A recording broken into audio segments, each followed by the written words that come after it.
Good afternoon, everyone. Got an echo.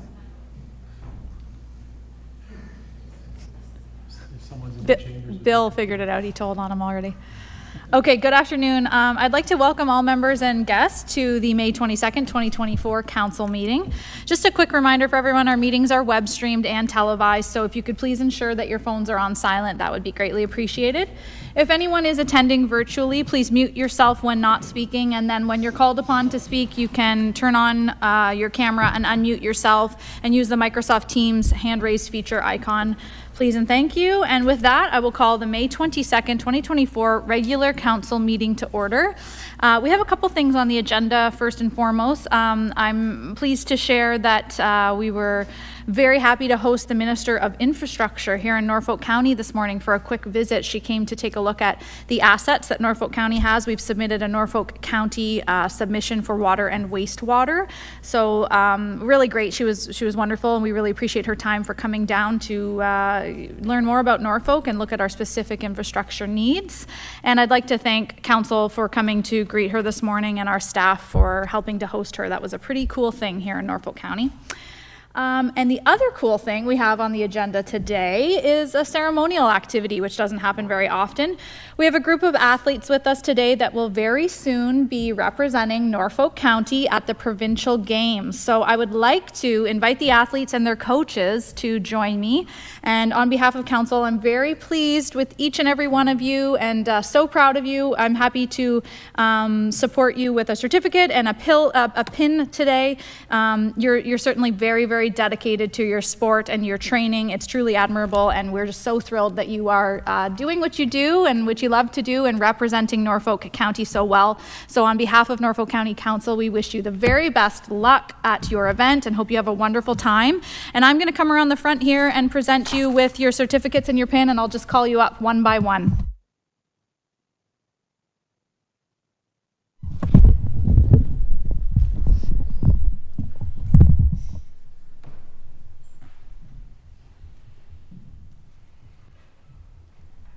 Don't get to wear this every day. This is pretty special for me.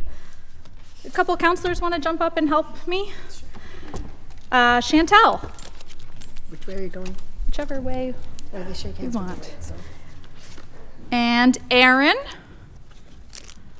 Come on up. Come on over. Congratulations. Pass that down for you. Make your way down here. Aaron, congratulations. I click them all. Jackson. And Laura, congratulations. Congratulations. We're very proud of you. Laura. Right here, Gary, right here. And Amanda. We can do a group photo together. Congratulations. Amanda's on her way up. Michael. Yes. This one?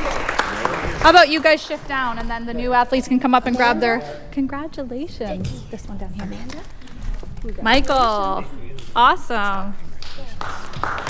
Rosie. Rosie. And Kara. Congratulations. Kara. Congratulations.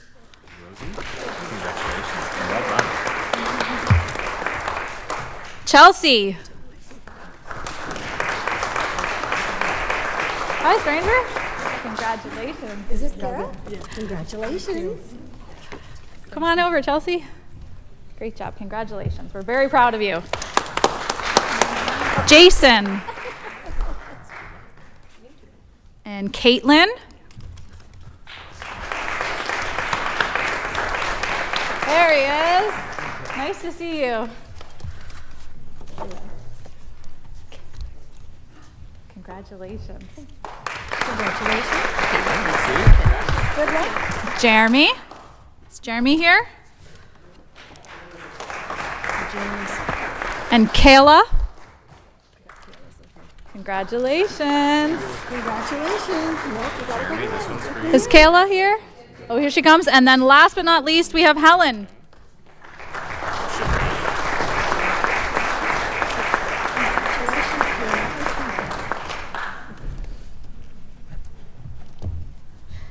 Running out of room in this place. This is pretty cool.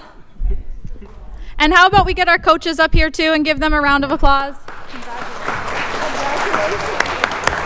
If everybody wants to try and squeeze in nice and tight, we can do a photo if council members want to join us. That would be great.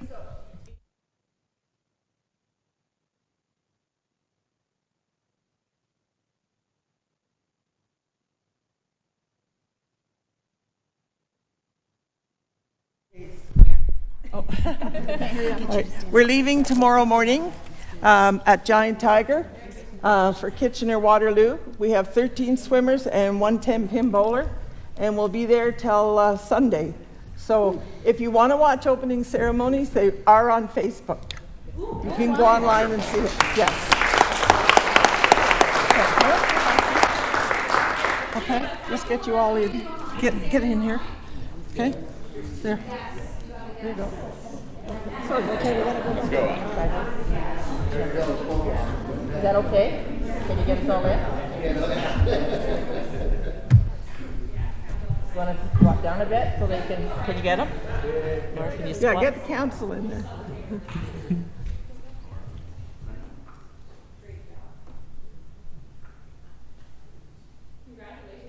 Thank you.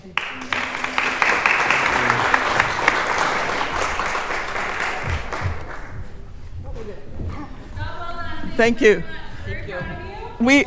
Hi. We are so excited because we've never had this many qualify. Usually 4 or 5. London has 5. Brantford has 5. We have 13. So we were very, very fortunate.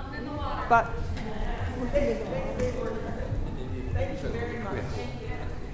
We're very proud of you. Have a great time. Yep, report back, and thank you for coming to council and sharing that with us.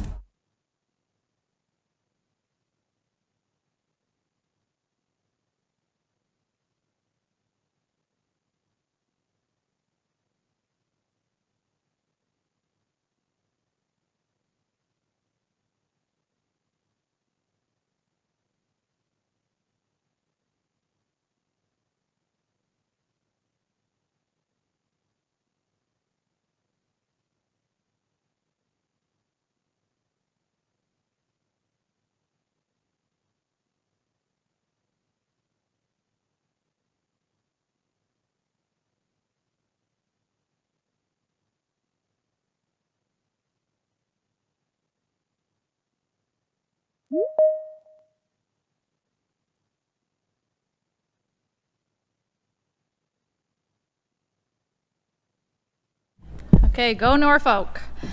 All right, we're back to work. So with that, I'm looking for approval or changes to the agenda. Councillor Vanden Drieschie. Thank you, Madam Mayor, and through you, I was just wondering if I could have pulled the item that is the talent management strategy or the people plan, not to raise a motion, but just for some discussion and some answers that I received, because unfortunately I wasn't able to meet that meeting. Sure, I'm not sure what number that is, but as long as 7.2? 7.2, okay. Councillor Columbus. That might not be the right number, that's, Madam Mayor, I did call the clerk's office before noon yesterday, advising them that I wanted to pull item, it's the council and committee meeting item with respect to financing the wastewater treatment plant in Port Dover. okay. I also do not know what number that is on the agenda. I'll leave that to staff, and just please flag me when it comes. Is it in my notes? Oh, okay, great. Anything else? Okay, with that, oh, go ahead. Sorry, I was just reading something there. Have we done the pecuniary interest bit yet? I missed you. Okay, that's what I thought, but I wasn't make sure because I got to declare them for the first time and I don't want to get it wrong. Yep, no, very important, fair. Okay, with that, I'm looking for a mover and a seconder to approve the agenda. Councillor Michelle, Councillor Vanden Drieschie, all in favor? Any opposed? That was carried. Councillor Berry, do you have a declaration of pecuniary interest? Yeah, I have to declare a conflict on the Friday the 13th discussion today on account of I'm a vendor and would potentially benefit from a decision. Okay, thank you. Noted. In case I forget to raise it, just you get up and step out, and I'll get it. Actually, technically, you don't have to leave the room for the conversation, but whatever you're comfortable with. Is there any other declarations today? Okay, seeing none. First on the agenda, we have an early closed session item. I'm looking for a mover and a seconder to move into closed session at 1:10 p.m. to discuss the following, that council enter into closed session at 1:10 p.m. pursuant to the Municipal Act 2001 as amended, Section 239 2E and F, to discuss a matter pertaining to litigation or potential litigation, including matters before administrative tribunals affecting the municipality or local board, and advice that is subject to solicitor-client privilege, including communications necessary for that purpose. Moved by Councillor Brunton, seconded by Councillor Duthie. All in favor? And that is carried. Thank you. We'll be back as soon as we can.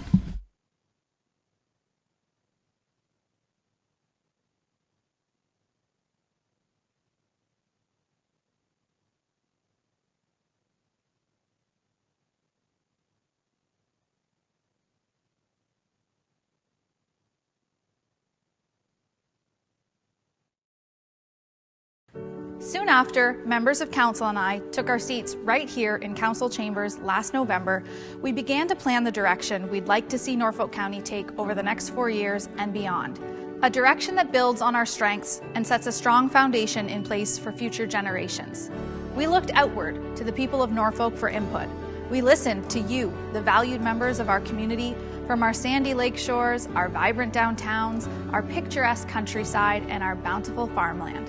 We engaged leaders from local businesses and community agencies.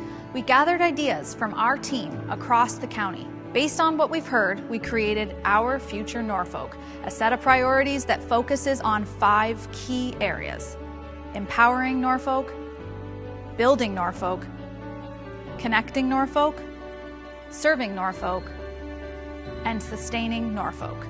These priorities, along with the initiatives and activities that drive them, will guide council and staff as we work together to serve you and all of the members of our community over the next 4 years. On behalf of Norfolk County Council and staff, we invite you to check out our website at norfolkcounty.ca/Our Future Norfolk and return frequently to learn more about our path to a vibrant and strong future for all of us, now and in the years to come.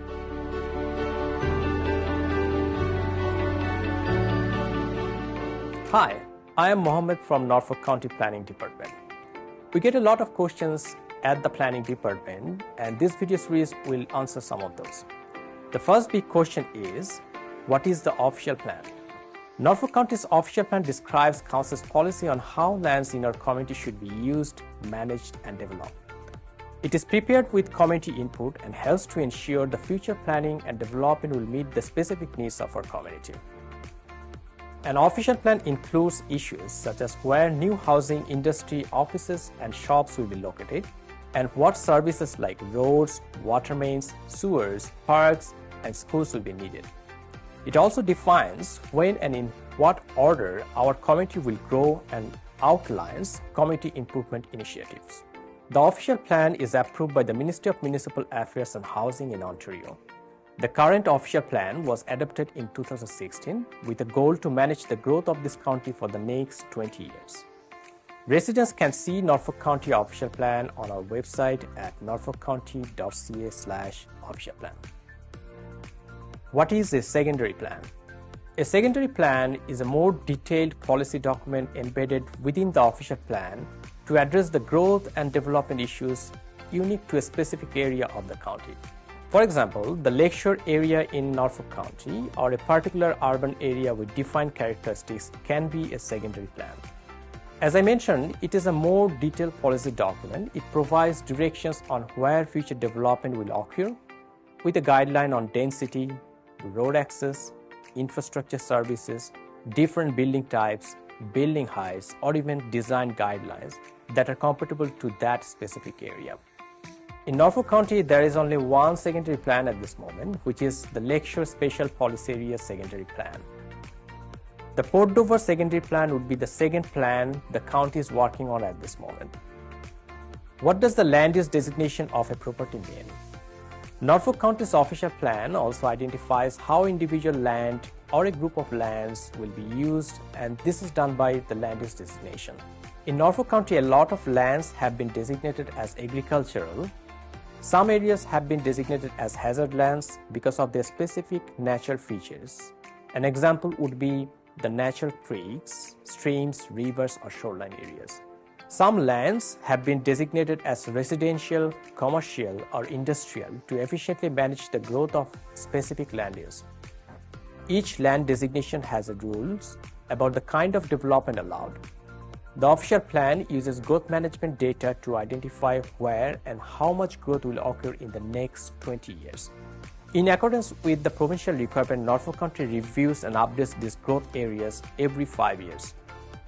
What is the process of changing an official plan designation? A landowner can request to change the designation of the land through an official plan amendment application. This change requires a public hearing meeting and council's decision. A landowner needs to consult with a planner to get more information about this process and to identify the required documents they must submit. Any official plan amendment needs to conform to the provincial policy statement, which is a planning policy document that affects all municipalities across Ontario. This provincial policy statement is currently under review and may change in the future. To learn more about planning in Norfolk County, visit our website at norfolkcounty.ca/planning or contact the planning team at 519-426-5870 or 226 Norfolk, extension 1842, or email planning@norfolkcounty.ca. Thanks for watching. Hi, I'm Hannah from the Norfolk County Planning Department. We receive many questions at the Planning Department, and this video series will answer some of those, like, what types of planning applications are there? There are 4 main types of planning applications for different needs. First, there are minor variances and different types of severances. These are reviewed by Norfolk County's Committee of Adjustment. An example of a minor variance is when a garage is being built closer to a property line or is taller than what is permitted in the zoning bylaw. An example of a consent to sever is creating a new lot to allow for a new house. Second are zoning bylaw and official plan amendments that are considered at council. An example is changing the permission in an urban area to allow for a triplex where a single detached dwelling is permitted. Third are applications that Ontario's Planning Act gives Norfolk County's Planning Department authority to approve. For example, a draft plan of condominium or subdivision, which are types of applications which enable the division of land for future housing. And fourth are applications which rely on approval from another regulator, such as telecommunications towers and hazard land boundary line adjustments. As a resident, when do I need to submit a planning application? For the average homeowner, a planning application may be required if your project does not meet the requirements of the zoning bylaw or official plan, or your property falls under site plan control. The building department will let you know that a planning application is required. If you want to change the boundaries of your lot, create an easement, or create a new lot from your property, you will need to apply for a consent to sever with the planning department. What is a pre-consultation meeting? A pre-consultation meeting is the first step of a planning application and allows staff to clarify the application process and provide a checklist of documents required. A complete application can reduce the time required for review and decision-making. Applications that must undergo a pre-consultation meeting before the application can be submitted include official plan amendments, zoning bylaw amendments, draft plans of subdivision, draft plans of condominium, and site plan applications. A meeting may also be required for certain Committee of Adjustment applications. To learn more about planning in Norfolk County, visit our website at norfolkcounty.ca/planning or contact the planning team at 519-426-5870 or 226 Norfolk, extension 1842. You can also email planning@norfolkcounty.ca. Thanks for watching.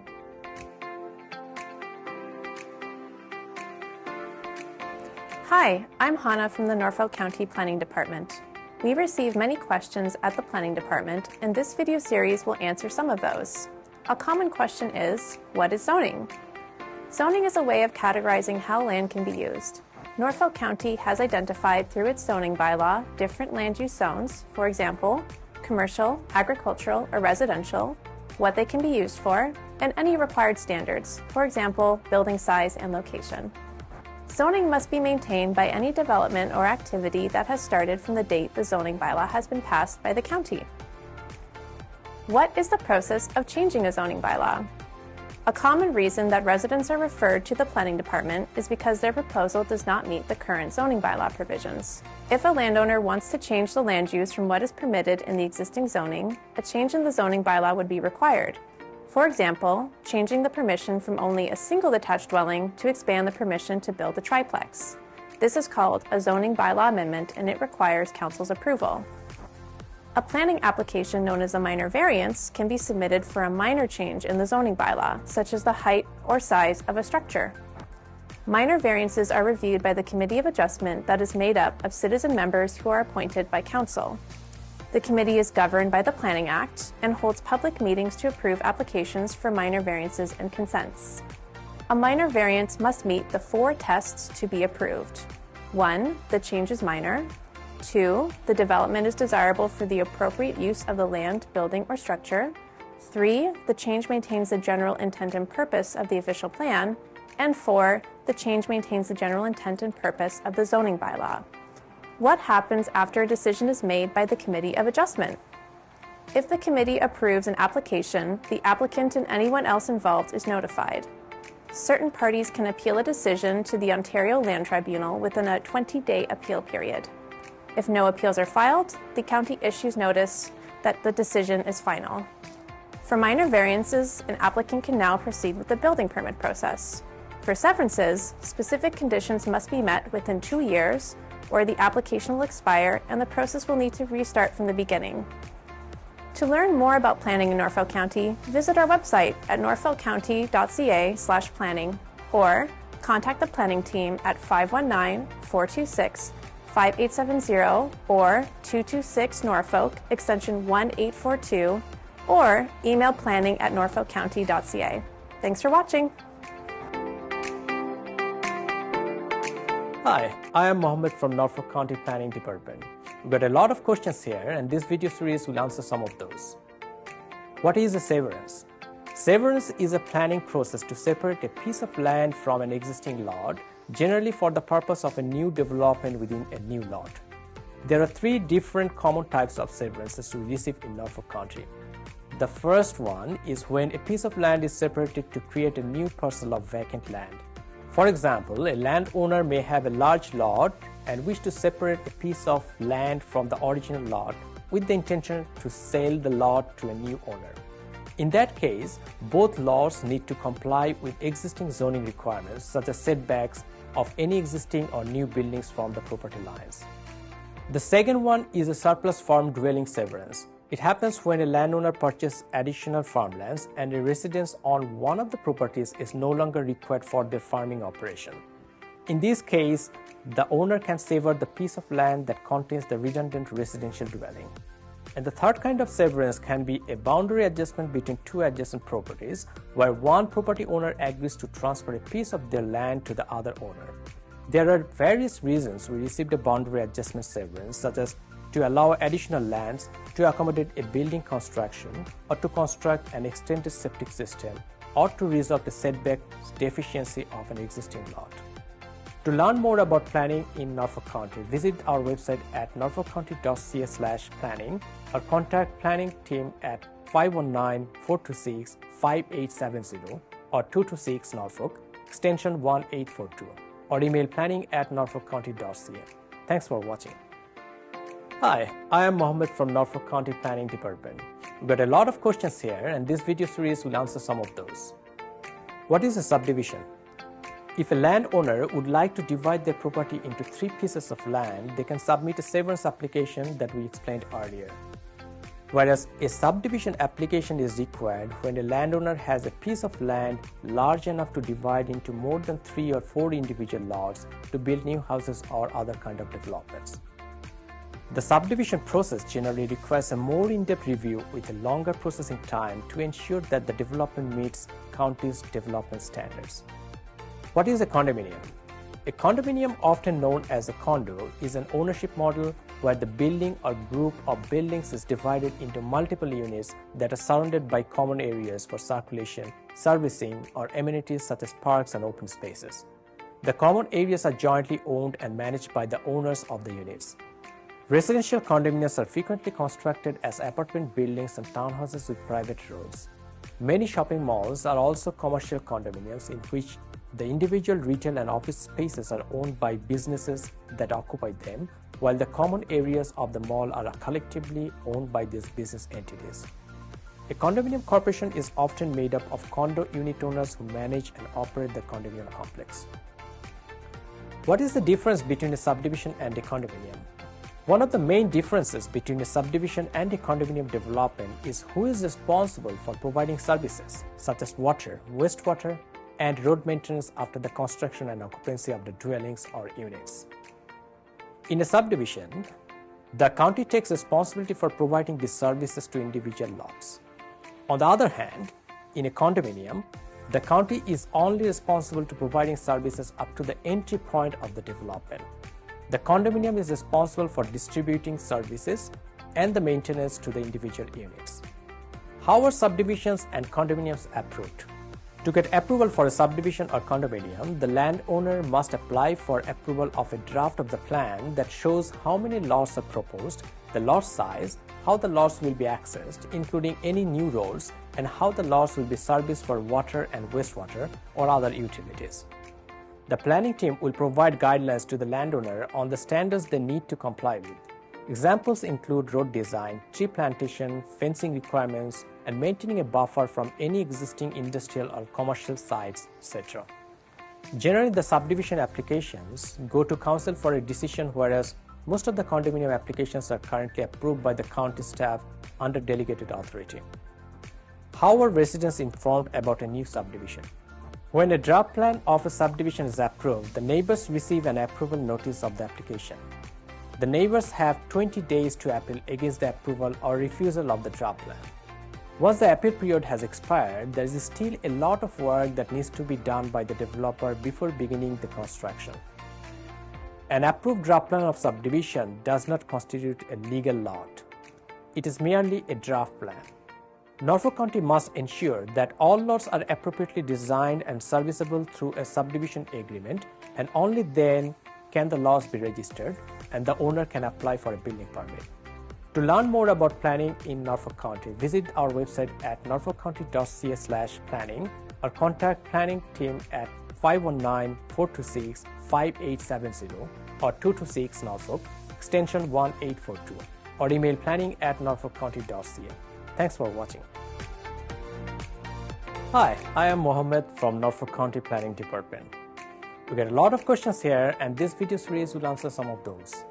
What is site plan control? Site plan control is a tool that planners use to evaluate a proposed development to ensure the site features and elements such as walkways, parking areas, and landscapings, and many other technical features meet specific standards. For example, standards may include engineering design, sustainability, and universal accessibility for barrier-free access to the building or within the property. What do I do if I have submitted a permit and I have learned my property is under site plan control? If a property is under a site plan control, the first step is to speak with a planner. A planner will need to learn about what is changing about the lands, which may or may not require a site plan application. What is a site plan waiver? Sometimes the nature of a development is so minor that a site plan application is determined to be unnecessary. In this instance, a site plan control will be waived. If you have learned from a planner that it is appropriate to waive a site plan control, you can submit an application form with any required documents to the planning department to receive a site plan waiver. Do all lands require site plan control? Not all lands require site plan control. For example, single-detached dwellings, semi-detached dwellings, and townhouses that are serviced and accessed from a public road. Agricultural activities or farm buildings also do not require a site plan control. Most new commercial, institutional, and industrial developments require a site plan control. A site plan agreement with the landowner may be required to ensure that appropriate standards are maintained during the construction period. To learn more about planning in Norfolk County, visit our website at norfolkcounty.ca/planning or contact the planning team at 519-426-5870 or 226 Norfolk, extension 1842, or email planning@norfolkcounty.ca. Thanks for watching. Hey Norfolk County! Whether you're a longtime resident, new to the area, or simply visiting, do you know about the many services provided by Norfolk County? As a single-tier municipality, we provide services that our community uses every day, including water and fire protection, curbside garbage and recycling, road and sidewalk maintenance, and so much more. We also provide services needed at unique times in life, such as a marriage or business license, or a dog tag for your new companion. And the unique geographic features in Norfolk County, from farmland and forests to lakes and wetlands, means we also provide specialized services ranging from drainage applications to tree inspections. Wondering how to contact Norfolk County? Start with Service Norfolk. Our friendly team of agents is here to help. Reach us by phone at 519-426-5870 or 226 Norfolk from 8:30 to 4:30 Monday to Friday. Calling about an issue after hours? No problem. We have you covered. Prefer online? Email askus@norfolkcounty.ca anytime, or use our customer service portal at service.norfolkcounty.ca and get a reply right to your email inbox. Want to visit us in person? Come to one of our friendly customer service counters in Simcoe, Monday to Friday, or Delhi, Tuesday to Thursday. Service Norfolk, connecting you to Norfolk County services.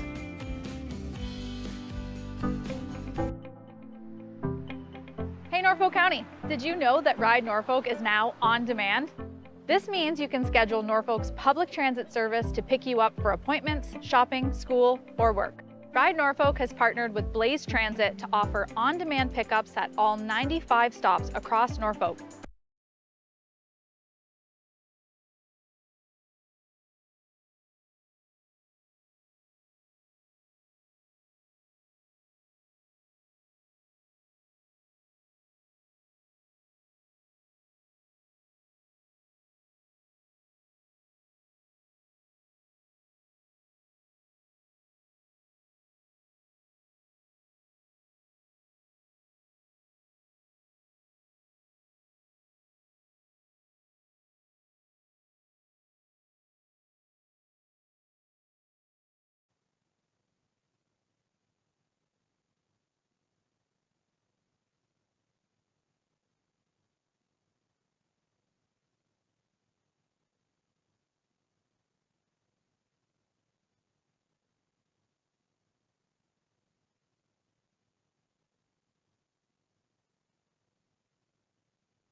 Okay, direction was provided to staff in closed session. I'm looking for a mover and a seconder to reconvene in open session at 1:33 p.m. Councillor Michelli, not all at once. Councillor Van Passen, all in favor? Carried, thank you. We have one consent item today, which is item 5.1, licensing bylaw review, CAO 24050. I'm looking for a motion to receive communication item 5.1 as information. Moved by Councillor Van Passen, seconded by Councillor Columbus. All in favor? Carried, thank you. Deputations. The first part of our agenda, we have one deputation at this time. Committee may accept the deputations for information after the speaker concludes. Committee may also direct staff by resolution to bring back a report on any matter for further discussion. Item 6.1 is John Valley regarding agenda item 12.2.1, which is a development application. Welcome, Mr. Valley. You have 5 minutes, and I will let you know when you have 1 minute remaining. Thank you, Mayor Martin. I am John Valley from G. Douglas Valley. We're pleased to be here today. Very short presentation to you. This project's been on the go with the county since September of 2022. So we're very happy to be here today finally to get this draft plan approval sorted. There's been a lot of collaborative effort with staff, especially in the last few days and even hours. So a big thank you out to Muhammad Alam and especially to Darnell Lambert for going above and beyond the call of duty to get some things straightened out for us. We are excited that this application is here. We've reached good consensus with staff through those efforts in the last few days. And we're basically here just to give our support to the staff recommendations and answer any questions that council may have. How's that for timing? That's a record for you. It is a record for me. Thank you. Okay, questions from council to Mr. Valley? Seeing none. Thank you. Thank you for coming. Appreciate that. I apologize, council. I'm just pulling up my agenda here. Are there any, okay, we'll come to that report later. So sorry, we have no presentations, and then we're along to communications. We have 5 items of communications, and none of them have been pulled. So a mover and a second. Councillor Van Passen. Just double checking, do we receive that Sorry, yes, mover and deputation? a second. I want it on the record that he got out of here in less than a minute. Okay, right? So, fair. So would you please move that recommendation, moved by Councillor Van Passen, seconded by Councillor Duthie, to receive the deputation as information. All in favor? Carried. Thanks, Councillor Van Passen. Communications, a mover and a seconder to receive items 8.1, 8.2, 8.3, 8.4, and 8.5 as information. Moved by Councillor Columbus. Is there a seconder? Councillor Duthie moves as a seconder, and all in favor? That is carried. Thanks. Approval of the minutes. So this is where we will get into some of those pulled items. So these items have not been pulled. So I'm looking for a mover and a seconder to approve them as presented. Item 9.1, council workshop minutes, April 23rd, 2024. Item 9.2, special council meeting minutes, April 16th, 2024. 9.3, council minutes from April 16th, 2024. And 9.4, special council meeting minutes of May 7th, 2024. Mover and a seconder. Moved by Councillor Van Andrieschie, seconded by Councillor Very. All in favor? That's carried. Reports of Committee of the Whole. So this is our pulled items. Reports of Committee of the Whole be approved as presented. Councillor Columbus, you'd like to pull 9.3.4, which is regarding Port Dover wastewater treatment plant from the May 14th council meeting. Go ahead. Yes, Madam Mayor. I was in the chair at the time when this meeting took place, and I had a question with respect to the financing of this project, whereby there's 4 projects that are being swapped to finance the additional amount of dollars here. And in particular, the James Street reconstruction from Brock Avenue to Wilson Avenue in Delhi for $2.878 million. And if staff could just relay how that works, when will those monies be allocated back to the James Street project? Because that 4-lane highway is very busy, and the northbound lane on the east side of James Street is getting in pretty deteriorated condition. I was hoping it could be done next year to finalize that project.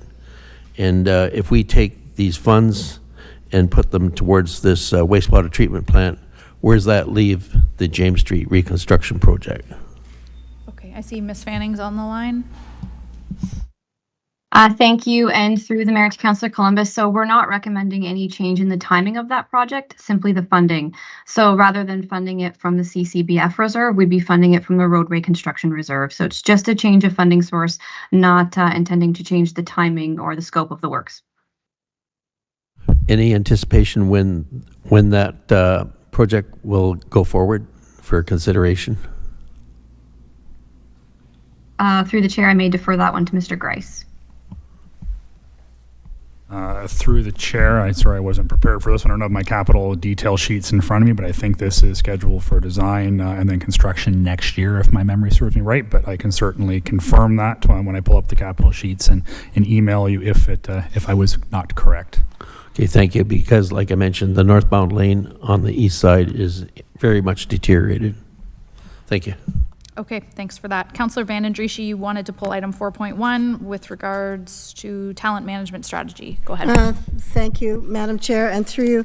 I had a few questions and a couple of concerns.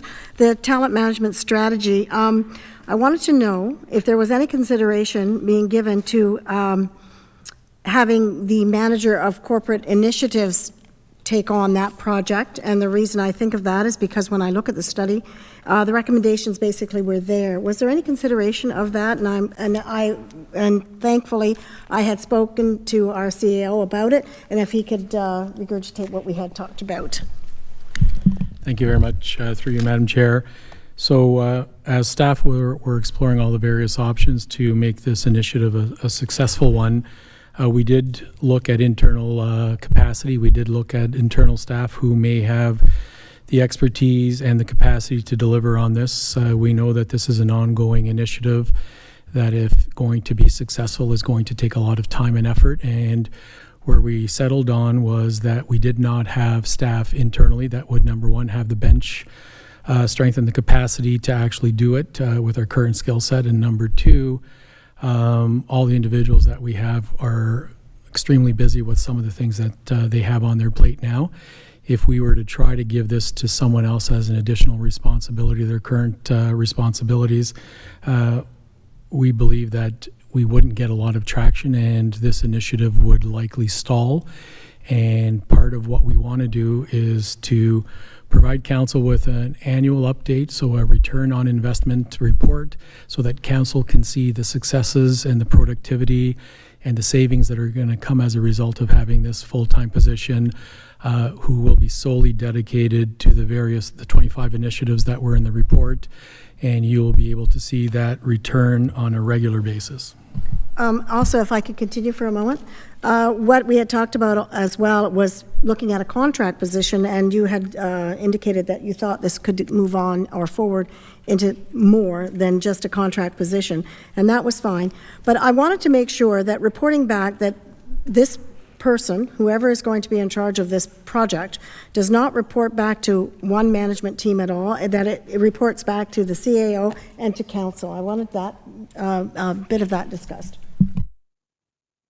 Sure, through you, Madam Chair. So that was something that was discussed, and that's part of the recommendations from our consultant, that this individual will be bringing a report to council on an annual basis. If council wants the report more frequently, we can certainly tie that into the work plan. In regards to reporting into the CAO versus HR or versus anywhere else, this is a corporate initiative. I will certainly have my hands on it. There will likely be a dotted line to myself and to HR, but part of what we will be doing is making this a corporate priority, and we will have all of SLT's eyes on this, including my own, to make sure that we are delivering. And I'll just remind council that if at any time council decides that the return isn't there or that you're not getting the results, it's always council's initiative and prerogative to make some changes to what we're doing. And so we take our direction from council, but we are very, very optimistic that you will see some great results coming from this initiative. And thank you for that. It is very important to me that they report back to the CEO, because every management team has a responsibility here. It's theirs as well. So it's really important that that person has that ability to be able to talk to, not report to, a particular management division. So I'm pleased to hear that. Thank you very much. Okay, thanks for raising those. So that leaves us with items 10.1, public hearing committee meeting minutes from May 7th, 2024, and 10.2, council and committee meeting minutes, May 14th, to be received as information as presented. Mover and a seconder? Councillor Huffman and Councillor Michelli, all in favor? That is carried. Reports of advisory committee and local boards. Councillor Van Passen, I understand you'd like to pull sustainability advisory from May 2nd. Yes, Madam Mayor. I politely say I don't want to pull it, but that's my job. There is a recommendation from the committee. Where are we here?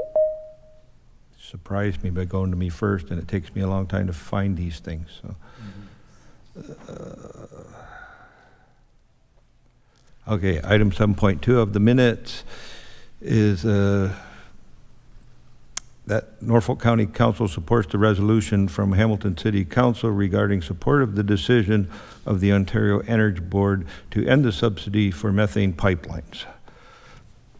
That is the motion from the committee as presented. I did check with the clerk's department.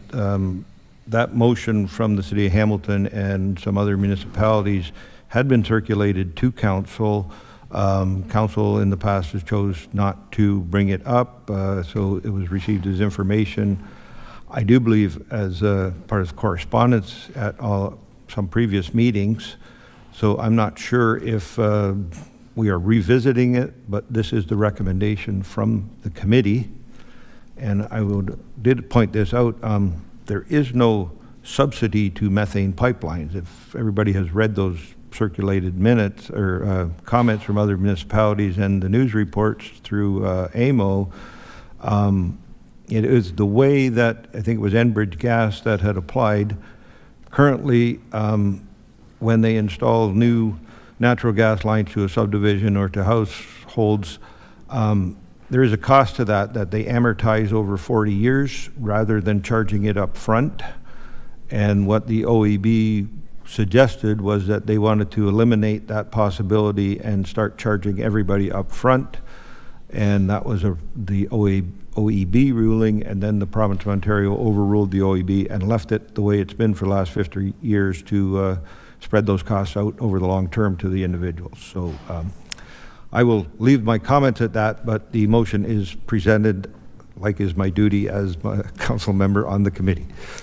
Okay, and I might need some clarity from the clerk. So the motion's presented, but that doesn't mean it's moved and seconded? That's right. Okay. Is there a mover and a seconder so we have something that we're discussing?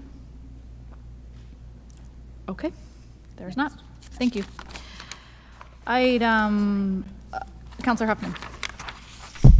Thank you, Mayor Martin. Just, I guess I was confused with what was pulled. I was thinking that it looks like on those meeting minutes that there's direction from our proposed direction from the committee to talk to the council about their terms of reference. It's in the minutes. I think that is another item that's already on the agenda. Is it? Okay, all right, because that was, when I was reading it, that's what I thought. I'll verify with the clerk. I see it there. It's 11.14. Okay. Okay, so that being said, let me just get ahead of my notes here. So the next would be if anybody wants to move or second that recommendation. Okay. So 11.14 is the Draft Sustainability Advisory Committee meeting minutes of May 2nd. That is the recommendation Councillor Huffman's speaking of. Does anyone want to second or move and second that to put it on the floor for discussion? Okay. We have items 11. Councillor Van Passen. On item 11.4 right now, or? 11.14? Yeah, sorry. It's in my notes here. It's been separated out. Otherwise, I was going to move to receive all of the meeting minutes as information. So now would be the time. Well, if we're just going to receive information, that would be fine. But if they want discussion on it, I think the question is on the terms of reference for all of our committees. Are they set in place so that when council requests a second set of eyes on an issue that we have an advisory committee we go to and get some more input, or when you read through there, what I would suggest they're looking for here is some autonomy to go looking for problems that and deal with them and take staff time and resources to look at other issues rather than what council directs. And I think council was very clear that the purpose of our advisory committees is for a second set of comments on issues that are directed by council. You know, we don't expect them to go looking for problems that we have enough to deal with already. So, but I think that when you read through what they are asking for, and I also believe that our terms of reference are reviewed at the beginning of every term of council anyway. So, but we can receive it as information, but I would suggest that's enough. Okay. I'm not seeing any hands, so then I'm looking for a mover and a seconder to receive all of the minutes as information, which is go ahead. Oh, you're moving? Okay. Councilor Michelli, you would like to pull something specifically out of them? No, thank you, Madam Mayor. I am seconding that motion. My apologies. So Councilor Vandentree, she moves. Councilor Michelli seconds. That is item 11.1, Ag Advisory Meeting Minutes, March 13th. 11.2, Heritage Committee Meeting Minutes, March 25th. 11.3, Health and Social Service Meeting Minutes, March 25th. Sustainability Advisory, March 27th. Public Library, March 27th. LPRCA, April 3rd. Delhi BIA, April 4th. LPRCA, April 5th. ECDev Advisory Committee, April 17th. Downtown Simcoe BIA from January 17th, February 14th, March 20th, April 10th, and then last Sustainability Advisory Committee meeting minutes of May 2nd. All in favor? Carried.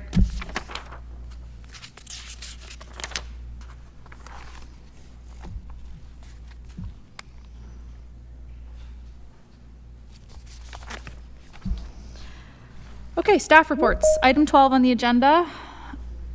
We have nothing from Health and Social Services. We are on to 12.2.1, which is Community Development Division. It's a development application for Gardens of Delhi subdivision, formerly Ryder subdivision, CD 24001. Mr. Sloan. Yes, thanks, Madam Mayor. So we have Fabian here to provide an overview of this development application in Delhi, and a few folks here just in case there's any questions. So I'll turn it over to Fabian. Thank you. Through you, Madam Chair. So the draft plan of subdivision application, the Gardens of Delhi, are previously known as the Ryder subdivision before. Fabian, can you move your mic closer? It's just a little bit dull for me, please. Is that better? Oh, yeah, that's better. So before you today is the property located at the corner of Croton Avenue and Dalton Road in the urban area of Delhi. So the zoning component to this application was previously approved by council in December of 2023. The original proposal consisted of 371 dwelling lots, which consisted of 123 single detached dwellings, 171 street townhouses, and 76 dual frontage townhouses. Staff have worked with the applicant and the agent to modify the proposal in order to incorporate a third entrance to the subdivision for vehicular access onto Dalton Road. This resulted in the overall total number of units being reduced from 371 to 368 units. So in total, that consists of 123 single detached dwellings, 184 street townhouses, and 61 dual frontage townhouses in the urban area of Delhi. So the project is proposed to be constructed within 4 phases, as indicated on Table 1 of the report. And there are 2 primary components that were identified through the review of the application materials, and those consisted of on-street parking as well as area traffic and road connections. So the on-street parking plan provided indicates that there's approximately 200 parking spaces available throughout the site. In regards to road connections, staff recognized that the overall benefit to the area of Main Street and Delhi were to be extended and improved from Imperial Street to Crozier Street, and have included draft plan conditions that would require this road to be extended and improved through the use of development charges. Should the roadway be extended or be included as a DC eligible roadway in the upcoming DC bylaw update, staff also included conditions that would allow for the upgrading for some peripheral roadways around the lands, namely Crozier Street, Croton Avenue, and Dalton Road. And if these roads are included, they would be a part of the DC bylaw update. The MTO has requested that a traffic impact study for a broader area be completed to assess the impacts of all the developments upon the highway. So the MTO conditions pertaining to these concerns have been included in the conditions for the draft plan approval for this site. The residential subdivision is similar to other housing projects across the county. Staff are of the opinion that the proposed subdivision is compatible with existing residential development, as it provides a variety of different housing types throughout So as previously indicated, it would be carried out in 4 phases. And in phase 1, the park and the stormwater management park would be developed through that. In conclusion, it is staff's opinion that the proposed application meets the intent of the Planning Act, the provincial policy statement, and it's considered an infill development, introducing medium density and residential growth. This application increases the amount of housing options available within the community, and it also provides intensification that's consistent with the relevant official plan policies. And that concludes my presentation. Thank you. Thanks, Fabian. Are there questions from council to staff? Councillor Columbus. Yes, what I was surprised at was that with respect to school accommodation, the St. Francis School is not listed in the document as to what their capacity is. I noticed that the high school is, as is the Delhi Public School. Just wonder why the St. Francis School is not in the report. Through you, Madam Mayor. So those were the comments that were received from the actual school board. So they didn't provide that information for St. Francis. That's the only explanation that I have. Okay, so they were requested but just did not submit. Is that it? Okay, and the other thing is the main street from Crozier to First Avenue. The road in there is actually the continuance of Main Street going south. So whose responsibility? I noticed that there's a report here that indicates there will be a storm sewer or some type of sewage anyway going down that particular street, which is just grassed over by the soccer field. So when will the roadway be going in to be extended from First Avenue through to Crozier? Through you, Madam Mayor, to the councillor, there's conditions provided in the draft plan approval that allows the county to oblige the developer to build the road if that roadway is successful in being included in the development charges update coming up next year. So that would be in the first phase then, you're saying? That would be ideal. Okay, thank you very much. Any other questions? I have one, just a question of clarity. Fabian, you mentioned the road would go into the DC bylaw update, or maybe it's a question for Darnell. Can you just elaborate on that for us? Why is it waiting for the update, or what's the logic behind that? Through you, Madam Chair. Norfolk County is updating its DC bylaw in 2025, I believe, and that would be the appropriate time to consider its inclusion, probably along with a number of other projects that I might suggest would be ideal to include in the DC bylaw update. You do need to pass it through a bylaw to have those elements included in there so they're calculated appropriately and accordingly, and so the developers can have a chance to comment on those projects that are included or excluded. It's just because it's not an asset currently, and is that why you've mentioned it specifically? I've just never heard staff say it that way before. Through you, Madam Chair, mentioned specifically because it's currently not in your DC bylaw, and there's appropriate mechanics for its consideration and inclusion into the bylaw. Okay, thanks for that clarity. Any other questions? All right, there's a staff recommendation before council. Councillor Columbus? Madam Mayor, I'd be pleased to move it and just make a comment if I could. Sure, let me read it into the public record and then I'll get a seconder and come right back to you. That application 28 TPL 2023-316 affecting the lands described as Part Lot 1 and 4, Block 26 and 42, Plan 189, Urban Area of Delhi, Norfolk County be approved with conditions and proposed draft plan as attached as Appendix D and E respectively to report CD 24001, and further that all public input for this application was considered as part of this decision. Moved by Councillor Columbus, seconded by Councillor Berry. Back to you, Councillor Columbus. Just wanted to mention that this property has had a plan of subdivision on it since the 1970s. They were larger lots. This is more intensified development, and it is within the current urban boundary of the community of Delhi. And we do have adequate water and sewer to support this development. Thank you. Thank you for those comments. I think this one has been sitting on water for years. Okay, any other hands?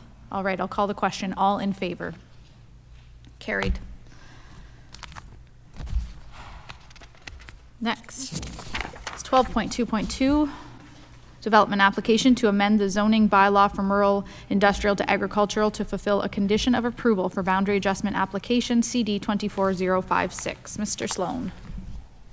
Thank you. The next development application that's before you today was recently at Public Hearing Committee, and Hannah is here to provide an overview of bringing this one forward to Council. Hannah? Thank you, Brandon. Good afternoon, Madam Mayor and Council members.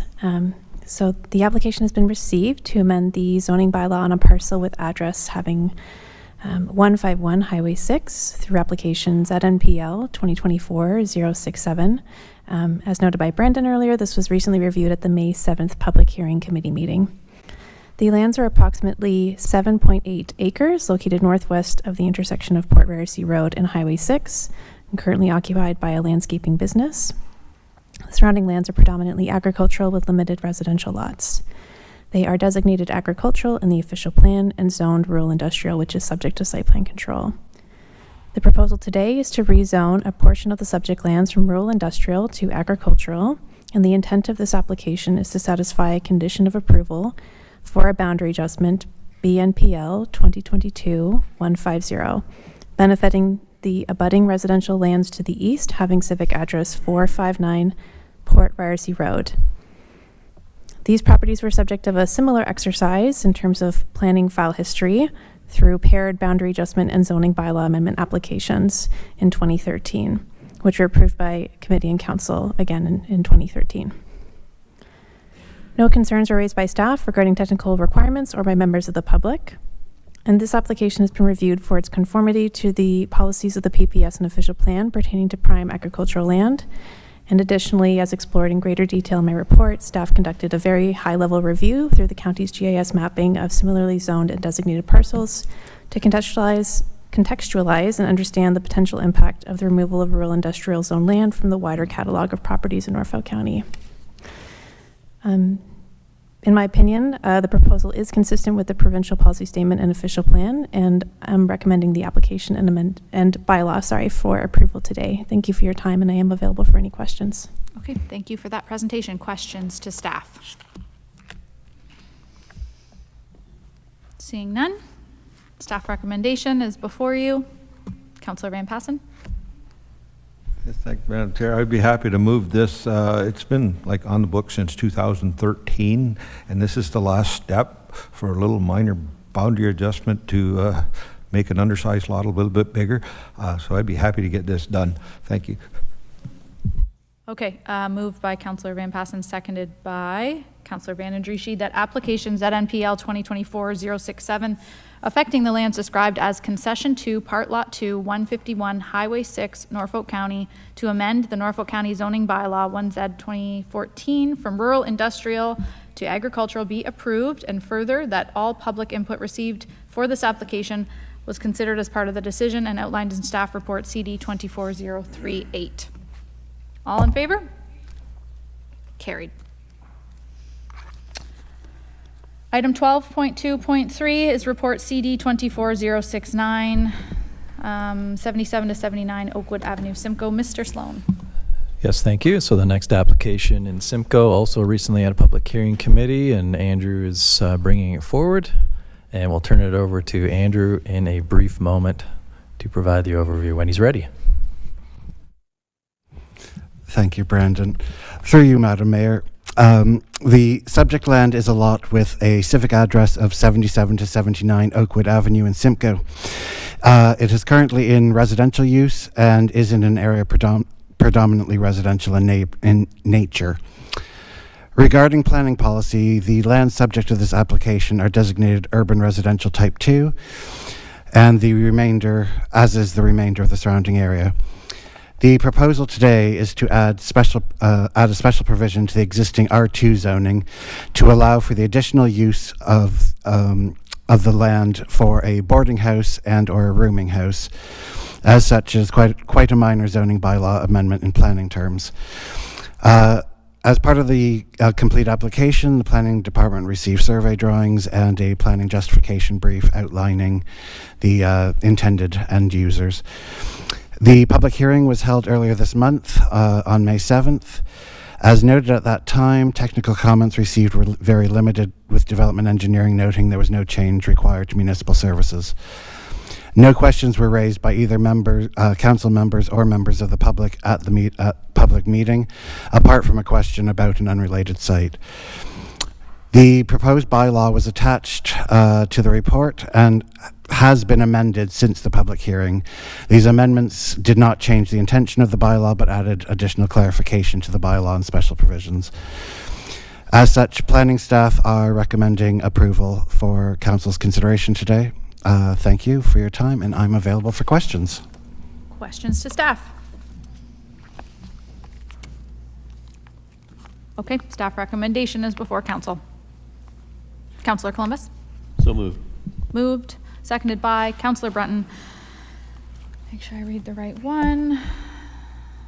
Applications at MPL 2024-072 affecting the lands described as 77 to 79 Oakwood Avenue, Simcoe, Norfolk County, to amend the Norfolk County zoning bylaw 1Z 2014 from R2 to R2 with special provision 14-1055 be approved as shown in attachment C to report CD 24069, and further that public input was received for this application and relevant planning matters raised were considered as part of the decision as outlined in staff report CD 24069 and summarized in the attachment D to the report CD 24069.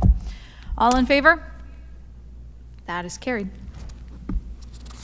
Madam Mayor? Yes, sorry, go ahead. Yeah, thank you.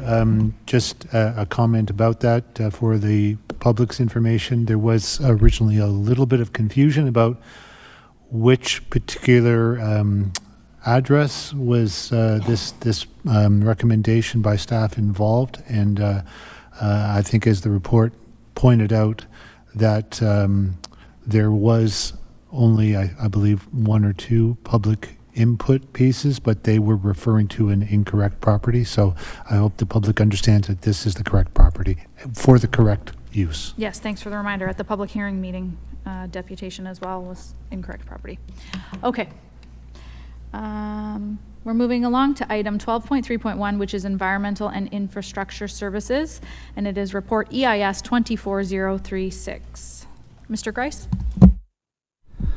Thank you, and through the chair, Darnell and Bill have been working on this one, so Darnell is going to introduce this report. Mayor and members of council, report EIS 24036 before you today pertains to the award of contract for improvements to the Dirtinger Drain. This drain is located just west of Brantford Road 4 between Wyndham Road 9 and 11. The report seeks council's authority to execute a construction contract with Robinson Farm Drainage in the amount of $966,000. Additionally, the report also seeks a budget adjustment of $149,000 to address the county's portion of this project.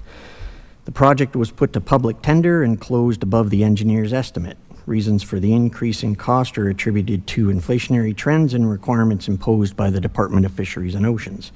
Should council choose not to proceed with the project, council must repeal bylaw 2023-076, and the county would be required to pay all costs incurred to date of about $98,000. Given the current condition of the drain, staff are recommending the award of contract and the necessary amendment to the budget. Mr. Mays and I are present for any questions. Okay, thank you very much. Questions from Councillor Brunton, then Van den Drieschie. Thank you, Madam Mayor. My question first is just out of curiosity, Darnell, who was the petitioner on the drain? I'll let Mr. Mays address that one if you may know. Who was the original petitioner, Bill? Through the mayor to Councillor Brunton, it was a county initiated project. I reported to council that we've been on that drain year after year fixing the drain from inspections, and from what I've seen when we're doing maintenance and repair, the drain is out of shape and needs to be replaced. We've been doing Band-Aid fixes here and there, sometimes replacing hundreds of feet at a time. At a certain point, a drain is past its life expectancy, so we have to report to council. Council's option is to abandon the drain or proceed with the an engineering report.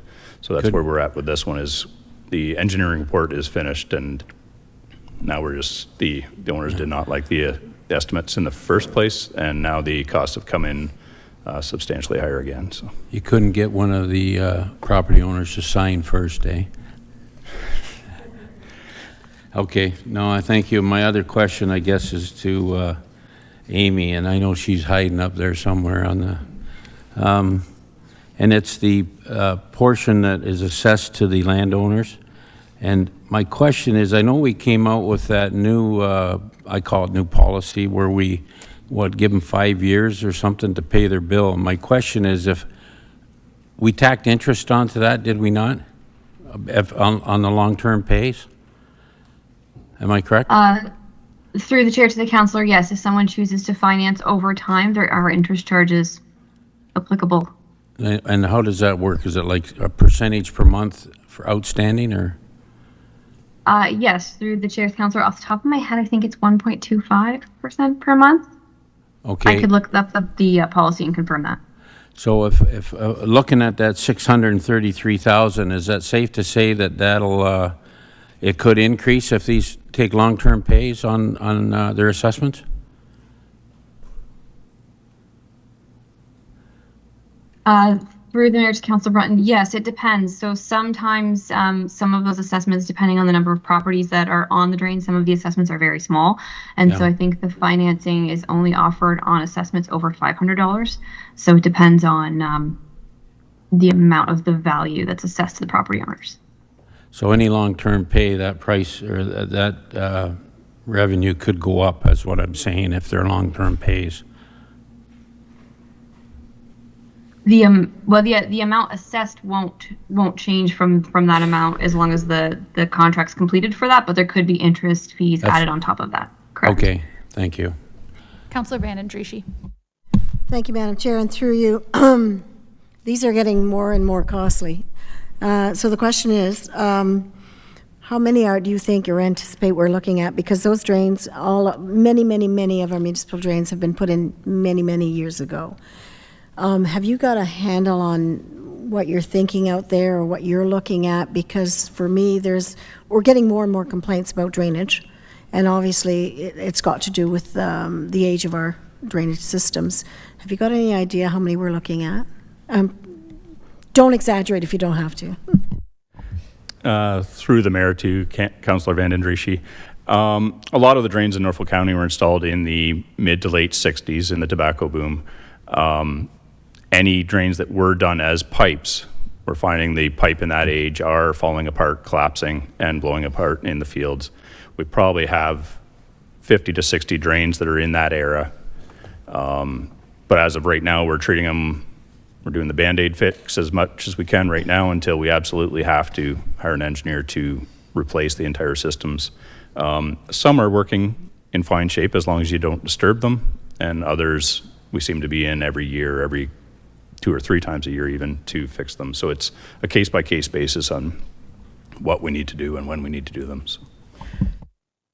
Councillor Van Passen. Yes, thanks, Madam Mayor. Question to staff about the, if this were a new drain and it comes in more than 33% above the engineer's estimated cost, we'd have to hold new meetings. Now, if I read the part correctly, because this is maintenance of the drain, that little clause doesn't apply then? Is that correct? Through the mayor to Councillor Van Passen, the purpose of what we had to hold the meeting for on this is under Section 59 of the Drainage Act. When the bid price comes in more than 133%, we have to go back to council to consider the contract price, regardless of whether it's a new drain or an existing drain. The weird gray area clause is under a new drain, it's up to the petitioners to determine whether they want the project to proceed or not.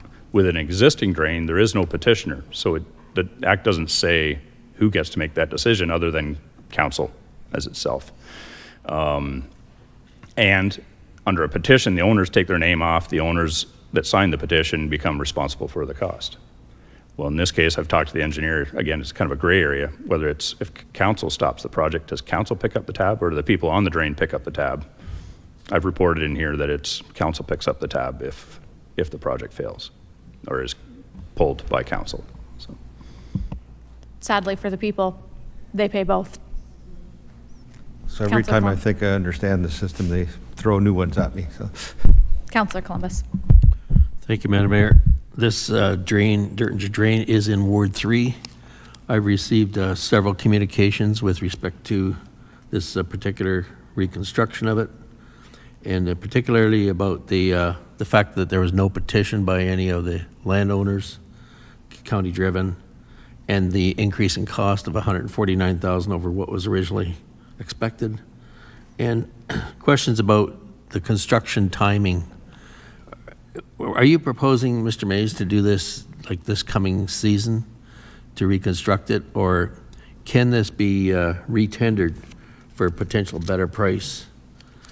And because you've got 3 bidders here, I know this is the lowest bidder that you're recommending get the job, but can this in any way be deferred? Through the mayor to council, is there are timing restrictions on doing the open ditch cleanout on this system, that the work has to be done by September 30th. The tile section or the pipe section of the drain could be done at any time. It is not a local contractor. I assume they would want to come in at one shot, do all the work, which isn't in favor of the owners. The construction scheduling would be subject to the contractor, his construction schedule. We may be able to negotiate with them if a contract is awarded, but we can't figure that out at this time until the contract is awarded.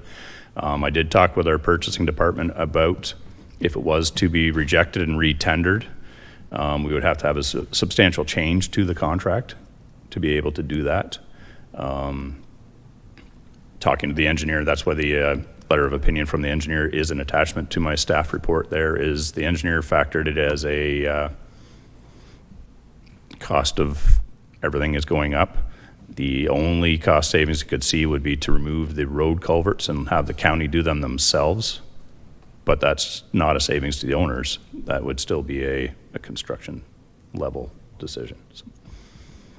And I had one individual for sure who was concerned about the crop compensation.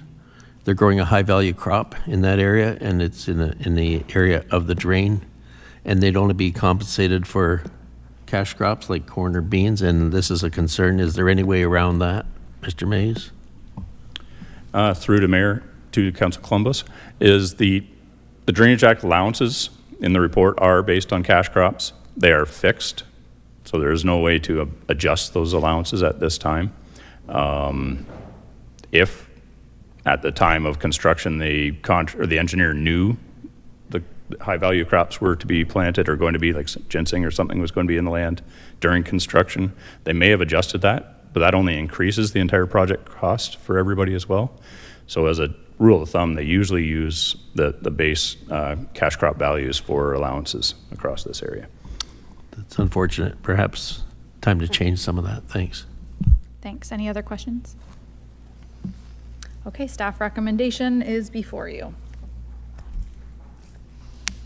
Councillor Brunton moves. Seconded by Councillor Duthie, that report EIS 24036 Dertinger Drain consideration of contract price be received as information, and that staff be authorized to execute a contract with Robinson Farm Drainage Limited for tender EIS and 2403 Dertinger Drain construction in the amount of $669,290 excluding HST, and that the approved capital budget project 5931340 D5212 Dertinger Drain improvement be amended from $817,000 to $966,000 to accommodate the required increase of $149,000 with funding identified in Table 1. All in favor? Carried. On the drainage, we've already had a public meeting on the drainage. I'm sorry, we can't. I'm sorry, sir, we had a public meeting and it would just be, we've got a procedural bylaw that we follow, and I would be allowing you to speak when I haven't let others before. I apologize, but we had a public meeting. Operations, we have no reports. Corporate services, we have no reports. 12.6 is Office of the CAO. We have no reports. We'll let everyone clear out.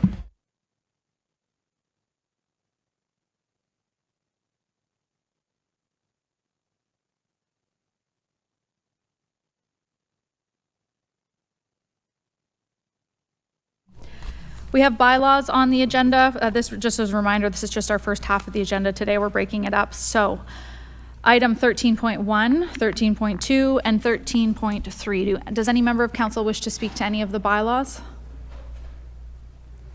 Okay, mover and a seconder to approve bylaw 2024-45, 2024-46, and 2024-47 as information. Moved by Councillor Bandandrishi, seconded by Councillor Michelli. All in favor? That's carried. Councillor Columbus, are you still the deputy mayor? Till the end of the month? I'm still deputy mayor for a few more days, Well, Madam then, Mayor. Deputy Mayor Columbus, could I please pass the chair to you because we are on to motions and I had a notice of motion last week. Okay, I will call on you, Madam Mayor, to speak to your motion. Okay, and Councillor Vera, you don't actually have to leave. I don't want to, I said that earlier, but Yeah, I knew that I didn't. I didn't feel like arguing with anybody, but would that make everybody more comfortable if I did? Like, I don't want to be weird. Weird beyond, like, weird for me is fine, but weird, like, you know. I just wanted. Yeah. Yeah, it's super low, but. Being I'm chair, I will let Councillor Berry decide whether he wants to stay in the room or not. That's fine. I'll go. Be regular weird and he'll leave. And I just was correcting that because I said that he needed to, so I didn't want the public to think he was not listening.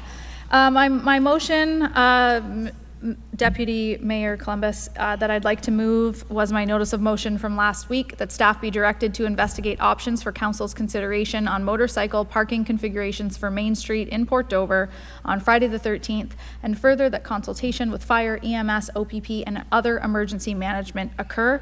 Happy to speak to it if you get a seconder, and save everyone's time if you don't. Okay, it's the mayor's motion. Can I have a seconder? Councillor Huffman's a seconder. Further questions? Mayor, Councillor Bandandrishi. Thank you, Mr. Chair. And through you. The question would be the reasoning why we would require that, because it's a fair bit of money to reconfigure and to paint those lines for those motorcycles. And is there a particular reason because of fire, EMS, OPP? Or what would the reasoning be that you would think that you would want to do that when I know regular slots can fit 3 bikes? So. Go ahead, Mayor Martin. Through you, Mr. Chair. Yeah, no intent to spend any money. It is just the bylaw that we passed does not allow bikes to park on Main Street currently. So it would be to revisit that bylaw and allow bikes to park back on Main Street for Friday the 13th. I've included consideration by fire, EMS, OPP, and other emergency management because they were part of the comprehensive decision when council passed the bylaw removing the bikes some time ago. And if I'm being entirely transparent, I don't want to undo the work that we've already done. There are legitimate safety concerns and we need to provide enough room on the road for fire and EMS and golf carts to get through. But I do think that there is a happy medium compromise with bikes on a quarter of the road, half of the road. I'm not sure what that looks like. I'm not going to make that up. I want it to come from professionals that have given consideration to it. But I think the pendulum swung too far the other way. I think it's not beneficial to all the vendors. It's impacting businesses. The service clubs have mentioned that it's a problem, and I think it speaks to the integrity of the event. So I'd like to see some level of compromise with bikes back on Main Street, but no dollars need to be spent to paint lines or anything. Thank you. Okay. Anyone else with a question? No? So the, oh, sorry, I didn't see you there. Councilman Passon, go ahead. Yes, thank you, Mr. Chairman. I'm glad that somebody brought this up because I don't know if anybody sort of grasped the concept of PD 13. It's a lot of the people come there to look at those nice bikes, but that creates a problem when you put parked bikes on the street. The people walk up and down the street to look at those bikes, and somebody thought that was improper, that because the streets are crowded. Well, that's why they came there in the first place. So to park the bikes on one street and make the people walk on another street sort of defeats the purpose of looking at the bike. So I'm sure would appreciate if staff look in a way, whether that, like at one point, they used to park bikes down both sides of the streets and a row down the middle. You know what, that is too much. But, is it possible to have just the two sides of Main Street? Or even if it's one side, but there has to be that middle road so people can go to the show and shines and see those beautiful machines that people spend half their life creating, and they want other people to enjoy them as well. So we got to find a way to be able to do that. So. Any further questions or comments? No? Mayor Martin, when do you anticipate a time for a report back from staff on this? I was going to leave it with staff. I think that they have begun some preliminary conversations just because they're preparing for Friday the 13th anyways, but it is fast approaching, so I leave that with staff. Yes, Mr. CEO, go ahead. So if I may, through you, Mr. Chair, I had asked a similar question to some of our staff months ago, and they had been working on some options, and in anticipation of council supporting this notice of motion, if council were to indulge us and take a 5-10 minute break, we can get a memo in front of council for you to quickly review, and then we can come back and have that discussion today. There is some urgency. Friday the 13th is September this year, and so if it's council's will for us to consider making some changes, we would need to act very quickly if we can, but I will leave that to council. So if council would like, if we take a 5-10 minute break, we can have something in front of council for you to review very shortly. Are you, Mr. CEO, are you saying a 5 to 10 minute break right now? Okay. Should council decide to adopt the notice of motion and direct staff? How does council feel about that? Give me direction. Okay, yes, Madam Mayor? Just for clarity, I think we could vote on this and then we are done the first section of our agenda, so we'd be recessing anyways until 5. Right. So we could just come back at 4:40. For sure. If that helps. Okay, so I'll call the vote. Those in favor of the mayor's motion? Those opposed? That is carried. Thank you. Pass the chair back to you, Madam Mayor. Thank you very much. And thank you for being a wonderful deputy mayor. It might be the last time I call on you. We have no notices of motion. Is there any other business to address? Oh, Councillor Berry should join us. We're adjourning. We're finishing up here. Yeah, okay, we're recessing. Okay, you can return. Councillor Berry, do you have any general announcements? No. Councillor Van Passen. Thank you, Madam Mayor. I do have something for general announcements. Last week, I was happy to attend the official announcement at Gopher Dunes of the Honda Canada GDR Fox motorcycle racing team, and was asked to mention that the Canadian, one of the Canadian stops in the Canadian Tour will be July 6th and 7th at Gopher Dunes with the Pro National Series races there. We don't realize sometimes the world-class events that carried on out in Gopher Dunes. They also host the Tough Mudder competition, the Canadian version of that. That's going to be September 14th and 15th. World-class competitions right here in Norfolk County, and maybe we should put a prod into our ECDEV department and our tourism department to help sort of throw that, make a little bit more noise about those kind of things that do go on here in the county. And I do have one more, if please, I could. yes. Also would like to bring everybody's attention to the annual firefighters pump competition that will be coming up in Port Dover on June the 15th at Silver Lake Park. That's put on every year by the Firefighters Associations.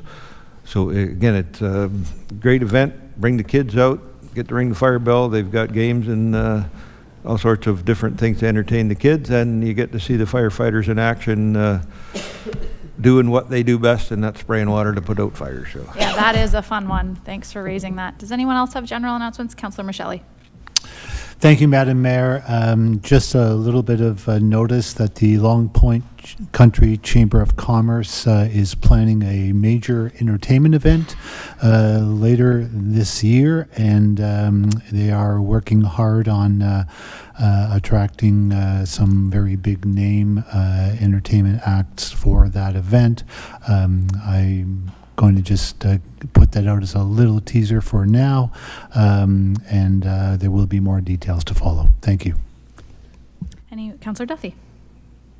Thank you, Madam Mayor, and through you, I just want to draw some attention to, and I certainly don't mean to steal any thunder from Councillor Very, but Pride Hold'em in Norfolk is taking place this weekend at Powell Park in Port Dover. It's the first time it's been in Dover, I believe, and certainly in Norfolk, actually. Yeah, it's true. It's usually in Haldeman. So certainly, if you get the opportunity to attend, highly encouraged. 11 till 2. Sunday, the MS Walk is happening at the Simcoe Legion. Anything? Go ahead. I believe it's also, and I'm sort of going by memory, but I believe the Alzheimer's Walk is taking place this weekend as well. That is in Haldeman, if I recall. Okay. Yes, that sounds familiar. Anything from staff for general announcements? Okay, thanks. We have no late closed session. I just wanted to take a moment and send well wishes to our clerk, who is leaving the county shortly. She's still here for a little bit, but this is her last council meeting.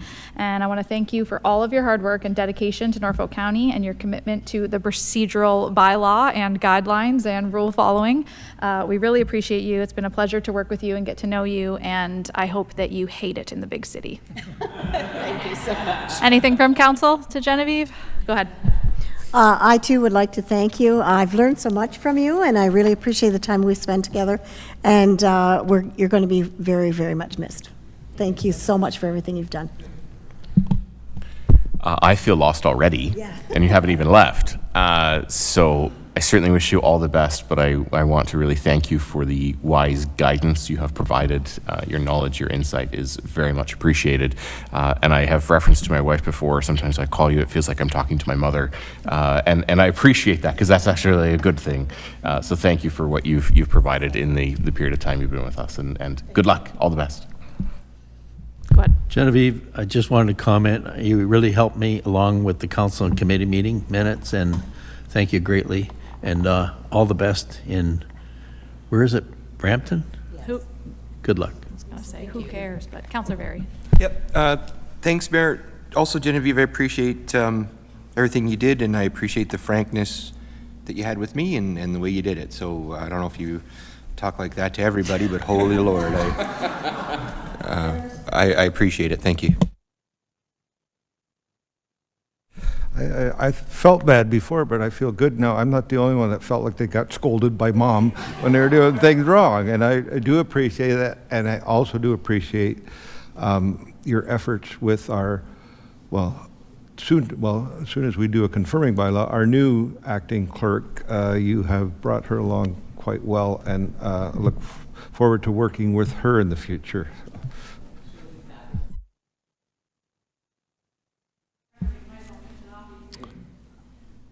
Thank you, Madam Mayor. Genevieve, obviously, thank you so much for all your support, your ability to answer my last-minute questions constantly, and your patience with my attention to detail is really appreciated. So I wish you all the best in the future. Thank you.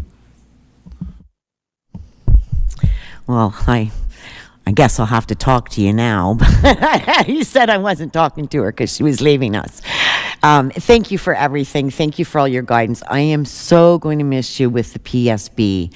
We were really, and I think you put us in a really good spot moving forward. So thank you. I can't thank you enough for that. That is just meant the world. So I wish you all the best going forward, and keep in touch, and welcome to next in line. Okay, thanks. Genevieve, I've enjoyed my one-on-ones in your office, and not only were they educational, but enlightening, if I can use that word. I wish you all the best.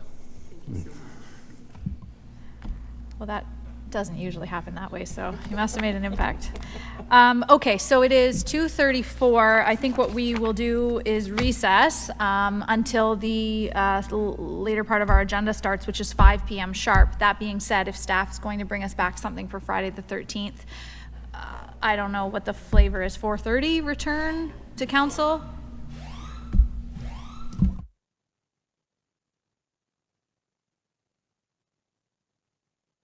or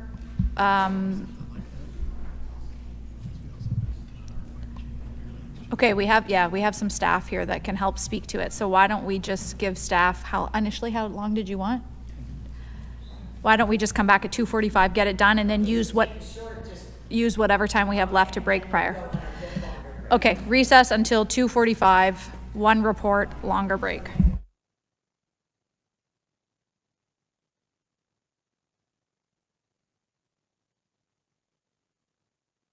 Including this one. I booked my trip earlier today and my bus is here right on time. Since there are no fixed local schedules, you can easily book Ride Norfolk over the phone, online, or on the Blaze Transit app from your smartphone. Thanks, Charlie. You're welcome. Ride Norfolk's customer service team can help answer any questions you may have, get you started with the app, or book your next ride. By moving to on-demand, Ride Norfolk is helping more residents get where they need to go. To learn more, visit norfolkcounty.ca/transit. Hi, I'm Dave. I'm here to take you behind the scenes for a quick look at what we do at Norfolk County's water treatment facility. Here in Port Rowan, the water treatment process starts by pumping water from Lake Erie up into the water treatment facility. Back in the treatment facility, I inspect large clarification tanks where the lake water enters the plant. Here we add coagulant, a chemical that attracts dirt particles together. These form into larger particles called flock, which eventually sinks and is sent to waste. Next, the water enters the filtration system where any remaining dirt particles are trapped by the filters. The water is then chlorinated and sent into a 113 cubic meter underground storage chamber.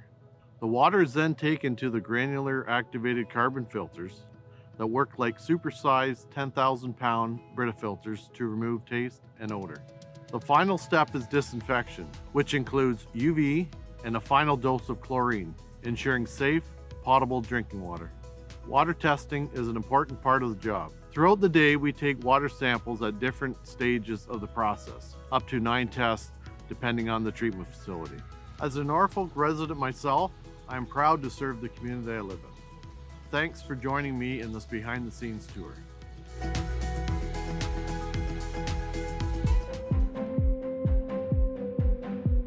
Hi, I'm Marissa, and I'm here to take you behind the scenes for a quick look at what we do at Norfolk County's waste and recycling operations. Here at the transfer station in Simcoe, residents can bring a variety of waste materials for disposal. Norfolk operates 2 transfer stations, welcoming about 27,000 customers every year, and accepts material ranging from bulky items, wood, metal, and yard waste. Norfolk also provides curbside waste programs. Recycling from your home arrives at this facility where it is manually sorted by the type of material.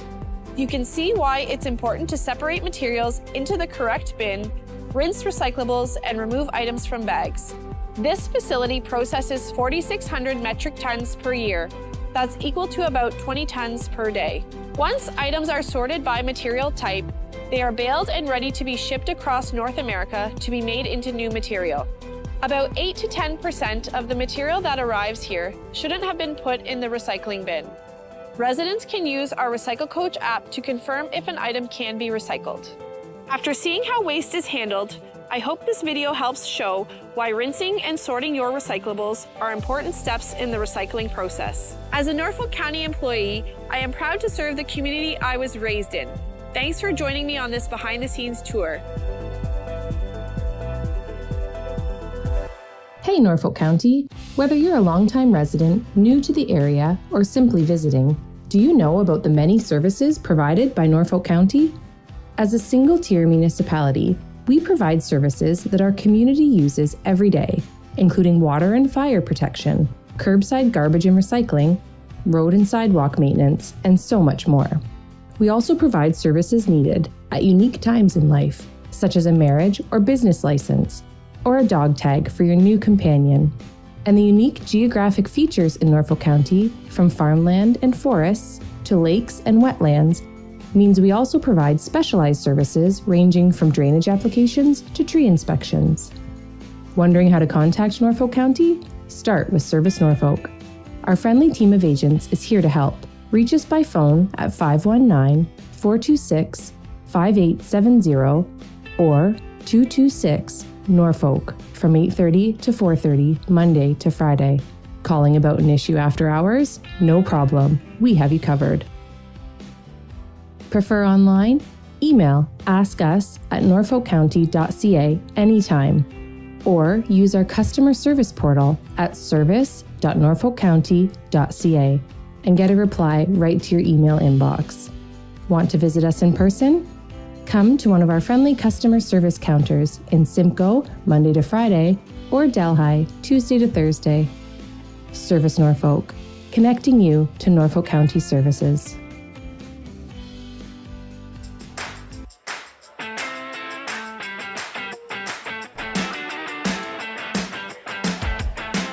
Norfolk County, my name is Anna and I'm here to share some water safety tips to keep you and your family safe around the water. Knowing how to swim is a life skill and an essential part of staying safe and having fun. Swimming lessons are the best way to learn essential swim survival skills to recover from a fall into deep water. Think you're too old for lessons? There are programs designed for teens and adults as well. With so many lakes and rivers, Canadians of all ages are avid boaters. Always wear a life jacket, it could save your life. Never swim alone, regardless of age and skill level. Always swim with a buddy. A buddy can throw you a buoyant aid if you get into trouble. When possible, wade into unknown waters to prevent injury. Backyard pools are a great place to make family memories. But remember, if you are not within arm's reach of your child in and around the water, then you've gone too far. Drowning can occur in as little as 10 seconds and it is silent. Every drowning death is preventable. Take time to educate yourself and those around you to ensure you're staying safe and having fun around the water. For more information, visit norfolkcounty.ca/watersafety.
Soon after, members of council and I took our seats right here in council chambers last November, we began to plan the direction we'd like to see Norfolk County take over the next 4 years and beyond.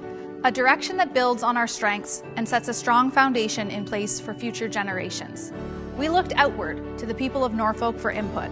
We listened to you, the valued members of our community, from our sandy lake shores, our vibrant downtowns, our picturesque countryside, and our bountiful farmland.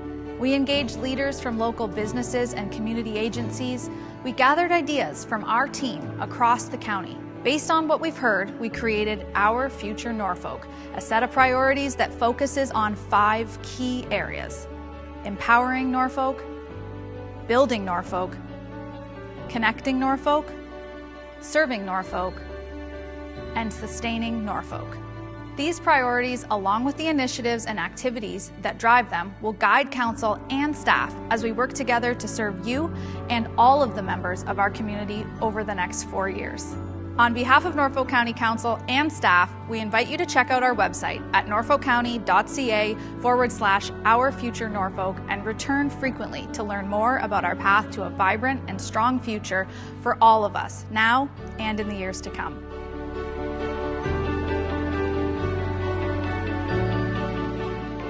Hi, I am Mohammed from Norfolk County Planning Department. We get a lot of questions at the Planning Department, and this video series will answer some of those. The first big question is, what is the official plan? Norfolk County's official plan describes Council's policy on how lands in our community should be used, managed, and developed.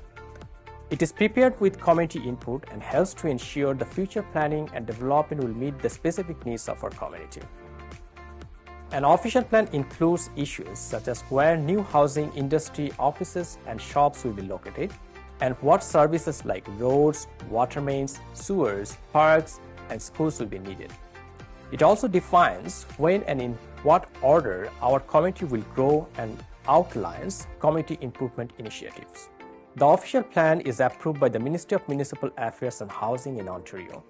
The current official plan was adopted in 2016 with a goal to manage the growth of this county for the next 20 years. Residents can see Norfolk County official plan on our website at norfolkcounty.ca/official plan. What is a secondary plan? A secondary plan is a more detailed policy document embedded within the official plan to address the growth and development issues unique to a specific area of the county. For example, the lakeshore area in Norfolk County or a particular urban area with defined characteristics can be a secondary plan. As I mentioned, it is a more detailed policy document. It provides directions on where future development will occur with a guideline on density, road access, infrastructure services, different building types, building heights, or even design guidelines that are compatible to that specific area. In Norfolk County, there is only one secondary plan at this moment, which is the Lakeshore Special Policy Area Secondary Plan. The Port Dover Secondary Plan would be the second plan the county is working on at this moment. What does the land use designation of a property mean? Norfolk County's official plan also identifies how individual land or a group of lands will be used, and this is done by the land use designation. In Norfolk County, a lot of lands have been designated as agricultural. Some areas have been designated as hazard lands because of their specific natural features.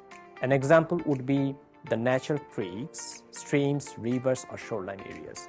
Some lands have been designated as residential, commercial, or industrial to efficiently manage the growth of specific land use. Each land designation has rules about the kind of development allowed. The official plan uses growth management data to identify where and how much growth will occur in the next 20 years. In accordance with the provincial requirement, Norfolk County reviews and updates these growth areas every 5 years. What is the process of changing an official plan designation? A landowner can request to change the designation of the land through an official plan amendment application. This change requires a public hearing meeting and council's decision. A landowner needs to consult with a planner to get more information about this process and to identify the required documents they must submit. Any official plan amendment needs to conform to the provincial policy statement, which is a planning policy document that affects all municipalities across Ontario.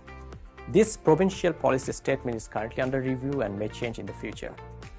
To learn more about planning in Norfolk County, visit our website at norfolkcounty.ca/planning or contact the planning team at 519-426-5870 or 226 Norfolk, extension 1842, or email planning@norfolkcounty.ca. Thanks for watching. Hi, I'm Hannah from the Norfolk County Planning Department. We receive many questions at the Planning Department, and this video series will answer some of those, like, what types of planning applications are there? There are 4 main types of planning applications for different needs. First, there are minor variances and different types of severances. These are reviewed by Norfolk County's Committee of Adjustment.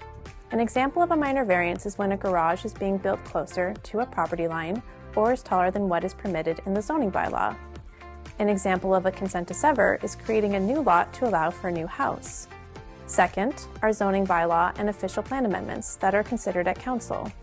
An example is changing the permission in an urban area to allow for a triplex where a single detached dwelling is permitted. Third, are applications that Ontario's Planning Act gives Norfolk County's Planning Department authority to approve. For example, a draft plan of condominium or subdivision, which are types of applications which enable the division of land for future housing. And fourth, are applications which rely on approval from another regulator, such as telecommunications towers and hazard land boundary line adjustments. As a resident, when do I need to submit a planning application? For the average homeowner, a planning application may be required if your project does not meet the requirements of the zoning bylaw or official plan, or your property falls under site plan control. The building department will let you know that a planning application is required.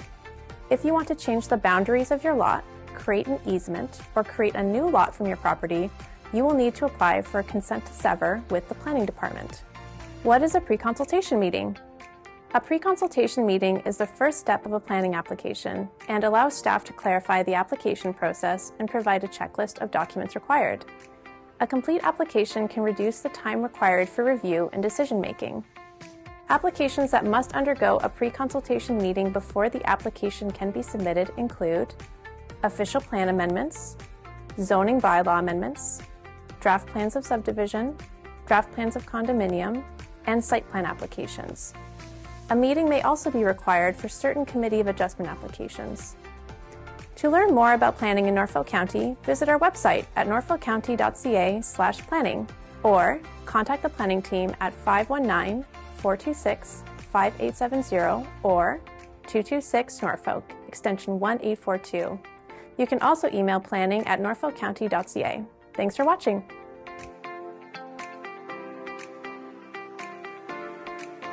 Hi, I'm Hannah from the Norfolk County Planning Department. We receive many questions at the Planning Department, and this video series will answer some of those. A common question is, what is zoning? Zoning is a way of categorizing how land can be used. Norfolk County has identified through its zoning bylaw different land use zones, for example, commercial, agricultural, or residential, what they can be used for, and any required standards, for example, building size and location. Zoning must be maintained by any development or activity that has started from the date the zoning bylaw has been passed by the county. What is the process of changing a zoning bylaw? A common reason that residents are referred to the planning department is because their proposal does not meet the current zoning bylaw provisions. If a landowner wants to change the land use from what is permitted in the existing zoning, a change in the zoning bylaw would be required.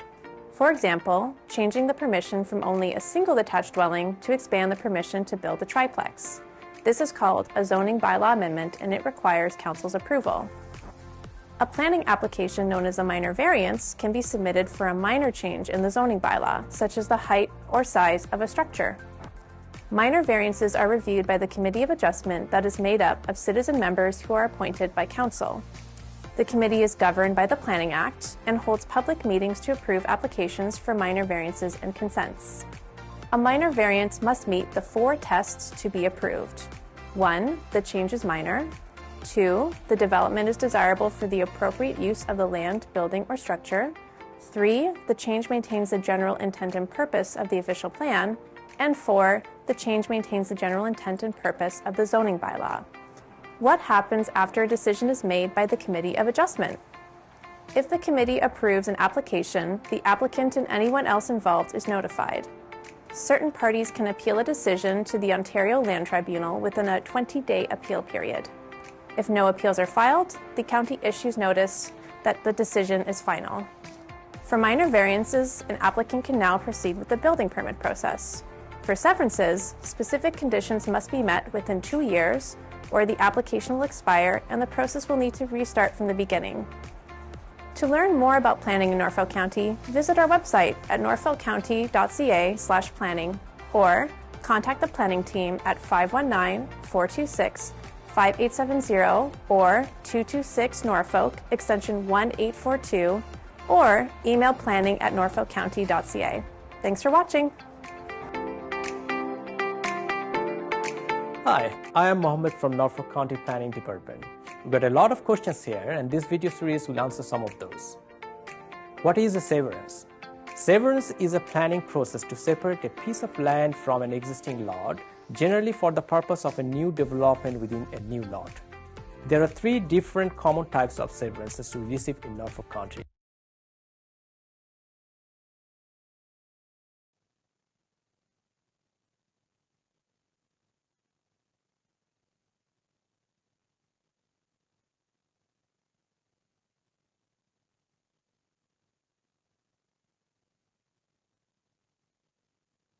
Okay, welcome back, everyone. We're going to pick it. Actually, I'm going to go over to Al first. Thank you very much, Madam Mayor, and just to introduce the item. So as I mentioned previously, I had asked staff to start looking at potential options for Friday the 13th, as a resident of Port Dover over the last couple of years, as I'm walking through Port Dover and within where I live, I'm constantly stopped and I'm being reminded and told how the event was so much better previously and could Norfolk look at something. So I finally got to the point where I'd asked staff to start looking at different options. And then when this notice of motion came up, I think Gord, Justin, and Bill already had most of it already sort of in their minds as we had been talking about it. So it's not that we've snapped our fingers and got this done in a couple of minutes. There had been some discussions over the last few months between Bill in operations and myself and Gord and Justin. And so with that, I'm going to pass it on to Gord, who was the primary author with input from Bill, the OPP, and with Justin in EMS. And I'm going to let Gord take you through this, and then we can have some discussion on the options. Gord? Thanks, Al, and through you, Madam Mayor, to Council. The memo we have in front of you this afternoon is providing some options of, as Al was discussing earlier, of how we operate and how the motorcycles are parked at Friday the 13th events in Norfolk County. Since the beginning of this event, it's been going on since the early 80s. There's been significant growth to the event, and there's been a lot of emergency management measures put in place throughout that history of the event. Probably a lot of those changes or safety factors aren't always known or seen to the public because they're happening in the background to make sure it's safe for everybody that attends. But there's been a lot of things changed over the years. We've seen, you know, at one point parking was in the middle of the streets. That was changed to the outside of the streets. And then as the event got larger and larger and the risk set started to become more prevalent, other changes were made with parking restrictions and things like that.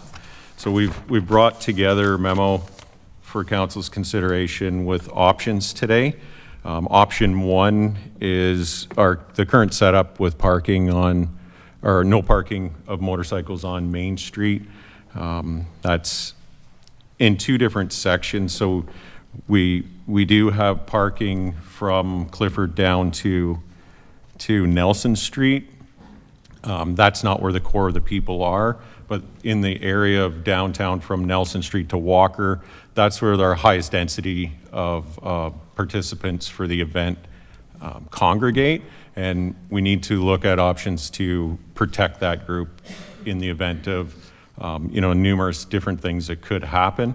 And more specifically, something happening with a vehicle trying to drive through the crowds, which this is something that's not unheard of. We've seen it happen in our immediate area as well as across North America and worldwide as far as that goes. So that's one thing that's on our emergency management group's mind on a regular basis.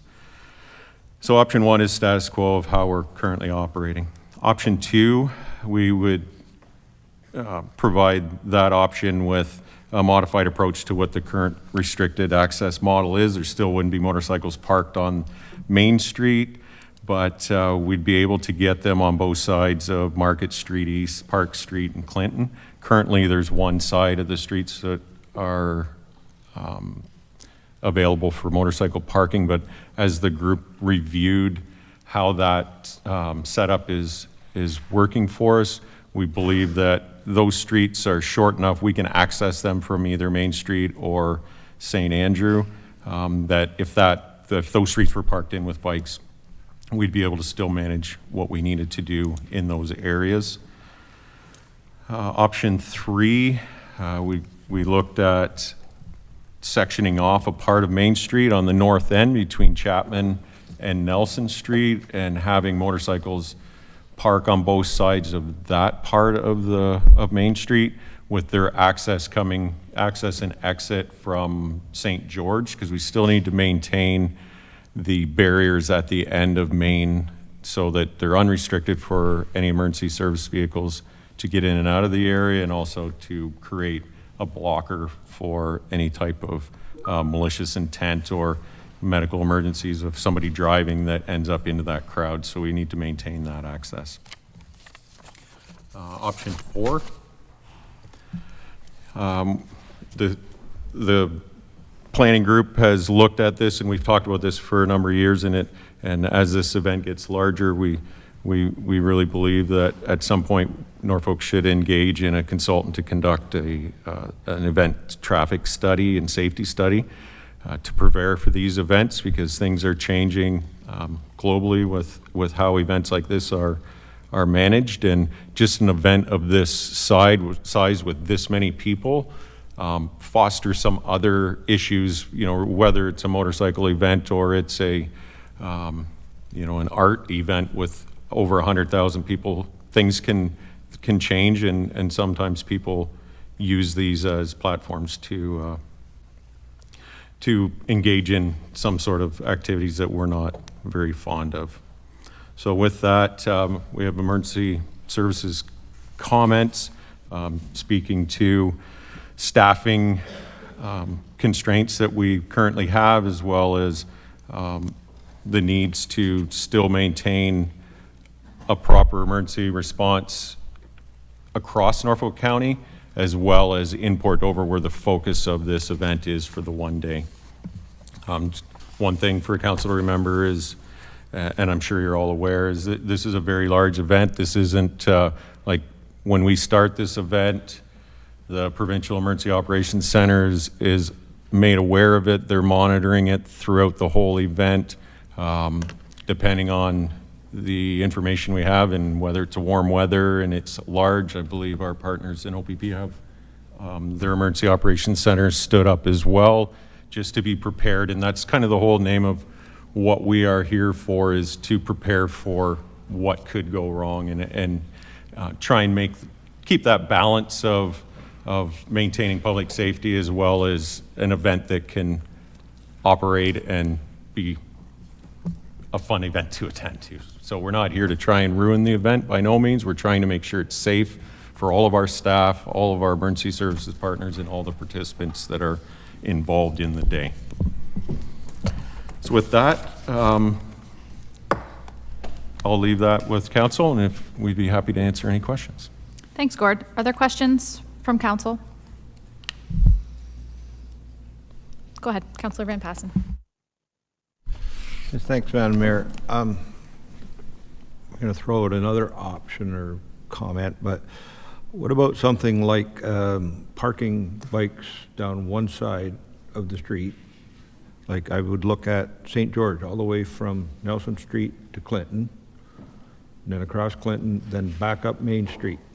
But there'd be parking only on the one side of the road, so bikes would travel down the one lane, be parked on that side, the other lane is left wide open, but do that whole complete loop like that. Is that an option that is workable? Like, that would be about this number of spaces that you'd normally want, and that sort of surrounds the area where the vendors, the stores, the businesses are, and just make that bikes only on one lane with parking on the one side. Thanks for your question, through you, Madam Mayor, to Councillor Van Passen. So some of the challenges that we run into with the bike parking on Main Street in general is that they don't stay stationary when they're parked there. So they're always in and out. Like, we can't, if we could somehow say, yeah, you can park on Main Street, but you come in at 10 and you can't leave till 4, and make those bikes stay there static and not intermingle with the crowds, would create a lot safer environment, but we can't do that. And with them continuously in and out, driving through crowds, that's where a lot of our risk set starts. In the event that we need to evacuate there, now you have, bikes are leaving, people are walking through. It's kind of a chaotic scenario. So that's why we've leaned towards no bikes on Main Street, because that's the highest density of people at the time, because it gets quite crowded down there. So that's our challenge. But how about the same concept with St. George and to Clinton to St. Andrew and then back to Nelson? Leave Main Street alone, but have that whole loop around the outside of the downtown core. One lane of parking all the way down, one lane of traffic all the way down. Like, is that concept you know, if Main Street is the problem, like no matter what's going to happen, you want to, like the whole idea with Friday the 13th, if people want to look at those fancy bikes, they want to interact with them, so you have to put the people and the bikes in the same plot, and you have to be able to get them back and forth. And like the only way to do it safely is make sure that there's only 5,000 people show up. But we can't help it when 150,000 show up, and we have to do our best, right?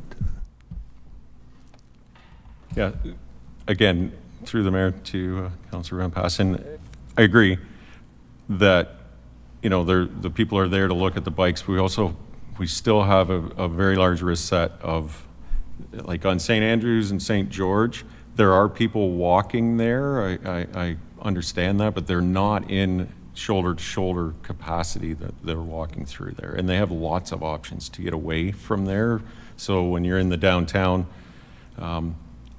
moving people out of the way, and I think Justin can help me with this too, when you're in these big crowds and something happens, people need to get out of there. And how do they do it when there's bikes moving and there's buildings there and things like that? St. George, St. Andrew kind of foster a little bit better area for them to squeeze out to the sides.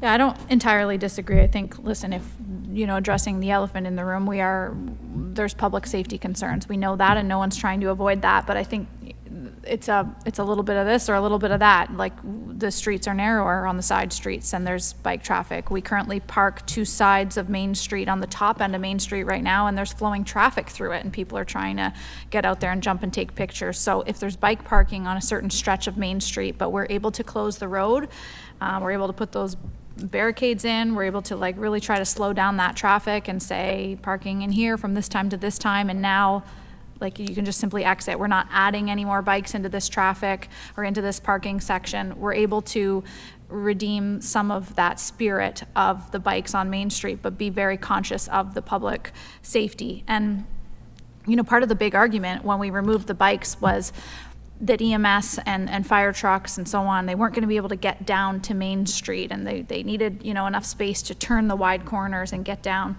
So I am surprised to see an option here today. I appreciate it, but I'm surprised to see an option here today that has bike parking on both sides. And so I wonder maybe if you could share what your discussion was or what your final decision was to create bike parking on both sides of Main Street with some unrestricted areas as an option, as opposed to just half of Main Street.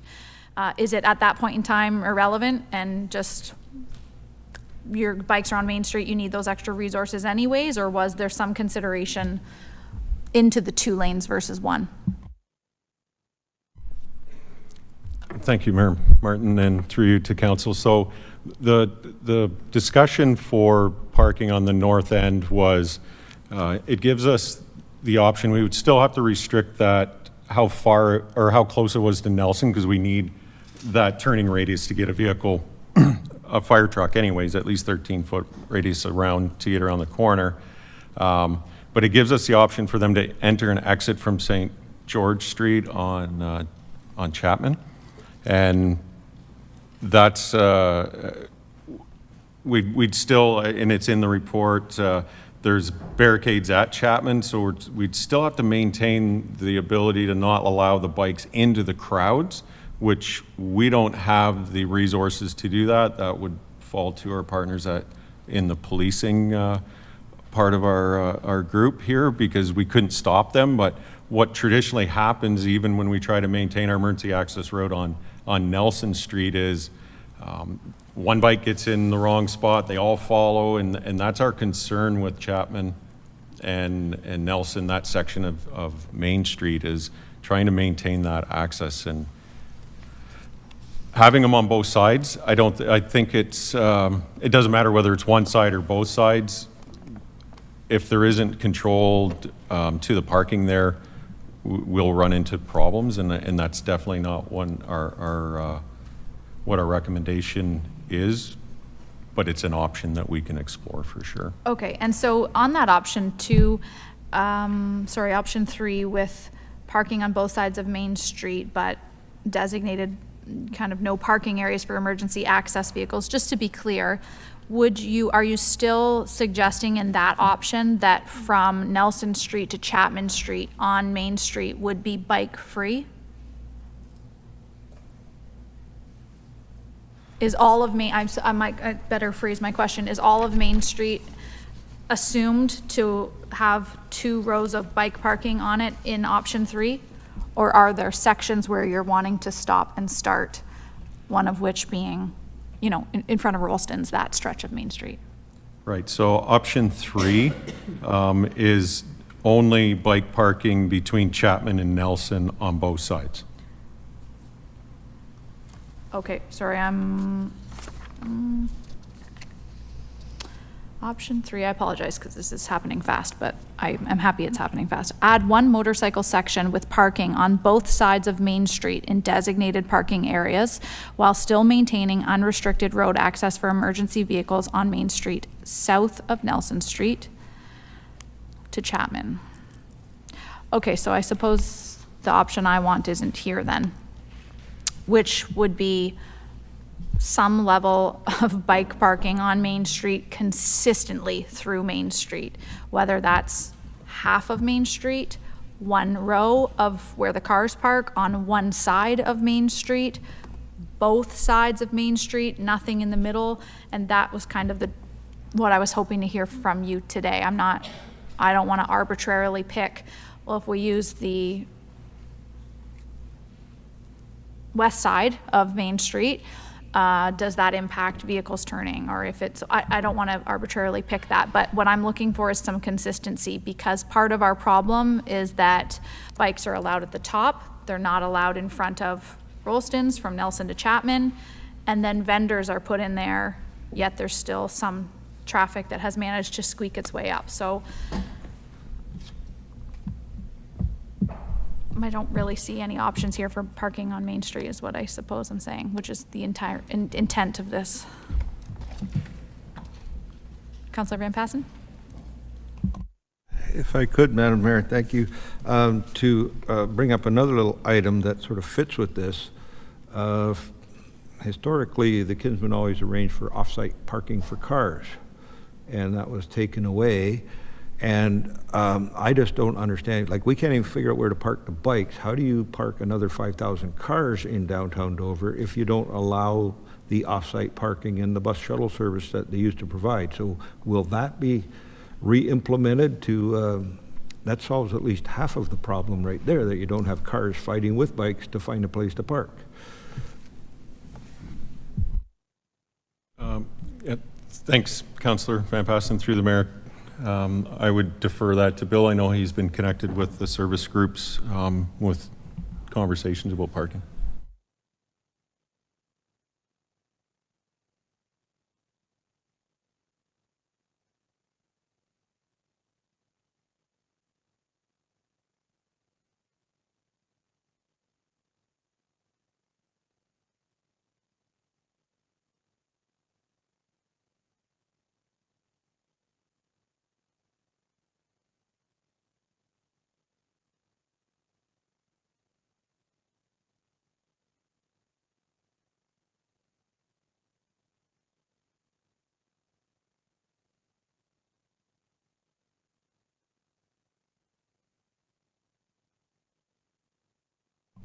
So for clarity, option 3, you're suggesting motorcycle section with parking on both sides of Main Street.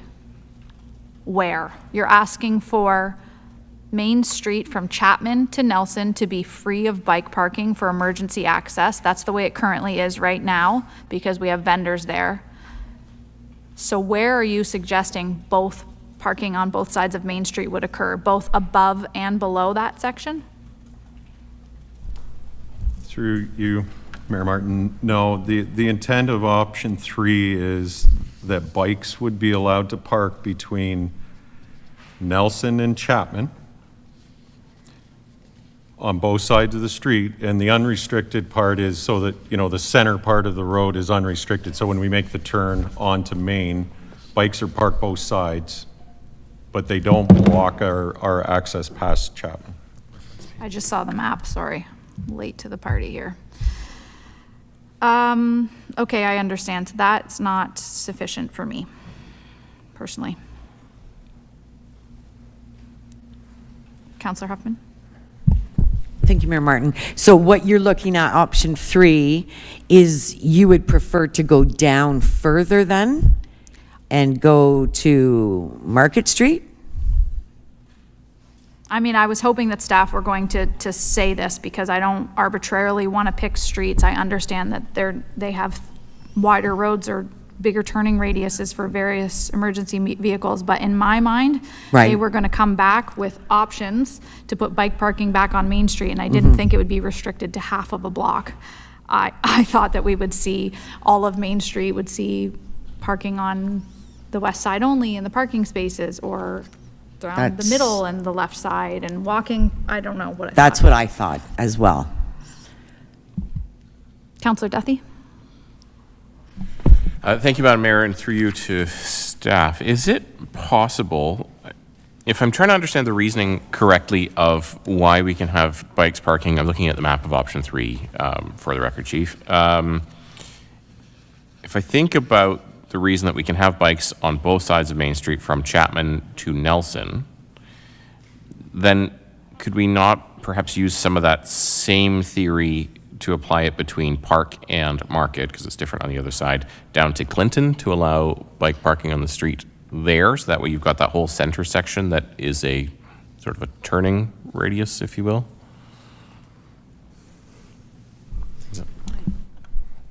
Through Madam Mayor to Council. Yeah, so we're still back to the concern that we have with motorcycles intermingling with pedestrians, because we can't keep them there. Like, we can't stop these motorcycles from being there, so they need to have access in and out, and that's why our options that we looked at for north of Chapman was there was a controlled way for them to come in on Chapman Street. They could come in, park, leave that way, not have to drive through the center of town where most people congregate.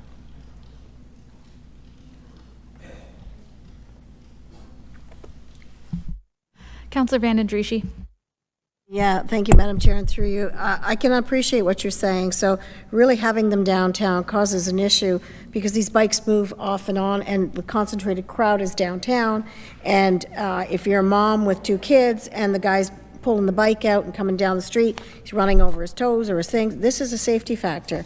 And I'm reading that when I look at it, and I'll go to the OPP then, your option is, realistically, you can only support option number 1 due to the fact of safety.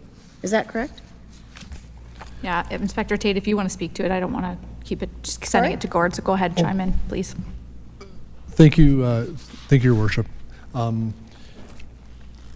Definitely, after reviewing it, pretty much under many different lenses, and obviously public safety, for us from the OPP, looking at adequate and effective policing, like making sure that we provide that service and safety for all, everybody in good conscience, any departure from, and I think it's like, even looking at the context of every year that this event occurs, it's carefully scrutinized, we debrief it, we look at every little safety aspect as a collective unity here and make amendments to make it safe. So where we were, say, 5-10 years ago, it's evolved.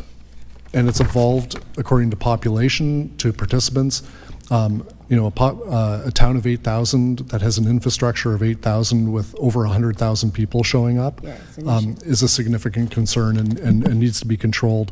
In saying the control part of it, with vehicles coming down into the area there, from an OPP traffic control perspective, we cannot force people into parking spaces or force people to park here or to do that. We just can't do that. It's for many reasons. So we always have to be very cognizant of that.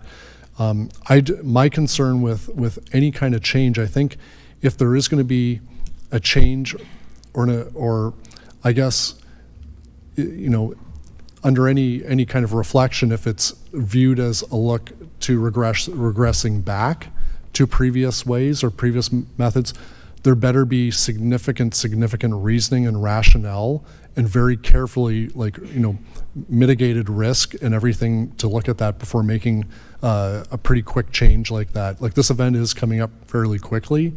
To make a change that significant is really, really opening risk. And I just hope that people realize, because if something were to happen, just something,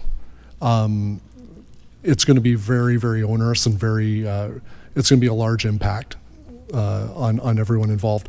If it comes down to risk, if people weigh risk and feel that the change. The other thing, I want to make, also, I'm a little bit all over the ice here, but another thing to also consider as well is this event.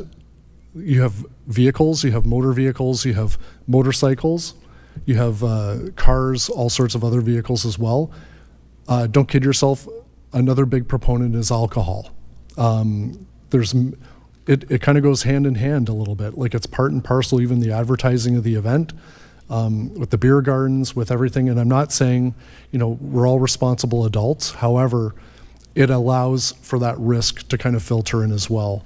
You throw in some alcohol, not only with pedestrian activity, things happen, but also with vehicular activity as well. It just opens up that potential. And if you do have vehicles in the same proximity with a large amount of people, there is big potential there for even just something as simple as an impaired driver making a bad decision or bad choices, right down to a very direct, targeted mass casualty, as we saw in London, we've seen in Toronto, where somebody's motivated and does something pretty significant. So we always have to be kind of and I really apologize even for us. We hate to be kind of those people in the room, the chief risk officers, more or less, like to kind of look at the risk of everything. But I think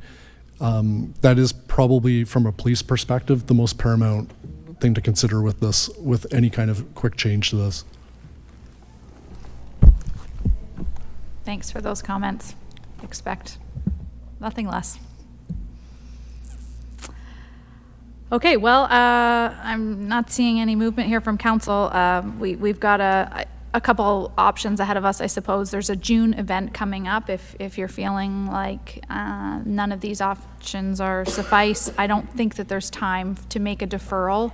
Or is it September? September. Shows what I know. September this year.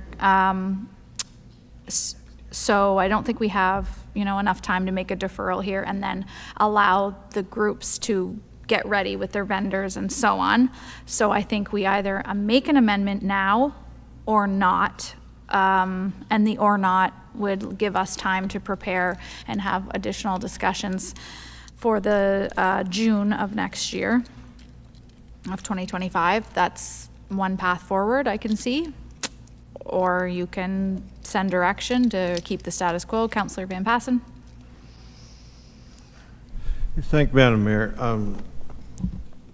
I think, is it not that we can give staff direction to, without specifically picking an option 1, 2, 3, the closest thing to getting some bikes on Main Street is option number 3, but maybe they can tweak that. Is it possible, as Councillor Duthie said, that we have that same option at the other end of Main Street with access from St. George across Market to that end, but only in and out through that one access, not direct out another way? Are there other little tweaks that they can do to it? But I think, staff should understand sort of council's wishes without council having to give them direct instructions, and they can work out the little details of what works, what doesn't work for whatever myriad of reasons, and let them work with the vendors, the service groups in Dover, and try to make it the best event possible without us specifically looking over their shoulder telling them what to do, right? Because I remember the day I remember the day this whole thing started, and then for a lot of years it just happened. There was no organization to it, and 20,000 bikes would just show up in Dover. There was no bathrooms, there was no parking, there was no anything. And then it started to get organized. And then a bunch of the community groups started getting involved. And we set up a PD 13 committee in the late 90s. And, that's evolved over the years. And I think our commander of the OPP has said that. It is an evolving situation, and society evolves with that. The alcohol in vehicles used to be pretty common from the 50s, 60s, 70s, that people are getting smarter and they are dealing with it in better ways and they are being more careful and everybody looks out for everybody else that way. So let's just give staff direction to keep working at it, but this is what we're looking for and not give them specific direction. Is that possible? I kind of look to staff. I'm sure they're going to want something firmed up. I'm not opposed to the idea, and I know, safety concerns are a large factor, but we're also here to create an environment for our community to thrive, for our service clubs to thrive. That is constantly what they're asking us to do, create the environment. And so while we're not event organizers and public safety does need to be top of mind, I think there's still a compromise to be found here, and this isn't it.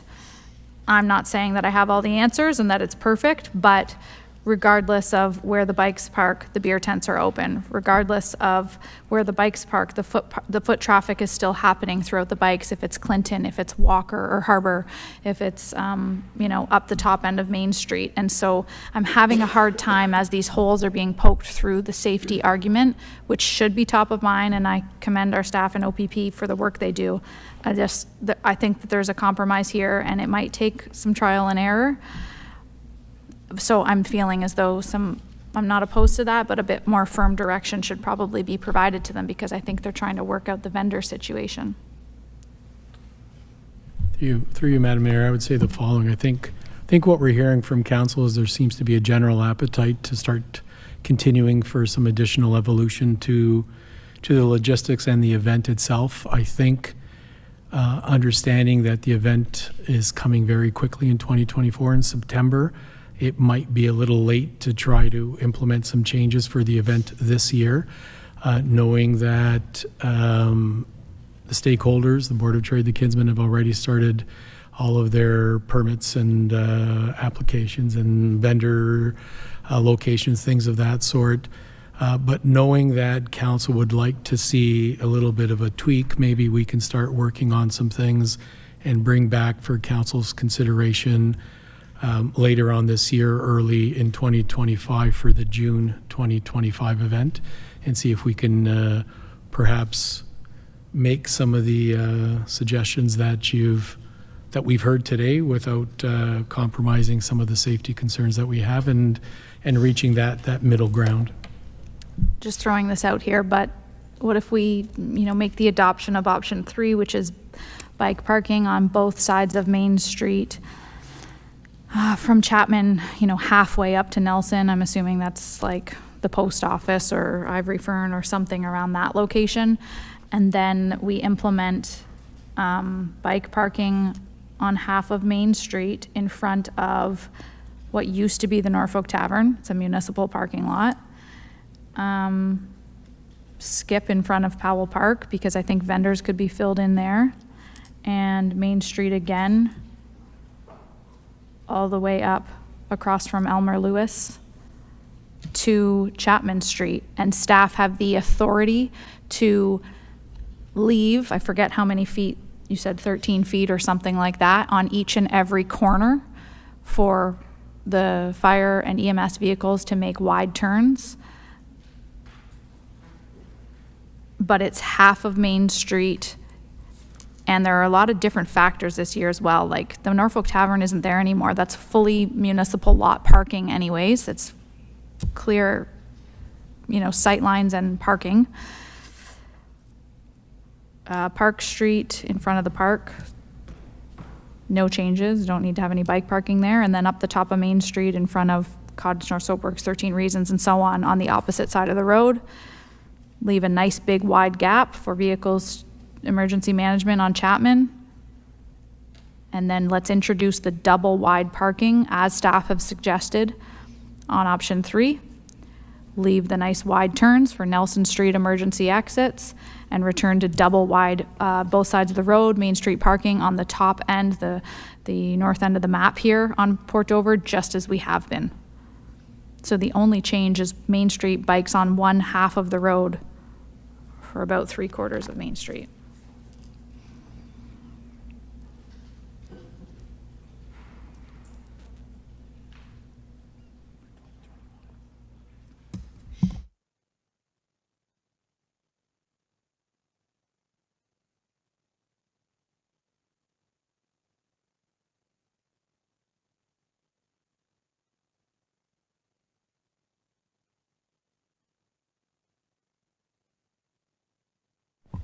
Through you, Madam Chair, to Council. So the largest concern here is the congestion. So that's not going to solve the congestion issue, and prevention is key, and that's what has the largest impact. That's why we go to our family doctors for our regular checkups, for our inspections, to ensure that we have no ailments, no concerns there. So that's better than a typical response in the event that something does occur. Now, this being said, I do want to point out option 4, which involves a consulting firm to assess the situation and come back with some suggestions of what's safest for Norfolk County.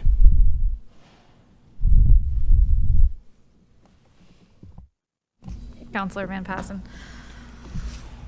You know, again, the old guy who's been around there for a long time, what always worked the best was you just leave Main Street alone.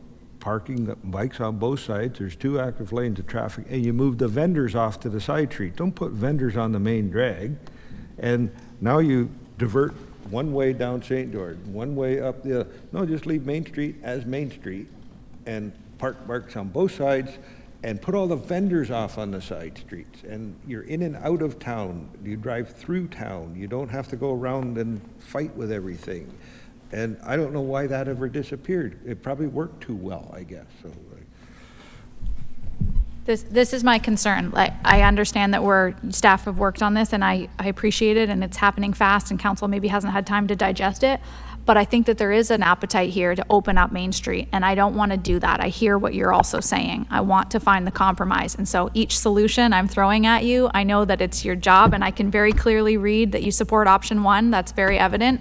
But I'm not getting any compromise back. And what if council one day, maybe it's not today, but one day says, that's it, bikes back on Main Street. I don't want that. I want to meet you guys in the middle and have some type of compromise here. And so I know that you don't want these options. I hear you, and it's documented here. OPP endorses option 1 only.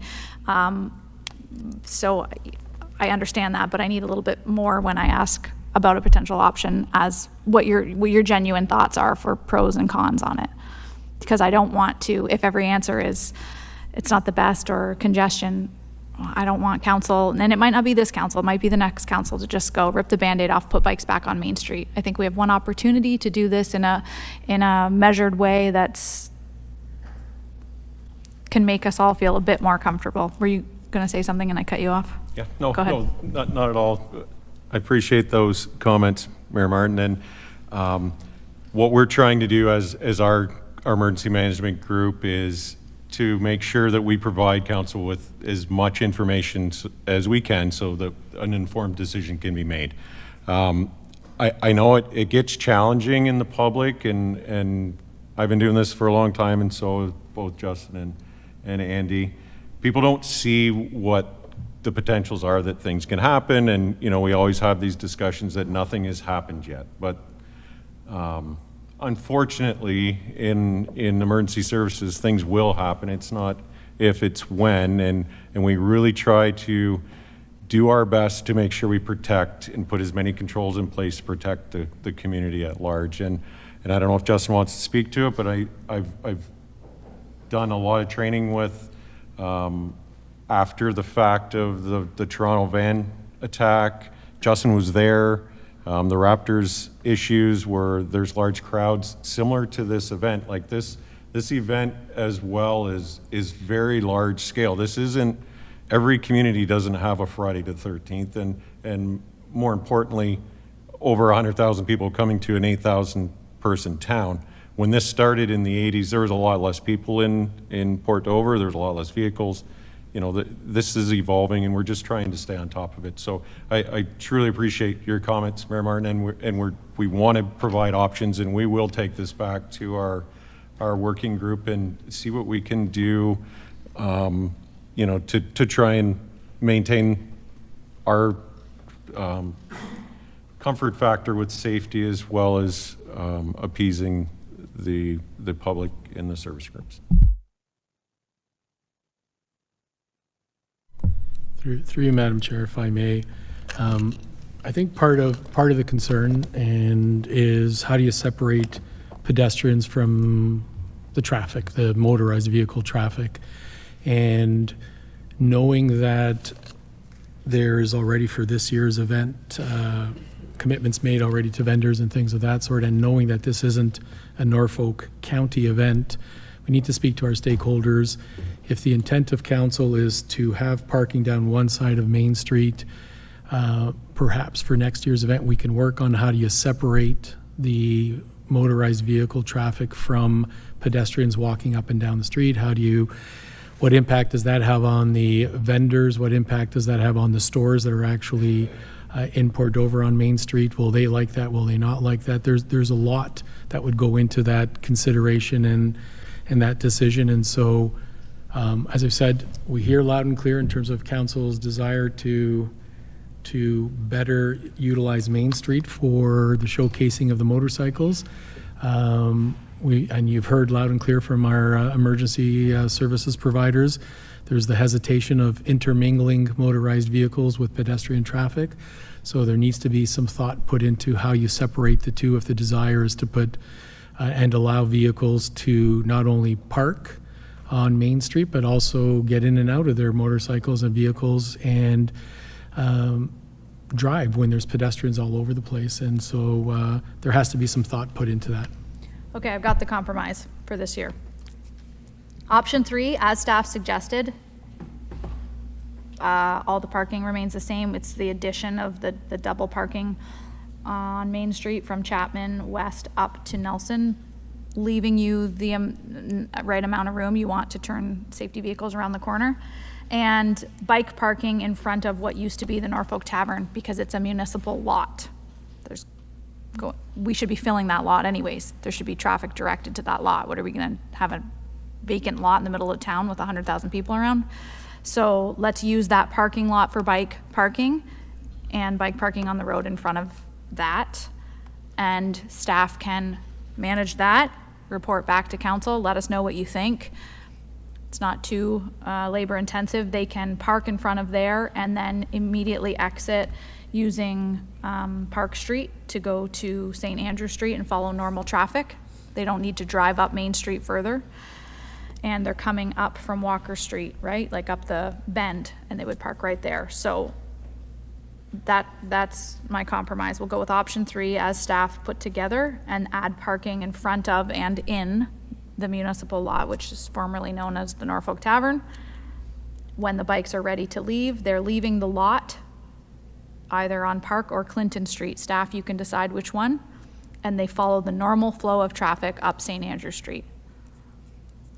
You can report back to us, you can let us know what you think, how that went, if there were any issues, and then we can look at a longer term plan for June when we all have more time.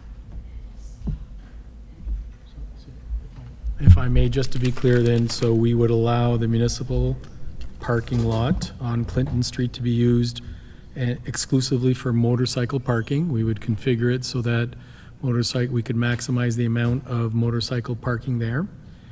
And you would like to also allow just in front of the municipal parking on Main Street, motorcycles to be parked there as well. Yeah, and I guess if I'm being a stickler, the answer is yes, but if that's a huge red flag for staff, if we can fill the parking lot with bikes only, people can go view the bikes inside the parking lot, and the bikes don't necessarily have to be on Main Street. Through you, Madam Chair, I think that would probably be preferable for our first responders there. Okay, so the bikes do not park in front of the municipal lot on Main Street, they park in the lot.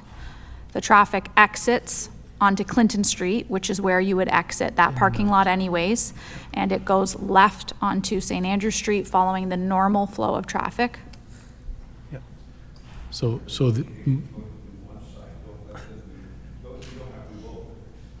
Just to be clear, though, motorcycles would be allowed into the municipal parking lot via Clinton Street and exit the municipal parking lot via Clinton Street.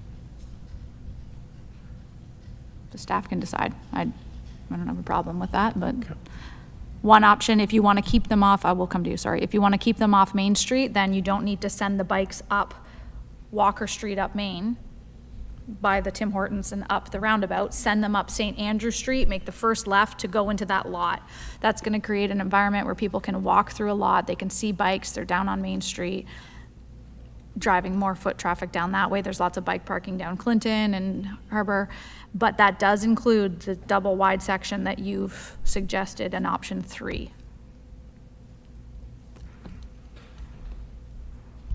Sure, we can definitely take that back. There we go, that's the answer have a I was look. looking for. Okay, Councillor Columbus.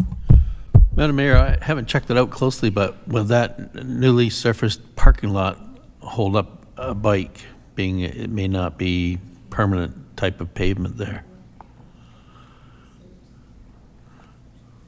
I have seen bikes, the kickstands sink into the pavement.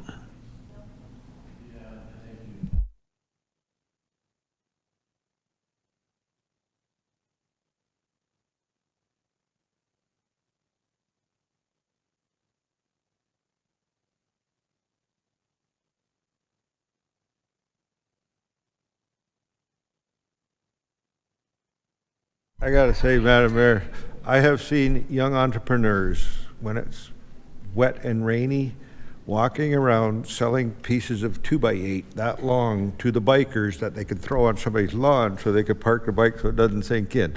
So if you're gonna worry about every little thing, throw some blocks of wood out there, they'll figure it out, right? Okay, well, that's my suggestion, but I'm not on the floor, so let's wrap this up and make sure council gets a bit of a break before we start our meeting. If you like it, I think that's, yeah. That the motion was direction was given to staff at the, or first that we received this report as information and direction was given to staff. Is that good enough to get it on the books?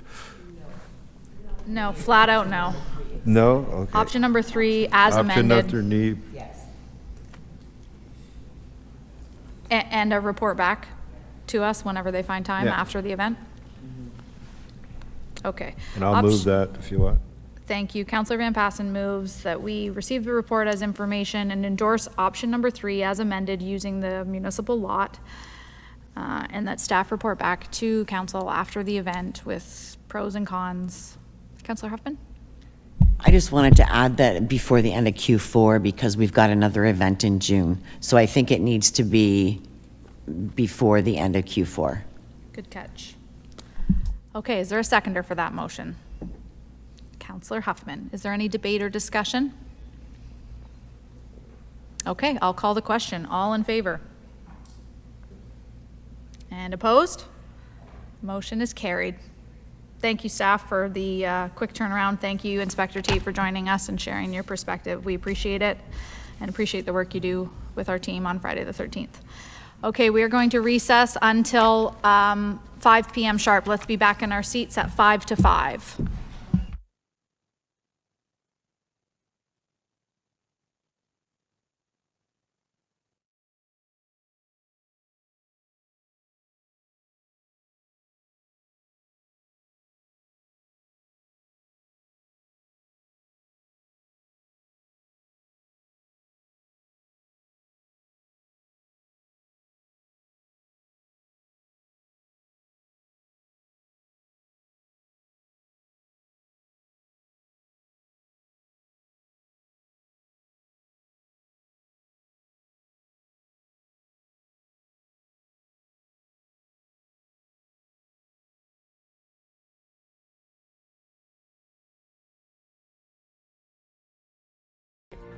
The first one is when a piece of land is separated to create a new parcel of vacant land. For example, a landowner may have a large lot and wish to separate a piece of land from the original lot, with the intention to sell the lot to a new owner. In that case, both lots need to comply with existing zoning requirements such as setbacks of any existing or new buildings from the property lines. The second one is a surplus farm dwelling severance. It happens when a landowner purchases additional farmlands and a residence on one of the properties is no longer required for their farming operation. In this case, the owner can sever the piece of land that contains the redundant residential dwelling. And the third kind of severance can be a boundary adjustment between two adjacent properties, where one property owner agrees to transfer a piece of their land to the other owner. There are various reasons we received a boundary adjustment severance, such as to allow additional lands, to accommodate a building construction, or to construct an extended septic system, or to resolve the setback deficiency of an existing lot. To learn more about planning in Norfolk County, visit our website at norfolkcounty.ca/planning or contact planning team at 519-426-5870 or 226 Norfolk, extension 1842, or email planning@norfolkcounty.ca. Thanks for watching. Hi, I am Mohammed from Norfolk County Planning Department. We've got a lot of questions here, and this video series will answer some of those. What is a subdivision? If a landowner would like to divide their property into 3 pieces of land, they can submit a severance application that we explained earlier. Whereas a subdivision application is required when a landowner has a piece of land large enough to divide into more than 3 or 4 individual lots to build new houses or other kind of developments. The subdivision process generally requires a more in-depth review with a longer processing time to ensure that the development meets county's development standards. What is a condominium? A condominium, often known as a condo, is an ownership model where the building or group of buildings is divided into multiple units that are surrounded by common areas for circulation, servicing, or amenities such as parks and open spaces. The common areas are jointly owned and managed by the owners of the units. Residential condominiums are frequently constructed as apartment buildings and townhouses with private roads.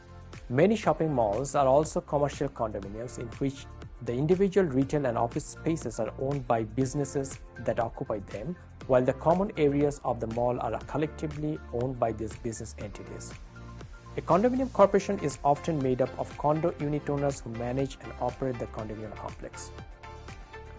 What is the difference between a subdivision and a condominium?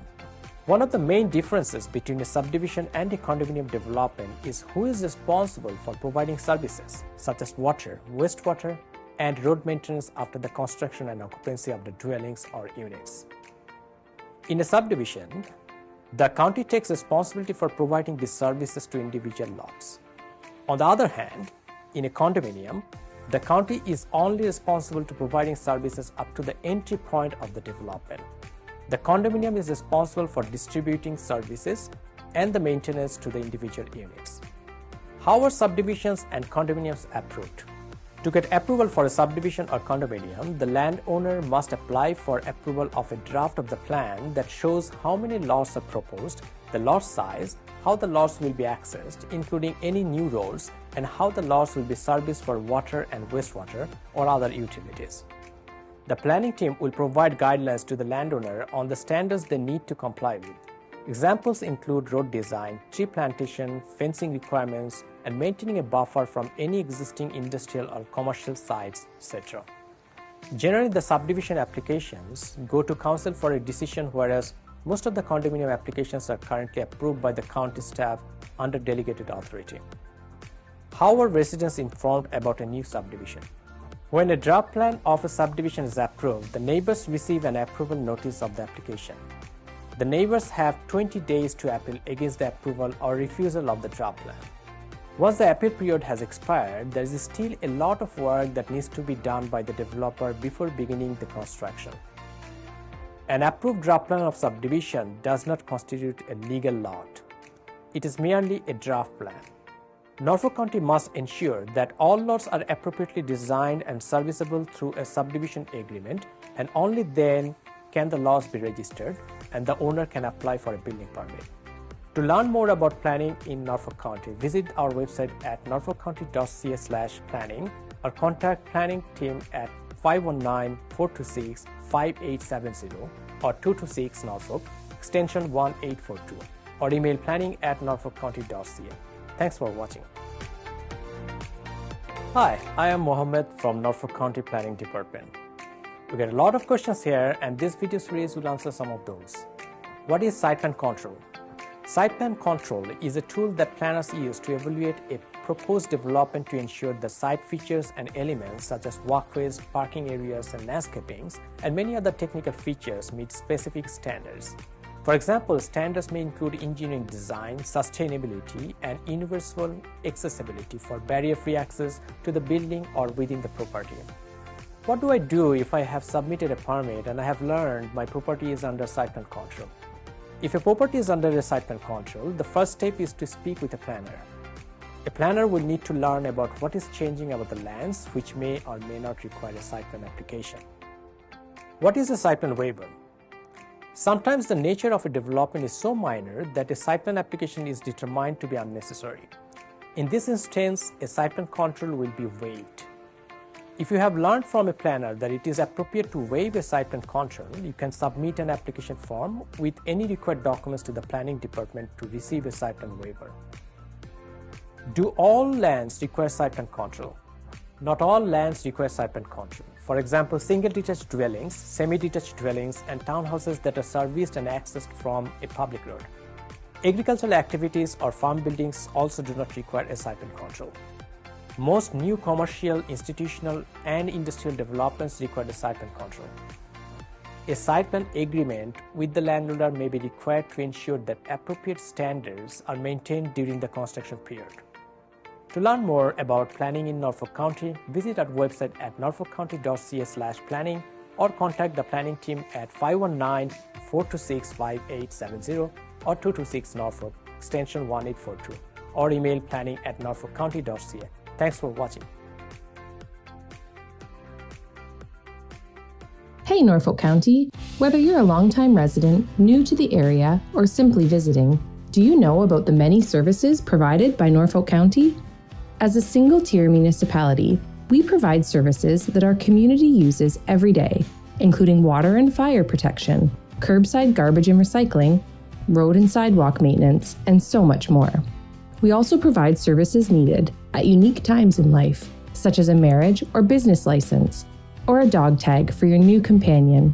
And the unique geographic features in Norfolk County, from farmland and forests to lakes and wetlands, means we also provide specialized services ranging from drainage applications to tree inspections. Wondering how to contact Norfolk County? Start with Service Norfolk. Our friendly team of agents is here to help. Reach us by phone at 519-426-5870 or 226 Norfolk from 8:30 to 4:30 Monday to Friday. Calling about an issue after hours? No problem. We have you covered. Prefer online? Email askus@norfolkcounty.ca anytime, or use our customer service portal at service.norfolkcounty.ca and get a reply right to your email inbox. Want to visit us in person? Come to one of our friendly customer service counters in Simcoe, Monday to Friday, or Delhi, Tuesday to Thursday. Service Norfolk, connecting you to Norfolk County services.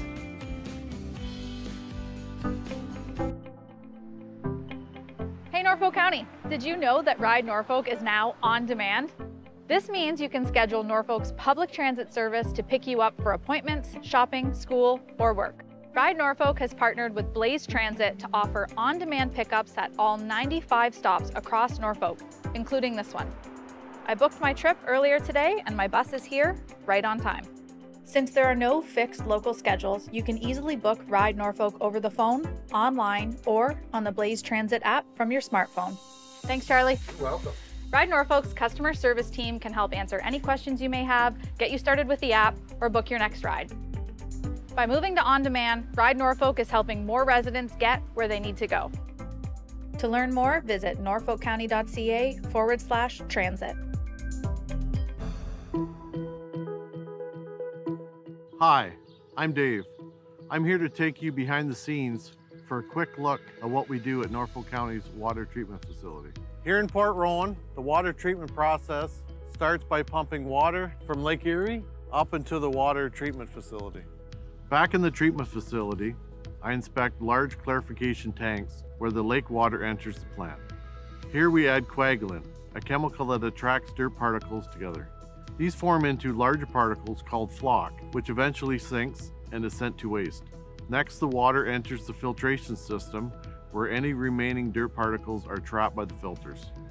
The water is then chlorinated and sent into a 113 cubic meter underground storage chamber. The water is then taken to the granular activated carbon filters that work like supersized 10,000 pound Brita filters to remove taste and odor. The final step is disinfection, which includes UV and a final dose of chlorine, ensuring safe, potable drinking water. Water testing is an important part of the job. Throughout the day, we take water samples at different stages of the process, up to 9 tests depending on the treatment facility. As a Norfolk resident myself, I am proud to serve the community I live in. Thanks for joining me in this behind-the-scenes tour.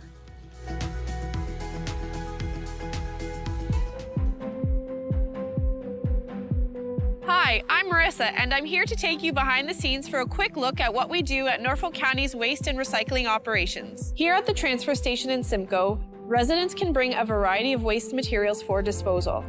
Norfolk operates 2 transfer stations, welcoming about 27,000 customers every year, and accepts material ranging from bulky items, wood, metal, and yard waste. Norfolk also provides curbside waste programs. Recycling from your home arrives at this facility where it is manually sorted by the type of material. You can see why it's important to separate materials into the correct bin, rinse recyclables, and remove items from bags. This facility processes 4,600 metric tons per year. That's equal to about 20 tons per day. Once items are sorted by material type, they are baled and ready to be shipped across North America to be made into new material. About 8 to 10% of the material that arrives here shouldn't have been put in the recycling bin. Residents can use our Recycle Coach app to confirm if an item can be recycled. After seeing how waste is handled, I hope this video helps show why rinsing and sorting your recyclables are important steps in the recycling process. As a Norfolk County employee, I am proud to serve the community I was raised in. Thanks for joining me on this behind-the-scenes tour. Hey Norfolk County, whether you're a longtime resident, new to the area, or simply visiting, do you know about the many services provided by Norfolk County? As a single-tier municipality, we provide services that our community uses every day, including water and fire protection, curbside garbage and recycling, road and sidewalk maintenance, and so much more. We also provide services needed at unique times in life, such as a marriage or business license, or a dog tag for your new companion. And the unique geographic features in Norfolk County, from farmland and forests to lakes and wetlands, means we also provide specialized services ranging from drainage applications to tree inspections. Wondering how to contact Norfolk County? Start with Service Norfolk. Our friendly team of agents is here to help. Reach us by phone at 519-426-5870 or 226-NORFOLK from 8:30 to 4:30, Monday to Friday. Calling about an issue after hours? No problem. We have you covered. Prefer online? Email askus@norfolkcounty.ca anytime, or use our customer service portal at service.norfolkcounty.ca and get a reply right to your email inbox. Want to visit us in person? Come to one of our friendly customer service counters in Simcoe, Monday to Friday, or Delhi, Tuesday to Thursday. Service Norfolk, connecting you to Norfolk County services.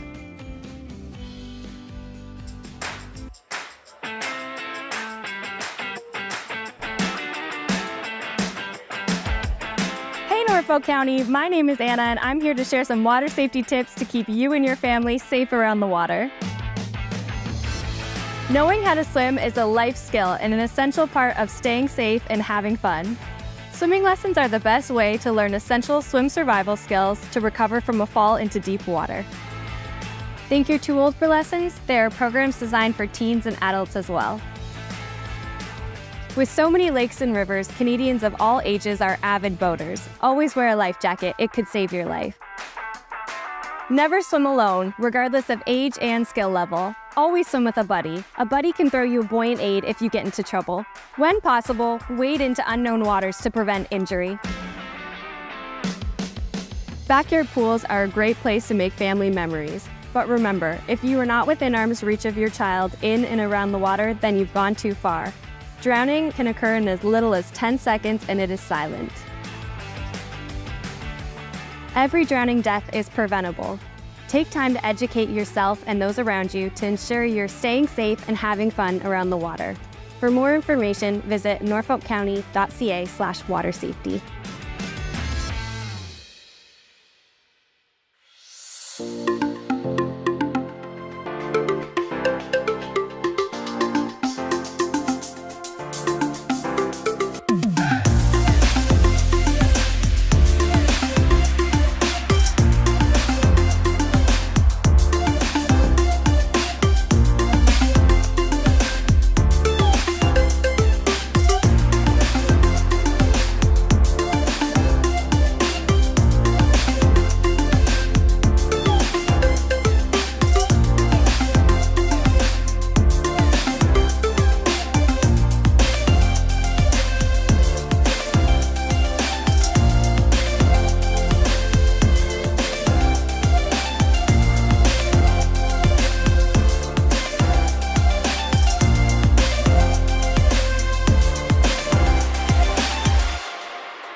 Soon after, members of council and I took our seats right here in council chambers last November, we began to plan the direction we'd like to see Norfolk County take over the next 4 years and beyond.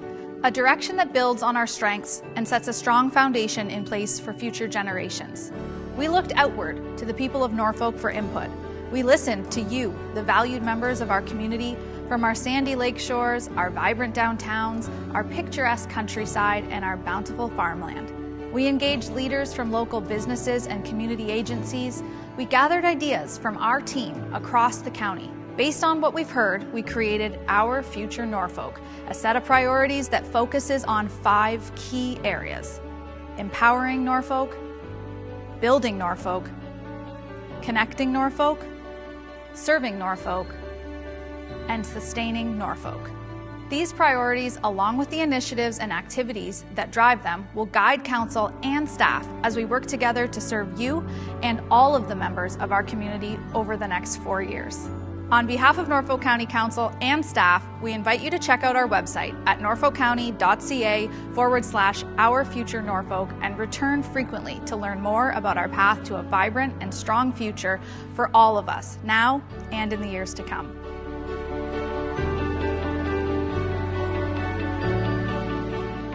Hi, I am Mohammed from Norfolk County Planning Department. We get a lot of questions at the Planning Department, and this video series will answer some of those. The first big question is, what is the official plan? Norfolk County's official plan describes Council's policy on how lands in our community should be used, managed, and developed. It is prepared with community input and helps to ensure the future planning and development will meet the specific needs of our community. An official plan includes issues such as where new housing, industry, offices, and shops will be located, and what services like roads, water mains, sewers, parks, and schools will be needed. It also defines when and in what order our community will grow and outlines community improvement initiatives. The official plan is approved by the Ministry of Municipal Affairs and Housing in Ontario. The current official plan was adopted in 2016 with a goal to manage the growth of this county for the next 20 years. Residents can see Norfolk County official plan on our website at norfolkcounty.ca/official plan. What is a secondary plan? A secondary plan is a more detailed policy document embedded within the official plan to address the growth and development issues unique to a specific area of the county. For example, the lakeshore area in Norfolk County or a particular urban area with defined characteristics can be a secondary plan. As I mentioned, it is a more detailed policy document. It provides directions on where future development will occur with a guideline on density, road access, infrastructure services, different building types, building heights, or even design guidelines that are compatible to that specific area. In Norfolk County, there is only one secondary plan at this moment, which is the Lakeshore Special Policy Area Secondary Plan. The Port Dover Secondary Plan would be the second plan the county is working on at this moment. What does the land use designation of a property mean? Norfolk County's official plan also identifies how individual land or a group of lands will be used, and this is done by the land use designation. In Norfolk County, a lot of lands have been designated as agricultural. Some areas have been designated as hazard lands because of their specific natural features. An example would be the natural creeks, streams, rivers, or shoreline areas. Some lands have been designated as residential, commercial, or industrial to efficiently manage the growth of specific land use. Each land designation has rules about the kind of development allowed. The official plan uses growth management data to identify where and how much growth will occur in the next 20 years. In accordance with the provincial requirement, Norfolk County reviews and updates these growth areas every 5 years. What is the process of changing an official plan designation? A landowner can request to change the designation of the land through an official plan amendment application. This change requires a public hearing meeting and council's decision. A landowner needs to consult with a planner to get more information about this process and to identify the required documents they must submit. Any official plan amendment needs to conform to the provincial policy statement, which is a planning policy document that affects all municipalities across Ontario. This provincial policy statement is currently under review and may change in the future. To learn more about planning in Norfolk County, visit our website at norfolkcounty.ca/planning or contact the planning team at 519-426-5870 or 226 Norfolk, extension 1842, or email planning@norfolkcounty.ca. Thanks for watching. Hi, I'm Hannah from the Norfolk County Planning Department. We receive many questions at the Planning Department, and this video series will answer some of those, like what types of planning applications are there? There are 4 main types of planning applications for different needs. First, there are minor variances and different types of severances. These are reviewed by Norfolk County's Committee of Adjustment. An example of a minor variance is when a garage is being built closer to a property line or is taller than what is permitted in the zoning bylaw. An example of a consent to sever is creating a new lot to allow for a new house. Second, are zoning bylaw and official plan amendments that are considered at council. An example is changing the permission in an urban area to allow for a triplex where a single detached dwelling is permitted. Third, are applications that Ontario's Planning Act gives Norfolk County's Planning Department authority to approve. For example, a draft plan of condominium or subdivision, which are types of applications which enable the division of land for future housing. And fourth, are applications which rely on approval from another regulator, such as telecommunications towers and hazard land boundary line adjustments. As a resident, when do I need to submit a planning application? For the average homeowner, a planning application may be required if your project does not meet the requirements of the zoning bylaw or official plan, or your property falls under site plan control. The building department will let you know that a planning application is required. If you want to change the boundaries of your lot, create an easement, or create a new lot from your property, you will need to apply for a consent to sever with the planning department. What is a pre-consultation meeting? A pre-consultation meeting is the first step of a planning application and allows staff to clarify the application process and provide a checklist of documents required. A complete application can reduce the time required for review and decision-making. Applications that must undergo a pre-consultation meeting before the application can be submitted include official plan amendments, zoning bylaw amendments, draft plans of subdivision, draft plans of condominium, and site plan applications. A meeting may also be required for certain Committee of Adjustment applications. To learn more about planning in Norfolk County, visit our website at norfolkcounty.ca/planning or contact the planning team at 519-426-5870 or 226 Norfolk, extension 1842. You can also email planning@norfolkcounty.ca. Thanks for watching.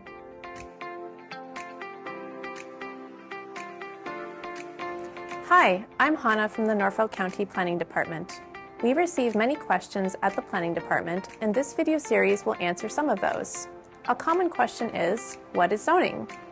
Zoning is a way of categorizing how land can be used.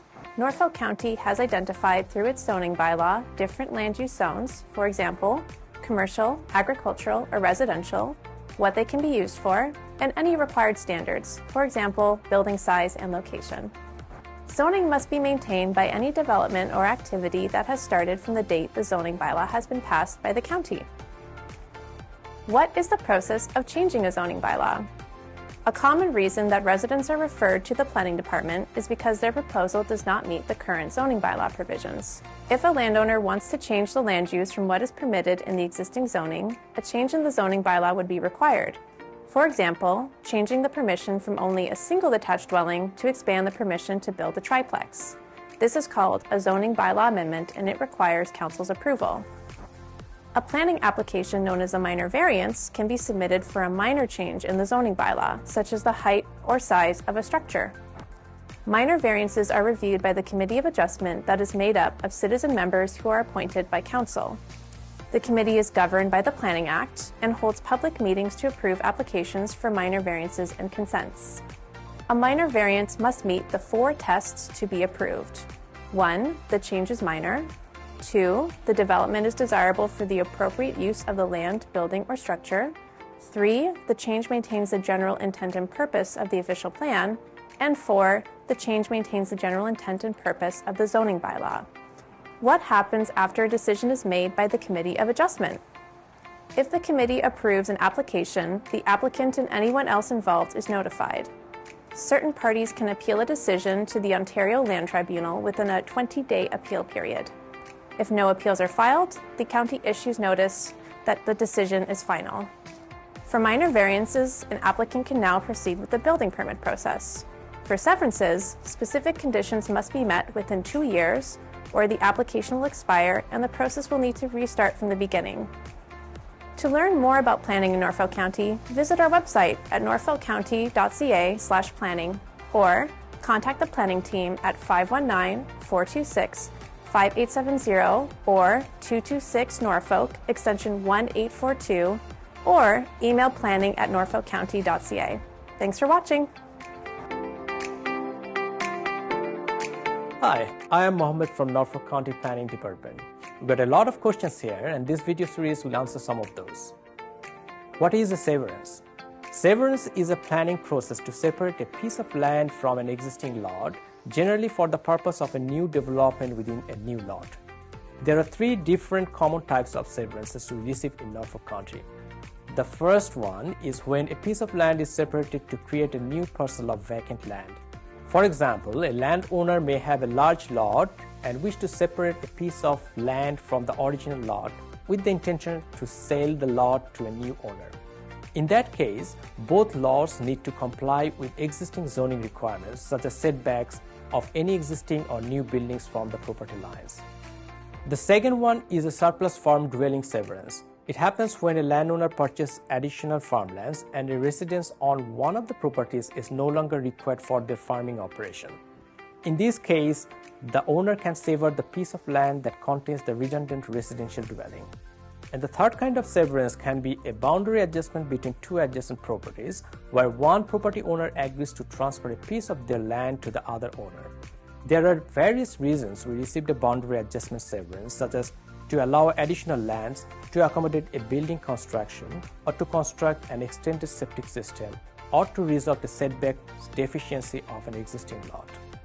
To learn more about planning in Norfolk County, visit our website at norfolkcounty.ca/planning or contact planning team at 519-426-5870 or 226 Norfolk, extension 1842, or email planning@norfolkcounty.ca. Thanks for watching.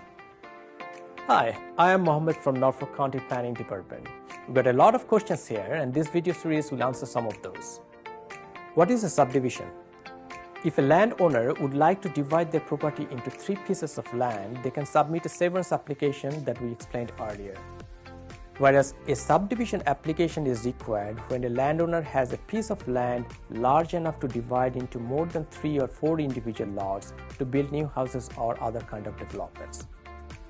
The subdivision process generally requires a more in-depth review with a longer processing time to ensure that the development meets county's development standards. What is a condominium? A condominium, often known as a condo, is an ownership model where the building or group of buildings is divided into multiple units that are surrounded by common areas for circulation, servicing, or amenities such as parks and open spaces. The common areas are jointly owned and managed by the owners of the units. Residential condominiums are frequently constructed as apartment buildings and townhouses with private roads. Many shopping malls are also commercial condominiums in which the individual retail and office spaces are owned by businesses that occupy them, while the common areas of the mall are collectively owned by these business entities. A condominium corporation is often made up of condo unit owners who manage and operate the condominium complex. What is the difference between a subdivision and a condominium? One of the main differences between a subdivision and a condominium development is who is responsible for providing services such as water, wastewater, and road maintenance after the construction and occupancy of the dwellings or units. In a subdivision, the county takes responsibility for providing these services to individual lots. On the other hand, in a condominium, the county is only responsible to providing services up to the entry point of the development. The condominium is responsible for distributing services and the maintenance to the individual units. How are subdivisions and condominiums approved? To get approval for a subdivision or condominium, the landowner must apply for approval of a draft of the plan that shows how many lots are proposed, the lot size, how the lots will be accessed, including any new roads, and how the lots will be serviced for water and wastewater or other utilities. The planning team will provide guidelines to the landowner on the standards they need to comply with. Examples include road design, tree plantation, fencing requirements, and maintaining a buffer from any existing industrial or commercial sites, etc. Generally, the subdivision applications go to council for a decision, whereas most of the condominium applications are currently approved by the county staff under delegated authority. How are residents informed about a new subdivision? When a draft plan of a subdivision is approved, the neighbors receive an approval notice of the application. The neighbors have 20 days to appeal against the approval or refusal of the draft plan. Once the appeal period has expired, there is still a lot of work that needs to be done by the developer before beginning the construction. An approved draft plan of subdivision does not constitute a legal lot. It is merely a draft plan. Norfolk County must ensure that all lots are appropriately designed and serviceable through a subdivision agreement, and only then can the lots be registered and the owner can apply for a building permit. To learn more about planning in Norfolk County, visit our website at norfolkcounty.ca/planning or contact planning team at 519-426-5870 or 226 Norfolk, extension 1842, or email planning@norfolkcounty.ca. Thanks for watching. Hi, I am Mohammed from Norfolk County Planning Department. We get a lot of questions here, and this video series will answer some of those. What is site plan control? Site plan control is a tool that planners use to evaluate a proposed development to ensure the site features and elements such as walkways, parking areas, and landscapings, and many other technical features meet specific standards. For example, standards may include engineering design, sustainability, and universal accessibility for barrier-free access to the building or within the property. What do I do if I have submitted a permit and I have learned my property is under site plan control? If a property is under a site plan control, the first step is to speak with a planner. A planner will need to learn about what is changing about the lands, which may or may not require a site plan application. What is a site plan waiver? Sometimes the nature of a development is so minor that a site plan application is determined to be unnecessary. In this instance, a site plan control will be waived. If you have learned from a planner that it is appropriate to waive a site plan control, you can submit an application form with any required documents to the planning department to receive a site plan waiver. Do all lands require site plan control? Not all lands require site plan control. For example, single detached dwellings, semi-detached dwellings, and townhouses that are serviced and accessed from a public road. Agricultural activities or farm buildings also do not require a site plan control. Most new commercial, institutional, and industrial developments require a site plan control. A site plan agreement with the landowner may be required to ensure that appropriate standards are maintained during the construction period. To learn more about planning in Norfolk County, visit our website at norfolkcounty.ca/planning or contact the planning team at 519-426-5870 or 226 Norfolk, extension 1842, or email planning@norfolkcounty.ca. Thanks for watching. Hey Norfolk County, whether you're a longtime resident, new to the area, or simply visiting, do you know about the many services provided by Norfolk County? As a single-tier municipality, we provide services that our community uses every day, including water and fire protection, curbside garbage and recycling, road and sidewalk maintenance, and so much more. We also provide services needed at unique times in life, such as a marriage or business license, or a dog tag for your new companion. And the unique geographic features in Norfolk County, from farmland and forests to lakes and wetlands, means we also provide specialized services ranging from drainage applications to tree inspections. Wondering how to contact Norfolk County? Start with Service Norfolk. Our friendly team of agents is here to help. Reach us by phone at 519-426-5870 or 226 Norfolk from 8:30 to 4:30, Monday to Friday. Calling about an issue after hours? No problem. We have you covered. Prefer online? Email askus@norfolkcounty.ca anytime, or use our customer service portal at service.norfolkcounty.ca and get a reply right to your email inbox. Want to visit us in person? Come to one of our friendly customer service counters in Simcoe, Monday to Friday, or Delhi, Tuesday to Thursday. Service Norfolk, connecting you to Norfolk County services.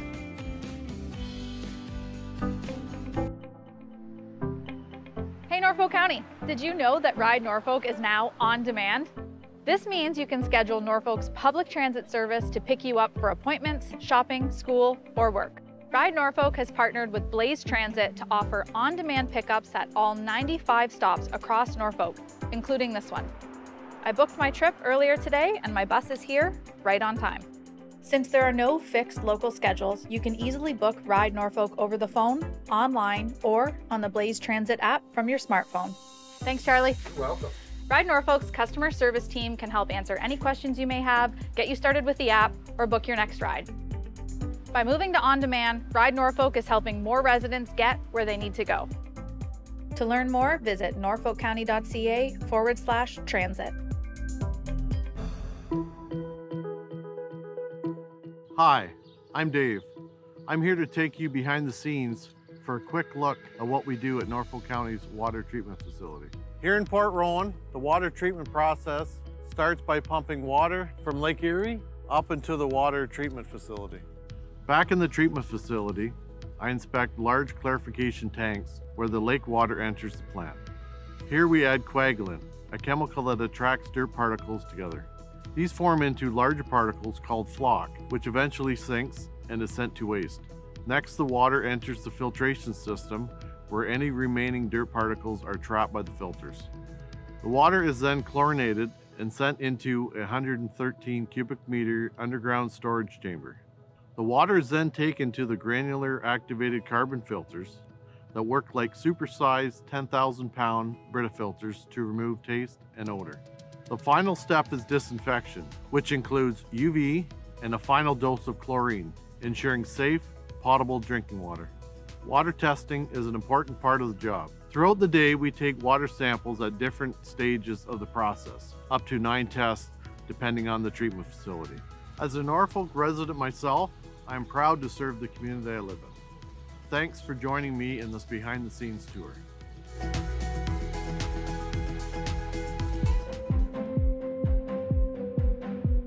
Hi, I'm Marissa, and I'm here to take you behind the scenes for a quick look at what we do at Norfolk County's waste and recycling operations. Here at the transfer station in Simcoe, residents can bring a variety of waste materials for disposal. Norfolk operates 2 transfer stations, welcoming about 27,000 customers every year, and accepts material ranging from bulky items, wood, metal, and yard waste. Norfolk also provides curbside waste programs. Recycling from your home arrives at this facility where it is manually sorted by the type of material. You can see why it's important to separate materials into the correct bin, rinse recyclables, and remove items from bags. This facility processes 4,600 metric tons per year. That's equal to about 20 tons per day. Once items are sorted by material type, they are baled and ready to be shipped across North America to be made into new material. About 8 to 10% of the material that arrives here shouldn't have been put in the recycling bin. Residents can use our Recycle Coach app to confirm if an item can be recycled. After seeing how waste is handled, I hope this video helps show why rinsing and sorting your recyclables are important steps in the recycling process. As a Norfolk County employee, I am proud to serve the community I was raised in. Thanks for joining me on this behind-the-scenes tour. Hey Norfolk County, whether you're a longtime resident, new to the area, or simply visiting, do you know about the many services provided by Norfolk County? As a single-tier municipality, we provide services that our community uses every day, including water and fire protection, curbside garbage and recycling, road and sidewalk maintenance, and so much more. We also provide services needed at unique times in life, such as a marriage or business license, or a dog tag for your new companion. And the unique geographic features in Norfolk County, from farmland and forests to lakes and wetlands, means we also provide specialized services ranging from drainage applications to tree inspections. Wondering how to contact Norfolk County? Start with Service Norfolk. Our friendly team of agents is here to help. Reach us by phone at 519-426-5870 or 226 Norfolk from 8:30 to 4:30 Monday to Friday. Calling about an issue after hours? No problem. We have you covered. Prefer online?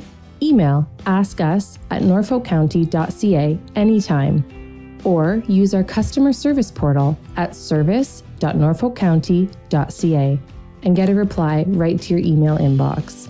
Want to visit us in person? Come to one of our friendly customer service counters in Simcoe, Monday to Friday, or Delhi, Tuesday to Thursday. Service Norfolk, connecting you to Norfolk County services.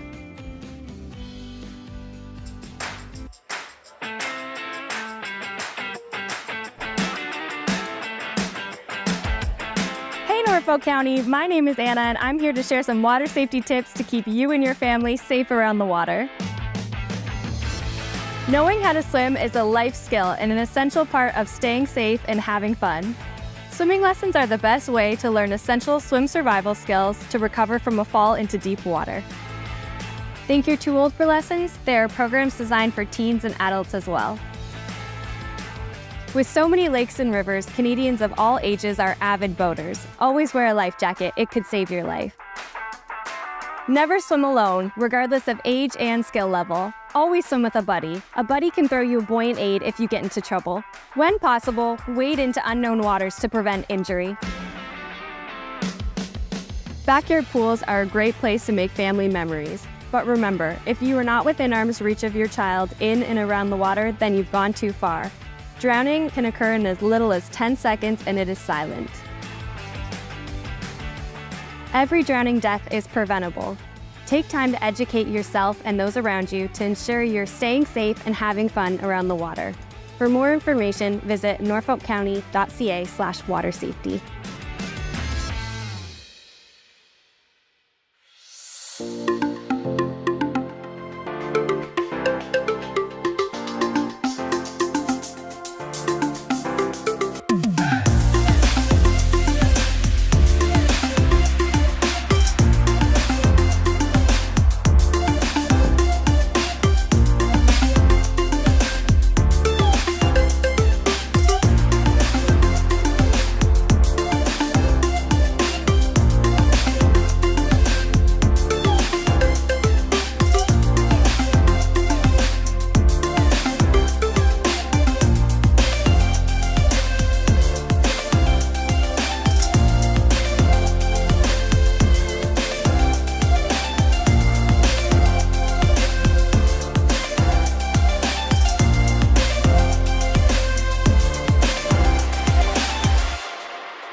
Soon after, members of council and I took our seats right here in council chambers last November, we began to plan the direction we'd like to see Norfolk County take over the next 4 years and beyond. A direction that builds on our strengths and sets a strong foundation in place for future generations. We looked outward to the people of Norfolk for input. We listened to you, the valued members of our community, from our sandy lake shores, our vibrant downtowns, our picturesque countryside, and our bountiful farmland. We engaged leaders from local businesses and community agencies. We gathered ideas from our team across the county. Based on what we've heard, we created Our Future Norfolk, a set of priorities that focuses on 5 key areas: empowering Norfolk, building Norfolk, connecting Norfolk, serving Norfolk, and sustaining Norfolk. These priorities, along with the initiatives and activities that drive them, will guide council and staff as we work together to serve you and all of the members of our community over the next 4 years. On behalf of Norfolk County Council and staff, we invite you to check out our website at norfolkcounty.ca/Our Future Norfolk and return frequently to learn more about our path to a vibrant and strong future for all of us, now and in the years to come.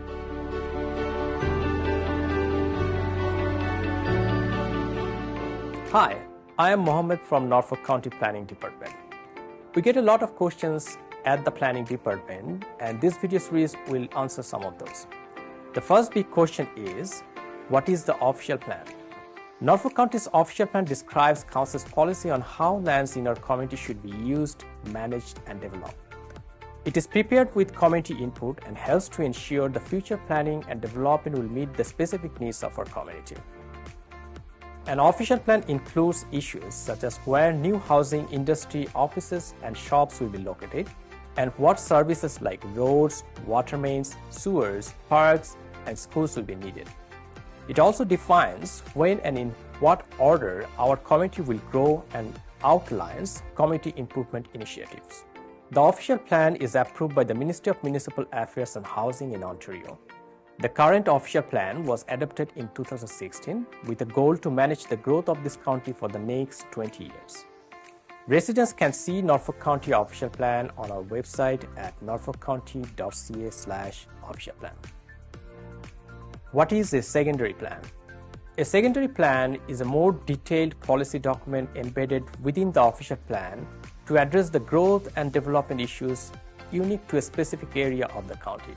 For example, the lakeshore area in Norfolk County or a particular urban area with defined characteristics can be a secondary plan. As I mentioned, it is a more detailed policy document. It provides directions on where future development will occur with a guideline on density, road access, infrastructure services, different building types, building heights, or even design guidelines that are compatible to that specific area. In Norfolk County, there is only one secondary plan at this moment, which is the Lakeshore Special Policy Area Secondary Plan. The Port Dover Secondary Plan would be the second plan the county is working on at this moment. What does the land use designation of a property mean? Norfolk County's official plan also identifies how individual land or a group of lands will be used, and this is done by the land use designation. In Norfolk County, a lot of lands have been designated as agricultural. Some areas have been designated as hazard lands because of their specific natural features. An example would be the natural creeks, streams, rivers, or shoreline areas.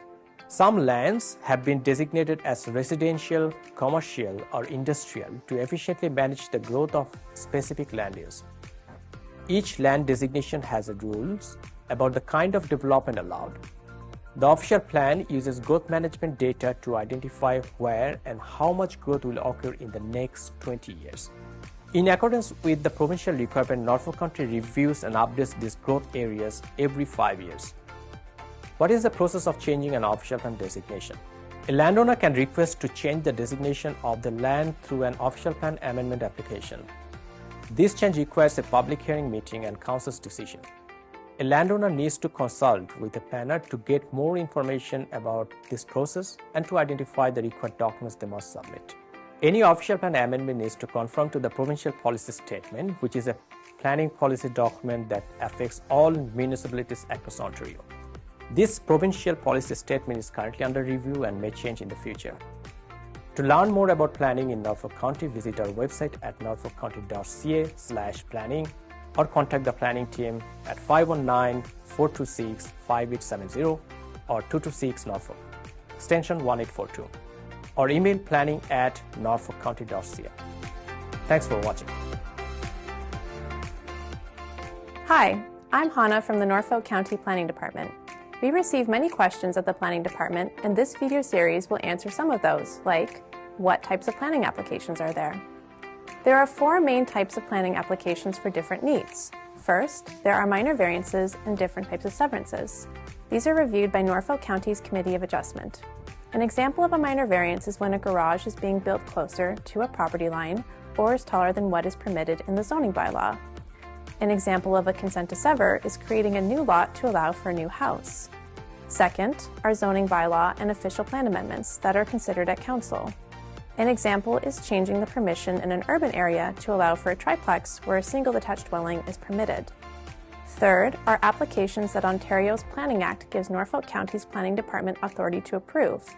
For example, a draft plan of condominium or subdivision, which are types of applications which enable the division of land for future housing. And fourth, are applications which rely on approval from another regulator, such as telecommunications towers and hazard land boundary line adjustments. As a resident, when do I need to submit a planning application? For the average homeowner, a planning application may be required if your project does not meet the requirements of the zoning bylaw or official plan, or your property falls under site plan control. The building department will let you know that a planning application is required. If you want to change the boundaries of your lot, create an easement, or create a new lot from your property, you will need to apply for a consent to sever with the planning department. What is a pre-consultation meeting? A pre-consultation meeting is the first step of a planning application and allows staff to clarify the application process and provide a checklist of documents required. A complete application can reduce the time required for review and decision-making. Applications that must undergo a pre-consultation meeting before the application can be submitted include official plan amendments, zoning bylaw amendments, draft plans of subdivision, draft plans of condominium, and site plan applications. A meeting may also be required for certain Committee of Adjustment applications. To learn more about planning in Norfolk County, visit our website at norfolkcounty.ca/planning or contact the planning team at 519-426-5870 or 226 Norfolk, extension 1842. You can also email planning@norfolkcounty.ca. Thanks for watching.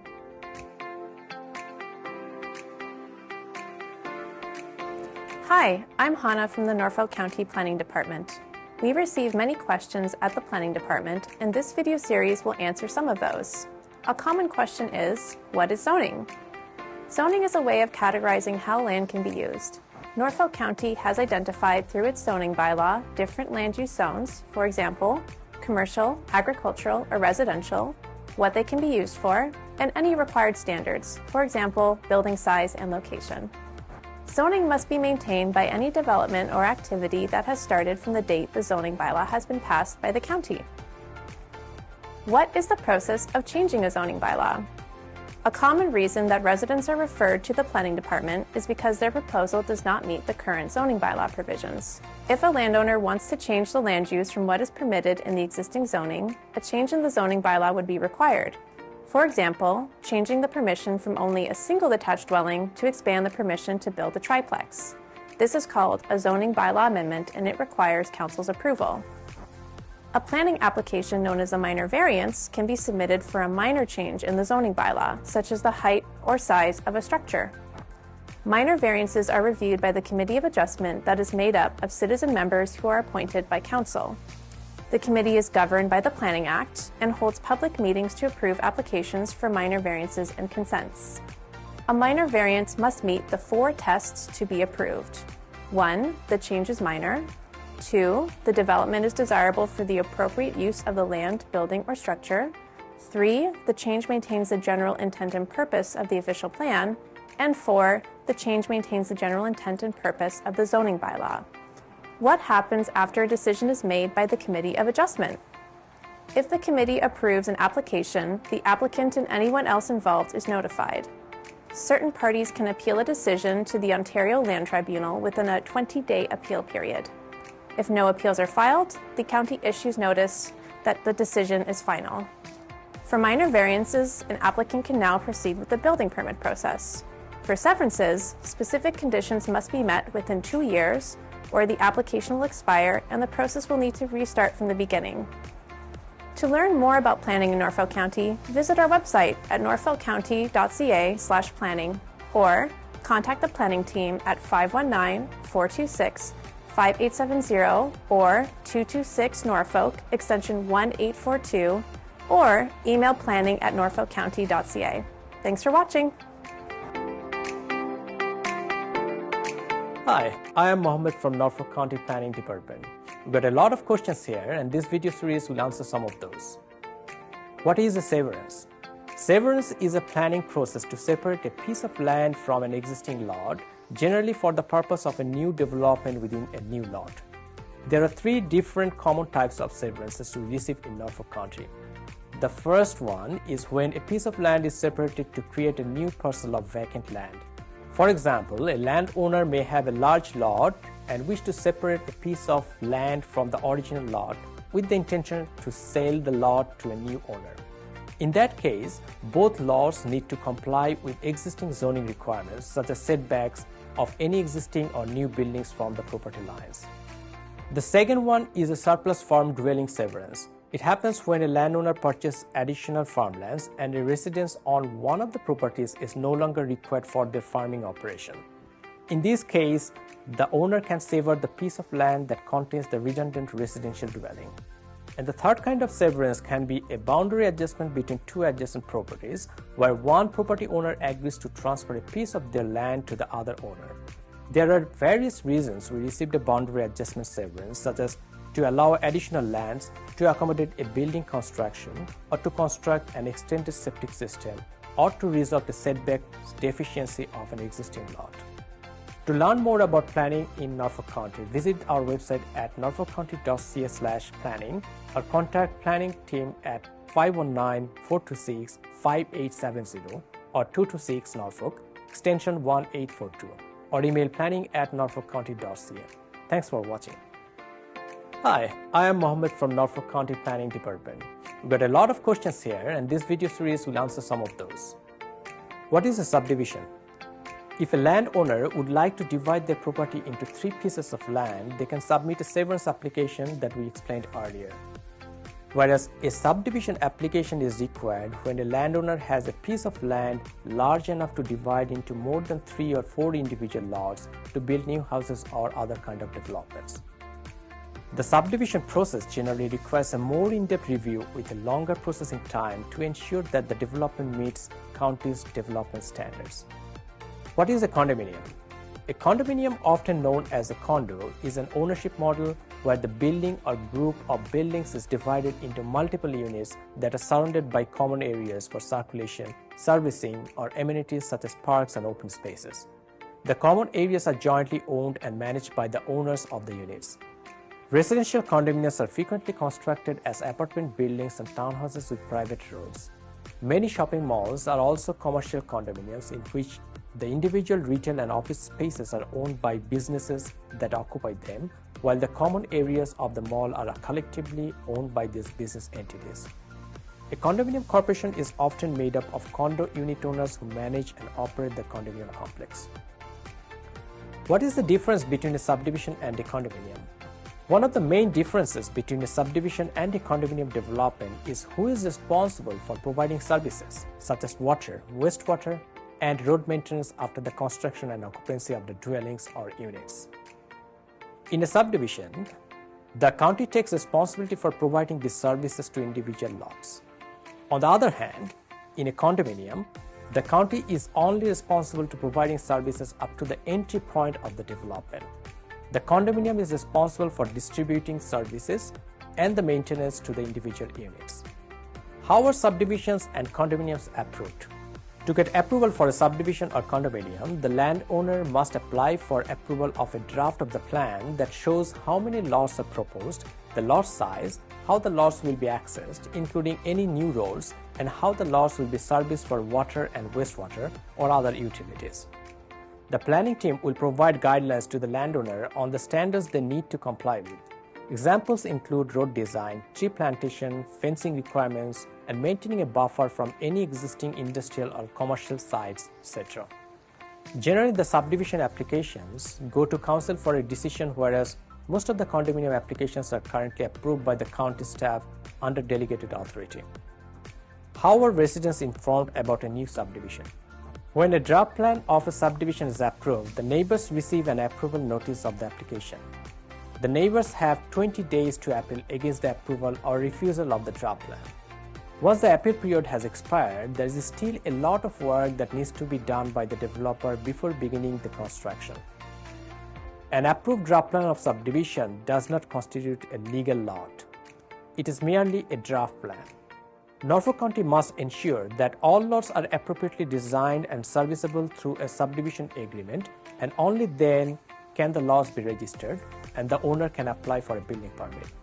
To learn more about planning in Norfolk County, visit our website at norfolkcounty.ca/planning or contact planning team at 519-426-5870 or 226 Norfolk, extension 1842, or email planning@norfolkcounty.ca. Thanks for watching. Hi, I am Mohammed from Norfolk County Planning Department. We get a lot of questions here, and this video series will answer some of those.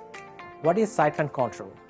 Site plan control is a tool that planners use to evaluate a proposed development to ensure the site features and elements such as walkways, parking areas, and landscapings, and many other technical features meet specific standards. For example, standards may include engineering design, sustainability, and universal accessibility for barrier-free access to the building or within the property. What do I do if I have submitted a permit and I have learned my property is under site plan control? If a property is under a site plan control, the first step is to speak with a planner.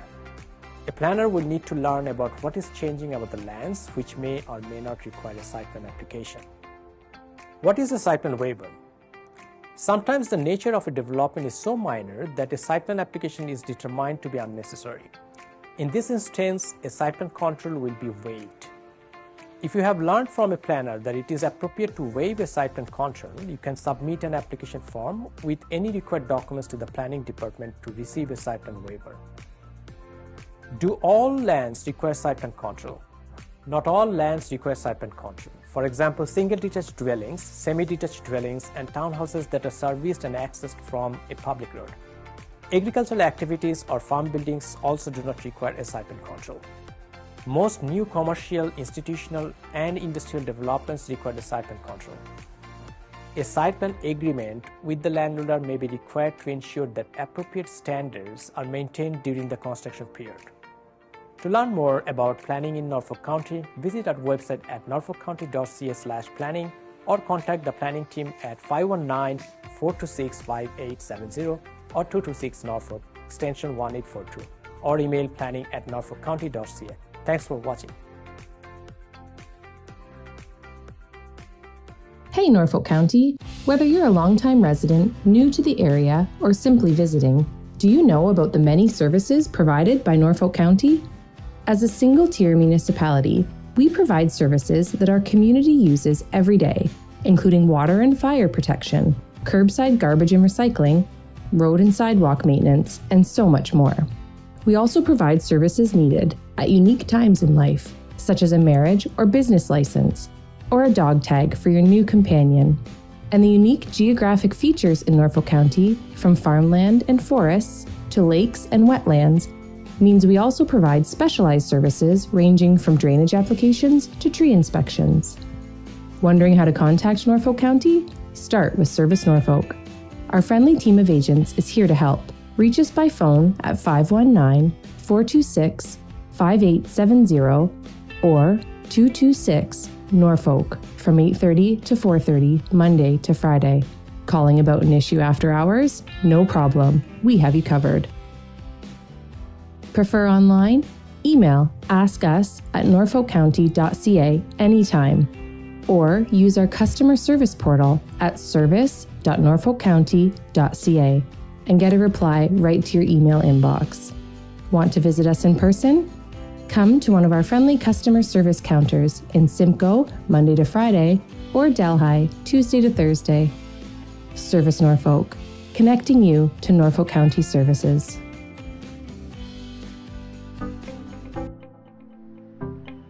Hey Norfolk County, did you know that Ride Norfolk is now on demand? This means you can schedule Norfolk's public transit service to pick you up for appointments, shopping, school, or work. Ride Norfolk has partnered with Blaze Transit to offer on-demand pickups at all 95 stops across Norfolk, including this one. I booked my trip earlier today and my bus is here right on time. Since there are no fixed local schedules, you can easily book Ride Norfolk over the phone, online, or on the Blaze Transit app from your smartphone. Thanks, Charlie. You're welcome. Ride Norfolk's customer service team can help answer any questions you may have, get you started with the app, or book your next ride. By moving to on-demand, Ride Norfolk is helping more residents get where they need to go. To learn more, visit norfolkcounty.ca/transit. Hi, I'm Dave. I'm here to take you behind the scenes for a quick look at what we do at Norfolk County's water treatment facility. Here in Port Rowan, the water treatment process starts by pumping water from Lake Erie up into the water treatment facility. Back in the treatment facility, I inspect large clarification tanks where the lake water enters the plant. Here we add coagulant, a chemical that attracts dirt particles together. These form into larger particles called flock, which eventually sinks and is sent to waste. Next, the water enters the filtration system where any remaining dirt particles are trapped by the filters. The water is then chlorinated and sent into a 113 cubic meter underground storage chamber. The water is then taken to the granular activated carbon filters that work like supersized 10,000-pound Brita filters to remove taste and odor. The final step is disinfection, which includes UV and a final dose of chlorine, ensuring safe, potable drinking water.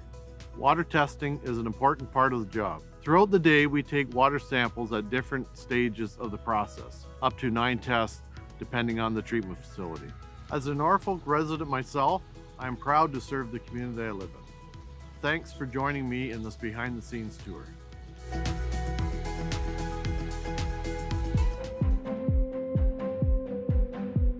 Hi, I'm Marissa, and I'm here to take you behind the scenes for a quick look at what we do at Norfolk County's waste and recycling operations. Here at the transfer station in Simcoe, residents can bring a variety of waste materials for disposal.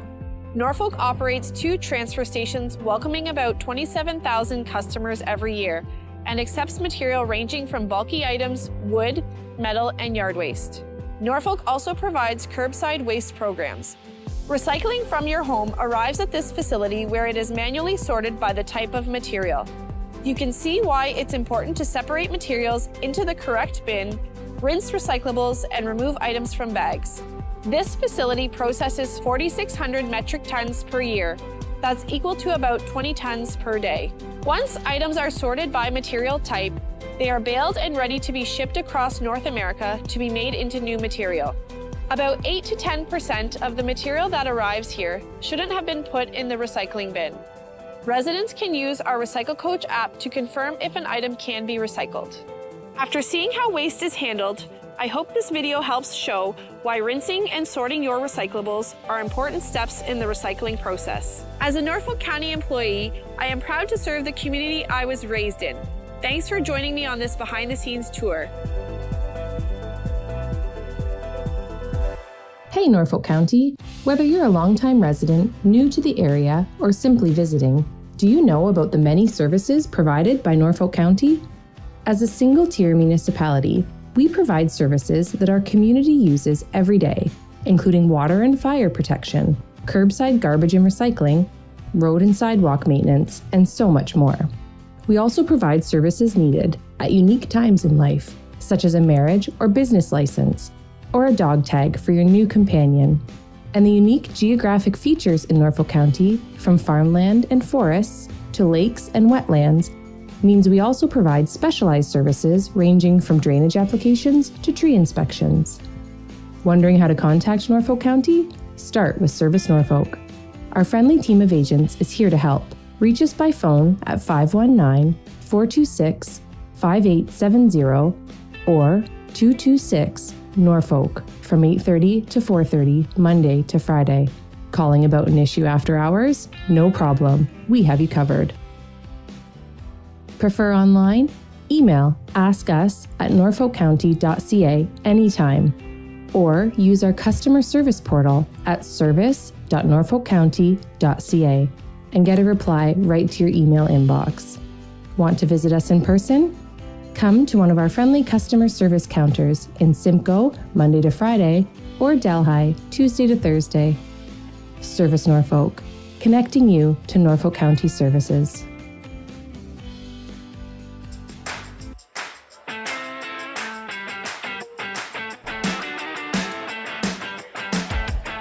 Hey Norfolk County, my name is Anna and I'm here to share some water safety tips to keep you and your family safe around the water. Knowing how to swim is a life skill and an essential part of staying safe and having fun. Swimming lessons are the best way to learn essential swim survival skills to recover from a fall into deep water. Think you're too old for lessons? There are programs designed for teens and adults as well. With so many lakes and rivers, Canadians of all ages are avid boaters. Always wear a life jacket, it could save your life. Never swim alone, regardless of age and skill level. Always swim with a buddy. A buddy can throw you a buoyant aid if you get into trouble. When possible, wade into unknown waters to prevent injury. Backyard pools are a great place to make family memories. But remember, if you are not within arm's reach of your child in and around the water, then you've gone too far. Drowning can occur in as little as 10 seconds and it is silent. Every drowning death is preventable. Take time to educate yourself and those around you to ensure you're staying safe and having fun around the water. For more information, visit norfolkcounty.ca/watersafety.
Soon after, members of council and I took our seats right here in council chambers last November, we began to plan the direction we'd like to see Norfolk County take over the next 4 years and beyond.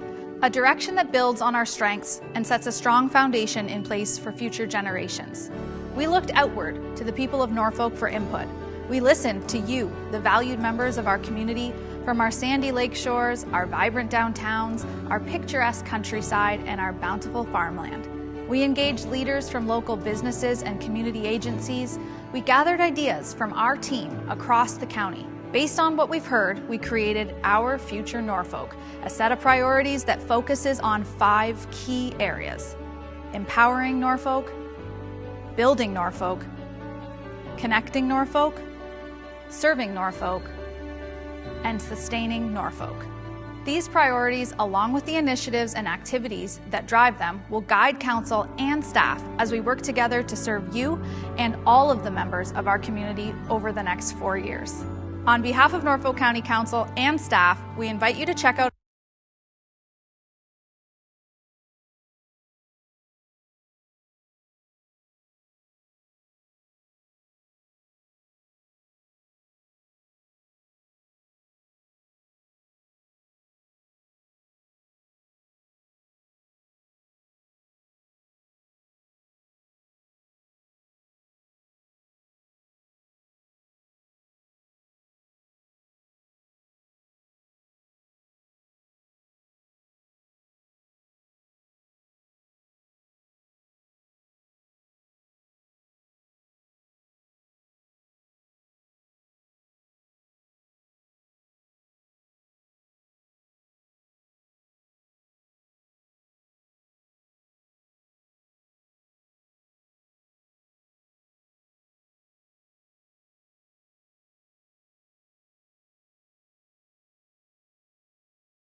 Okay, 5 o'clock on the dot.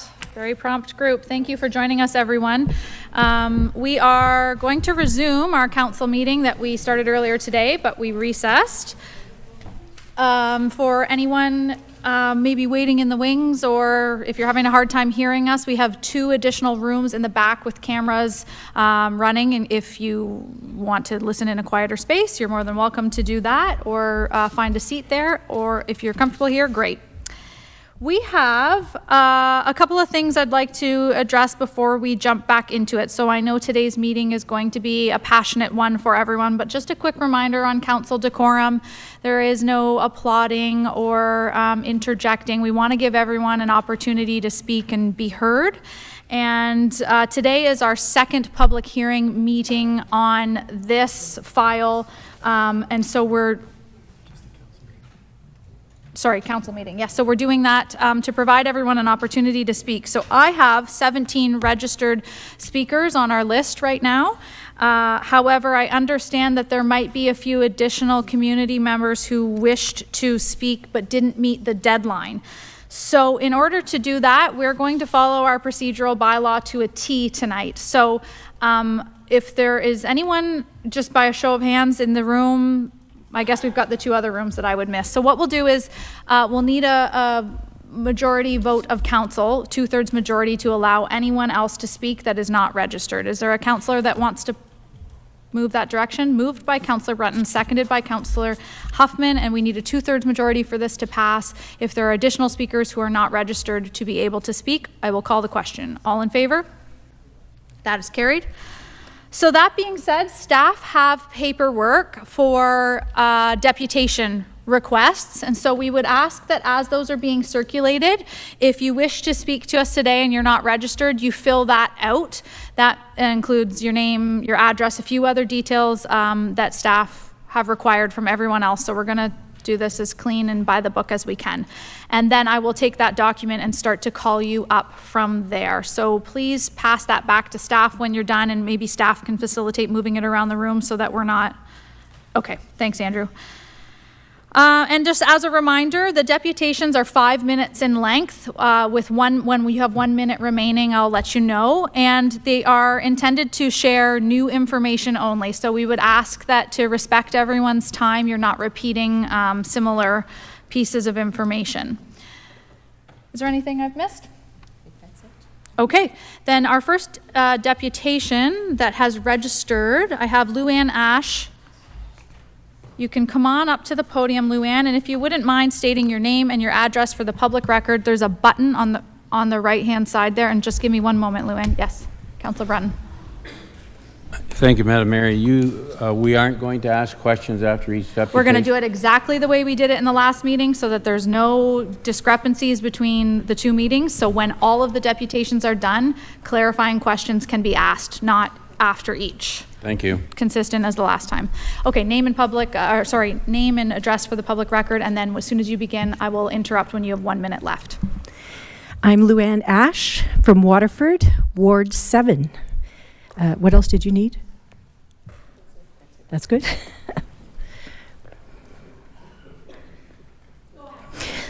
Madam Mayor, councillors and staff, I'm here to present brief history, current facts, and strong community opinions concerning the direction in which we are reluctantly being steered and corralled in terms of development. Thank you for the opportunity to speak on behalf of concerned, like-minded residents in Waterford. For the record, I'm a direct descendant of Titus Finch of good United Empire Loyalist stock, a 4th-generation Waterfordian, as well as the proud great-granddaughter of hard-working, God-fearing Dutch and Belgian immigrants who were prosperous tobacco farmers in the Delhi-Wyndham area.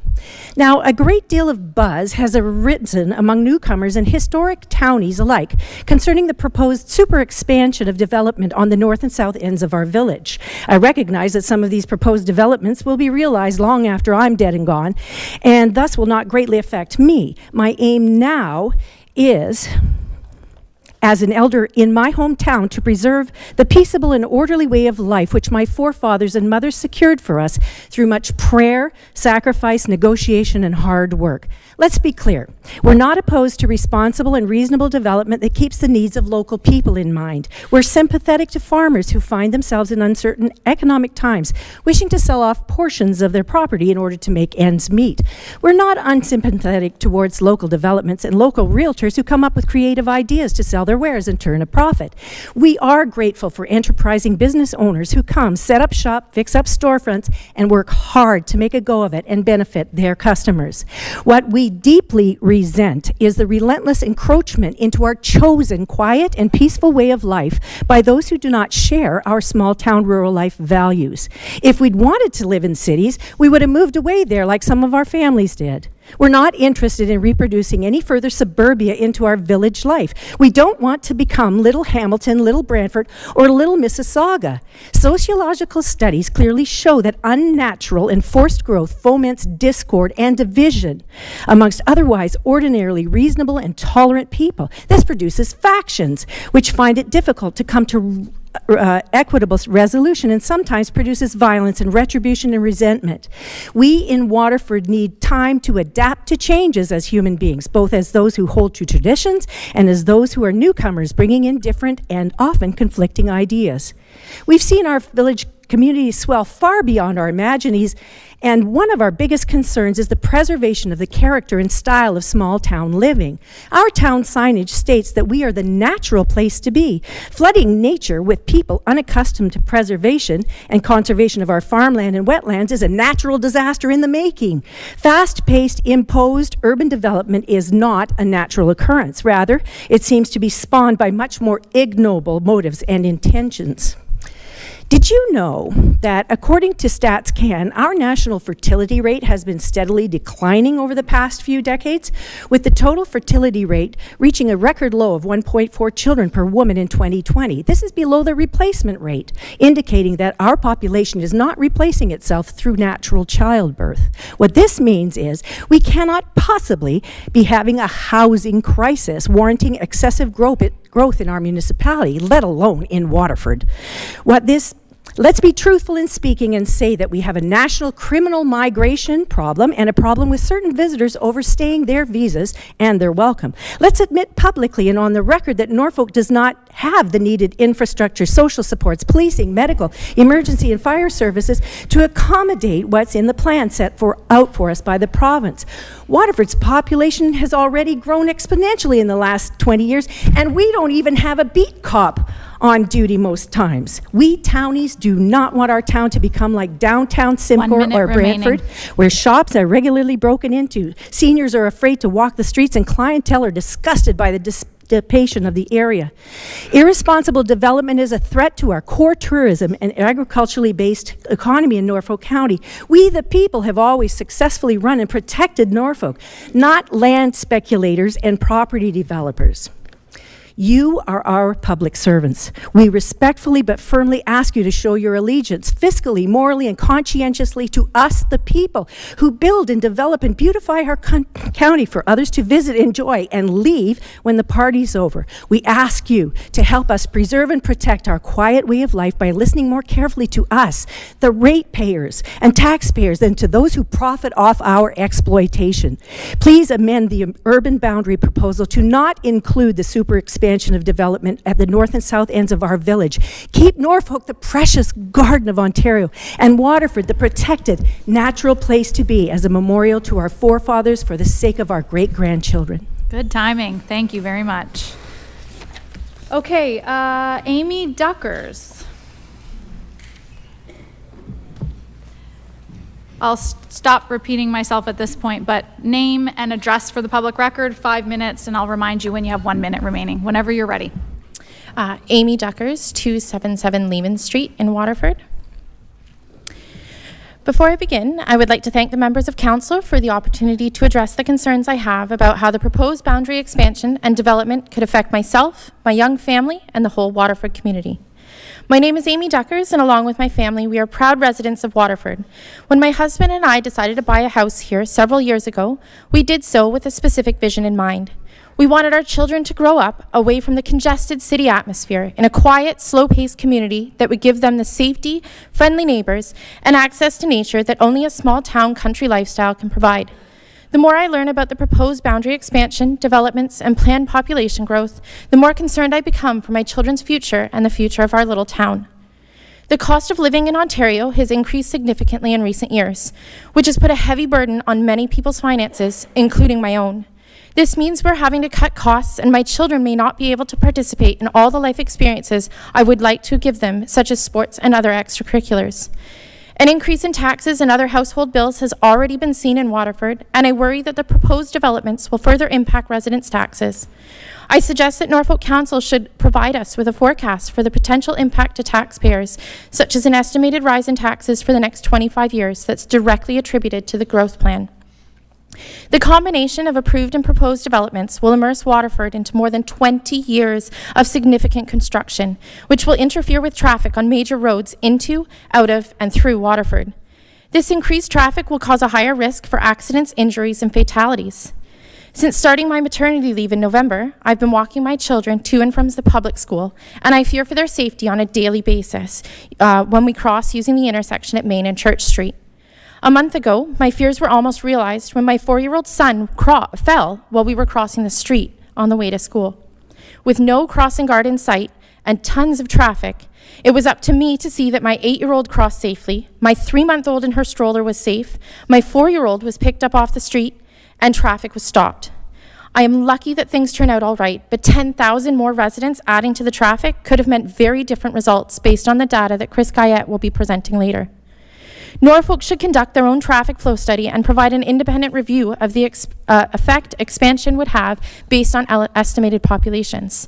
They need to create a plan to ensure the safety of all residents, including those residing in potential new developments, while walking and biking around our town.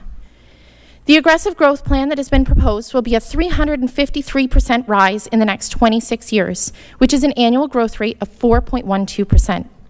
The federal government already admitted that a 3.3% growth plan per year is too aggressive. So how can Waterford sustain this? With aggressive growth comes increased crime, which means the safe little town I moved my family to is no longer as safe. We've already seen an increase in vandalism, car theft, and petty crime in the time we've lived here.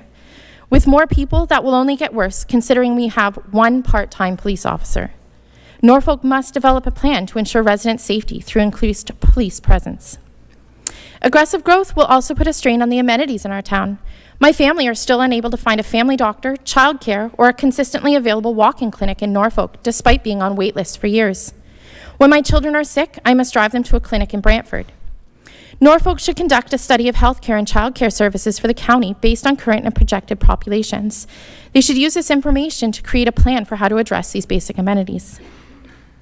It was suggested at a council meeting that Waterford residents support the development of our town. In the past 3 weeks, a small group of us have collected 1,329 physical and online signatures that say otherwise. The number of people willing to sign this petition and speak out about these proposed changes should show this council how concerned the people of Waterford are. 1 minute left. I think a citizens advisory committee should be created to assist with assessment of large projects and long-term plans for this area to help ensure information is widely distributed and reduce the need to have developments delayed due to appeals through the Ontario Land Tribunal. I understand that progress is inevitable, but it should not come at the expense of Waterford's current residents. I believe there are alternative solutions that can provide for the developments that have already been approved and allow for sustainable growth without sacrificing our small town charm. I urge Norfolk Council to ensure all necessary assessments have been completed to determine the full impact of development prior to approving this expansion. Thank you. Thank you very much. Tia Mead. Start whenever you're ready, Tia, and I will let you know when you have 1 minute left. My name is Thea Mead, and I'm a resident of Waterford. I Am My Ancestor's Dream by Nikita Gill. Your ancestors did not survive everything that nearly ended them for you to shrink yourself to make someone comfortable. This sacrifice is your war cry. Be loud, be everything, and make them proud.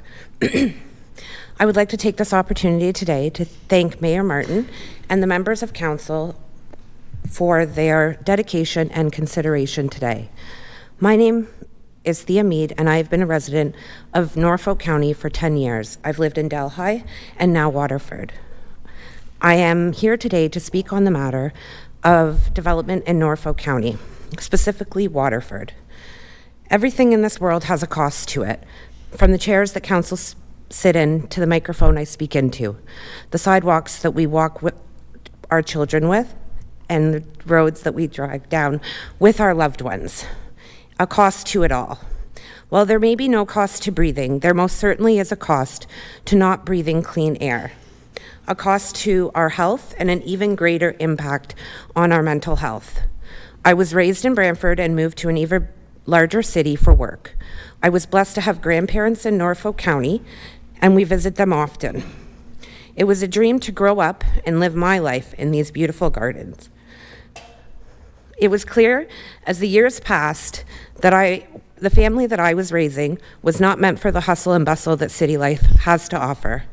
Our ancestors for generations have done all that they can to protect and preserve the prime agricultural land that we have grown with times.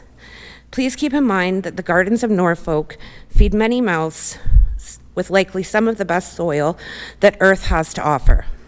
Statistics Canada said in 2021, currently Ontario is losing 319 acres of farmland every day, and we all know the situations that we face here in Ontario. Together, we need to minimize the loss and start building skywards. Yes, we need to grow, and yes, development needs to happen. But today I ask you all, at what cost? As the more people inhabit the area, this will create and allow for greater inflation as demand grows. House prices will increase, and honestly, who can afford to buy now? Does council see the cost in that? Let's talk non-owner occupied homes, also known as rental units. These properties are more subject to bylaw infractions, which will require more municipality workers performing mandate work on these properties. Does the mayor see the cost in that? How about our volunteer firefighters? They will have to be replaced with paid firefighters with legacy associated pensions and benefits. This is not a field of dreams, and if we build it, they will come theory. Well, left Townsend, and I'm sure we all know that story. I personally know educators, nurses, and lawyers that choose to work outside of Norfolk County. They really just enjoy living here. Norfolk County is a chosen lifestyle. One of our largest demographics here in Norfolk is our senior population, which is currently suffering and already requires greater servicing. In Waterford, our population is over 50% of the age of 65.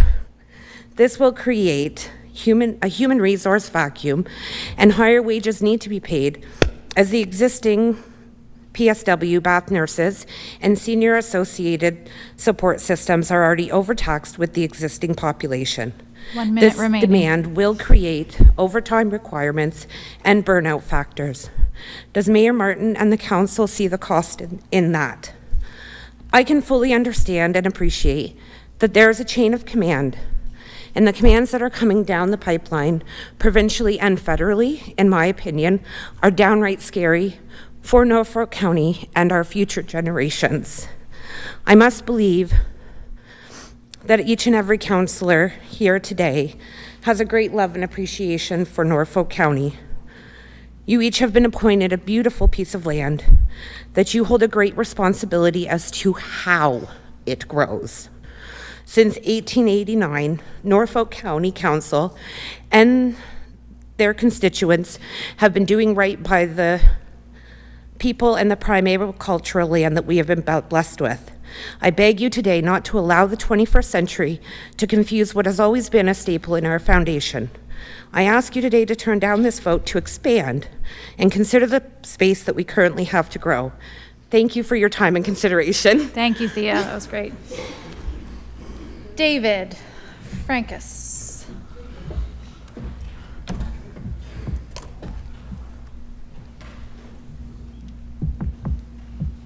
Is David here?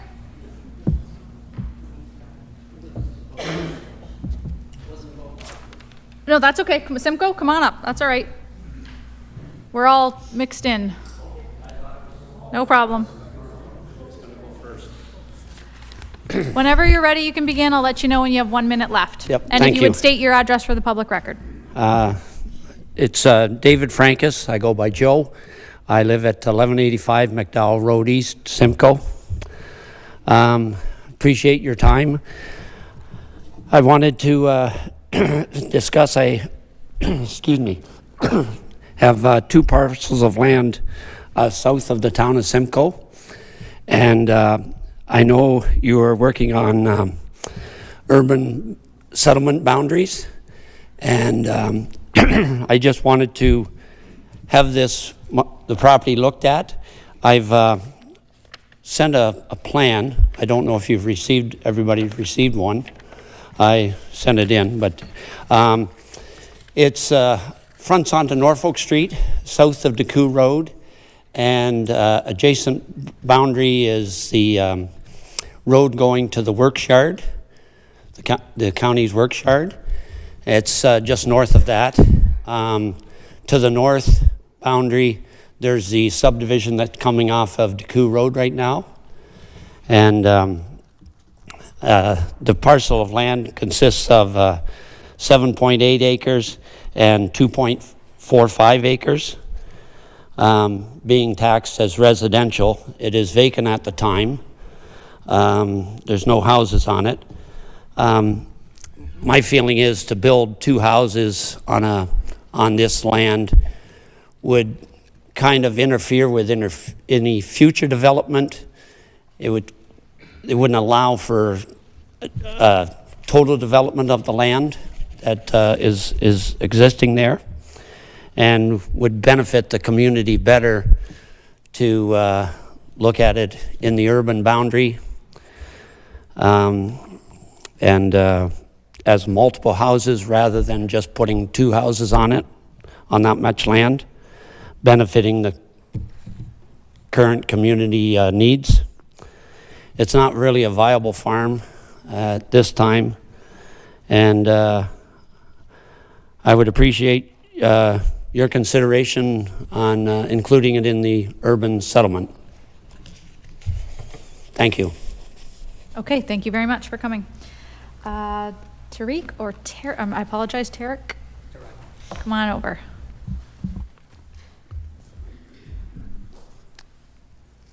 How do I switch to? Okay. Hello, my name is Tarek Ahmed. I'm here speaking on behalf of my parents, who are the owners of the property at 429 Ireland Road, also known as ID9, as labeled by staff on the report from April 16th. I want to thank the mayor and council for giving me the opportunity to speak to you today. The property was the one property recommended by staff to be included in the urban boundaries of Simcoe, but was dropped mostly because there was a notion that it is an orchard and that the quality of the soil is high, neither of which are accurate. Next slide, please. The property is located at the south corner of Queensway and the east corner of Ireland Road. It is adjacent to Walmart, other commercial outlets, and along the western side is a large residential area that has shown strong development growth over the past 2 decades. The property is currently being used to farm just soybeans and corn.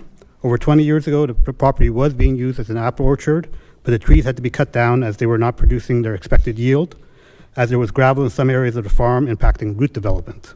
It was advised to us that we switch to corn and soybeans, and my father can testify that at times some sections of the property has trouble growing those effectively. The size of the property is currently 28 hectares, and staff had actually recommended that the entire 28 hectares be included. Today I'm requesting that just 14 hectares be included, but I'm confident that Norfolk will need the extra 14 hectares in 10 or 20 years. Next slide, please. The property was included in Norfolk County's draft official plan back in 2005, whereby council at that time had strongly supported the inclusion of the property into the urban boundaries, given the property's location, historical fragmentation, low cost of servicing, and strong development potential for development. However, the Ministry of Municipal Affairs and Housing under the Liberal government elected to reject the amendment to the Norfolk County official plan due to capacity being available within the urban boundaries at that time. In a subsequent report to council in 2006, the previous planning manager, Jim McIntosh, stated that the proposal was premature and that when there is a need to expand the urban boundaries, this location may be seen by council of the day as a priority area due to its proximity to the Queensway and highway connections, and we believe today should be that day. Next slide, please. Under the Grow Norfolk study, staff of today have actually come to the same conclusion as the previous staff members of the county. Out of all the proposed boundary expansions in the Simcoe area, this property performed the best, receiving the highest rank based on the metrics outlined by staff. And here I have highlighted a couple of the key metrics, which also align best to the province's policy statements. So no other property within the Simcoe area scored higher in the metrics to service the property related to water, wastewater. This professional assessment would have come from Norfolk County's own engineering department. The underground infrastructure is at the doorstep, and the cost to service the land is the lowest. The property is also among the lowest ranking quality farmland proposed in the proximity of Simcoe as per the Lear study conducted by Norfolk County. So again, no specialty crops, property is used to grow just soybeans and corn, and as a farming operation, the property is not really viable. Next slide, please. I'm here today not opposed to council's focus on development in the west, but growth should be dynamic. Unless there's a natural barrier like a lake or escarpment, municipalities typically grow in various locations and directions. At the same time, providing potential new residents of Simcoe with options is very important for logistical employment reasons. Some may want to live in the eastern side of Simcoe, right off Highway 3. With technology and hybrid work arrangements, families are always looking for options that make sense, and council should allow for these options to be developed. This is a great opportunity to support sustainable growth in Simcoe, and given that our property has no environmental concerns, access to servicing is at the doorstep, and it aligns very well with the provincial government mandate to build more homes faster. Permitting this property to be included in the urban boundaries of Simcoe will actually support future development and will ensure the county remains financially sustainable. To ensure that future tax levies are kept low and given the need for council to fund the operation of and future state of good repair from a life cycle costing perspective of the integrated water system being requested by council from the province, population growth is desperately needed. 1 minute Otherwise, remaining. council will be seeing large tax increases to maintain reserve fund balances at an adequate level.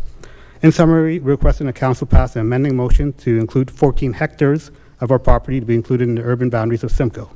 There's a long history of interest, and it was included in the previous draft official plan in 2005. It's performed the best in terms of the metrics developed by staff, especially the ones related to water, wastewater infrastructure.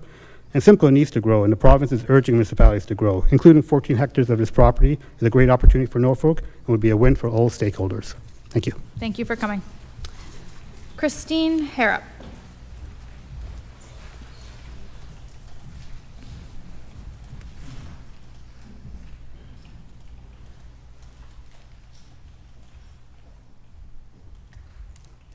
Whenever you're ready, welcome. My name is Christine Harrop, and I'm a resident of Simcoe. Mary Martin and councillors, thank you for the opportunity to speak with you today about the urban boundary expansion, specifically the proposed revision of the official plan amendment that includes Simcoe, West Street, Evergreen Hill, institutional site, specific policy area, which will impact West Street, McDowell Road, Hillcrest Road, and the Hillcrest subdivision. And there is a slide to identify the vulnerable Kent Creek wellhead protection that's going to be impacted. So I and the fellow Simcoians that have signed the petition that you have seen as part of the agenda attachments are opposing the site because development in close proximity can put our drinking water at risk. We need to protect our municipal drinking water supplies and the designated vulnerable areas, specifically the Kent Creek wellhead protected areas. Kent Creek is a primary source of water wells that supply drinking water to the urban area of Simcoe. Prime agricultural land will not be protected with the 96 hectares of development that's going to go on this site. The expansion on prime agricultural land requires a thorough study to identify alternative sites with the urban boundary or reasonable alternatives on lower priority agricultural lands. We are putting the natural environment at risk due to the proposed development. This area has protected natural grasslands. A comprehensive review was not completed as required to allow the expansion of a settlement area boundary. The opportunities for intensification, infill, and redevelopment have not been explored within the existing urban area. And this proposal is going against Norfolk County's official plan in the provincial policy statement. The official plan is to be consistent with the provincial policy statement. The Norfolk planner indicated in her Grow Norfolk study that with intensification and developing available land within the existing urban boundaries, Simcoe does not require expansion of the urban boundary for residential lands.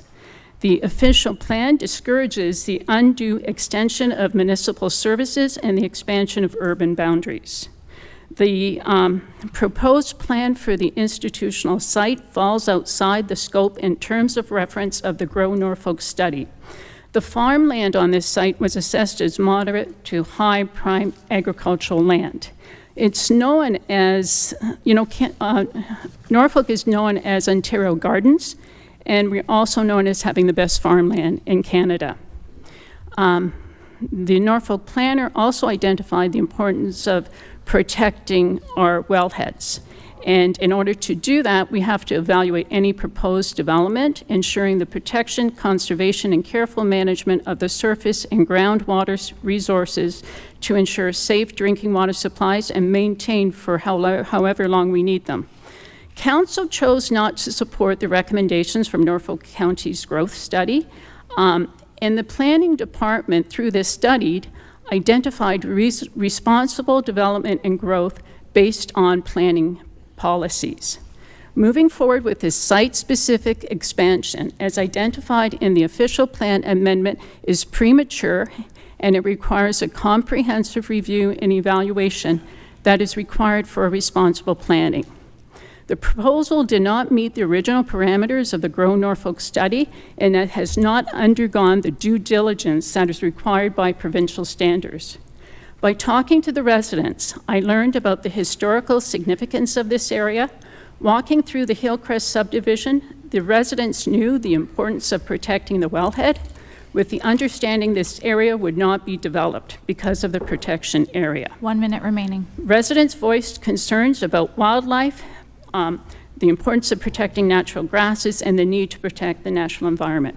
190 plus Simcoians is asking the council to remove this institutional site-specific location from the official planned amendment and protect our drinking water and farmland.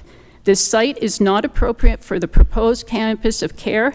Signatures on this petition indicate that people do not want this development in this area. So thank you for that. Thank you for giving us a voice today. I'm going to remind council you have the duty to listen to the voice of Norfolk citizens, and I trust that our requests will be considered as changes can be made to the official plan amendment before it is adopted. Thank you. Thank you for coming. Cheryl Harrington.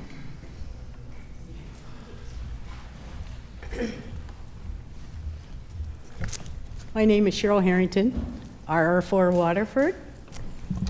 Good day, everyone. My name is Cheryl Harrington, and I'm here today to talk to you about agricultural employment of Waterford. Agriculture and farming have been a part of Norfolk County and Waterford's history for many decades. Examples include Hellier Farms introducing Jensen to the area as far back as 1896. I personally worked with the Norfolk Cooperators that have been serving Norfolk farmers since 1918 on farms that include tobacco, rye, tart cherries, asparagus, cabbage, potatoes, to name a few. I personally worked on many of these farm types for over 27 years. Round Plains, Dundurn, Wyndham Center, Waterford. Secondly, as stated excuse me, in Ontario's local food report of 2021, Ontario's agricultural food sector contributes more than $47.3 billion in gross domestic product, the GDP. It supports more than 860,000 jobs. We all need food to survive. Drastic drops in farmable lands, such as what is being proposed for Waterford and surrounding areas, decreases the amount of food available for Ontarians and other countries, and thus decreasing profits for Ontario. This drop in the GDP would have to be met by other sectors other than agricultural. Additionally, agricultural employment is important for many migrant farm workers from around the globe. working here to make a better life for their families back home. Lastly, as Canadians, we all have a role in protecting our fertile lands for future generations. Our ancestors came to Ontario with the goal of making a living for their families and using the resources that the land provides.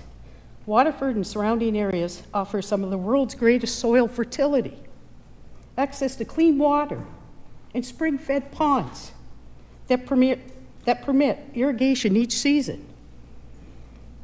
Hot summers with adequate rainfall, native Carillon flora and fauna. By permitting further development and urban sprawl of Waterford and surrounding farmlands, we are not protecting the land and access to food for future generations. These generations will suffer with limited food resources, increased food costs, and become more reliant on food sources from outside of Ontario. In conclusion, I care for future generations. I am proud of the area we live in, and I'm proud that I'm part of Waterford's agricultural history, and I want to protect Ontario's garden. Thanks for your time. Can we just leave the farmlands alone? Thank you for coming. Thanks. Thomas Peacock.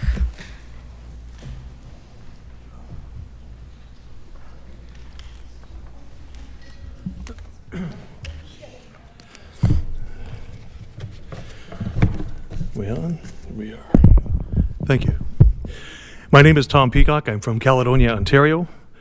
I am the president of an organization called CARD, which stands for Citizens Advocating for Responsible Development.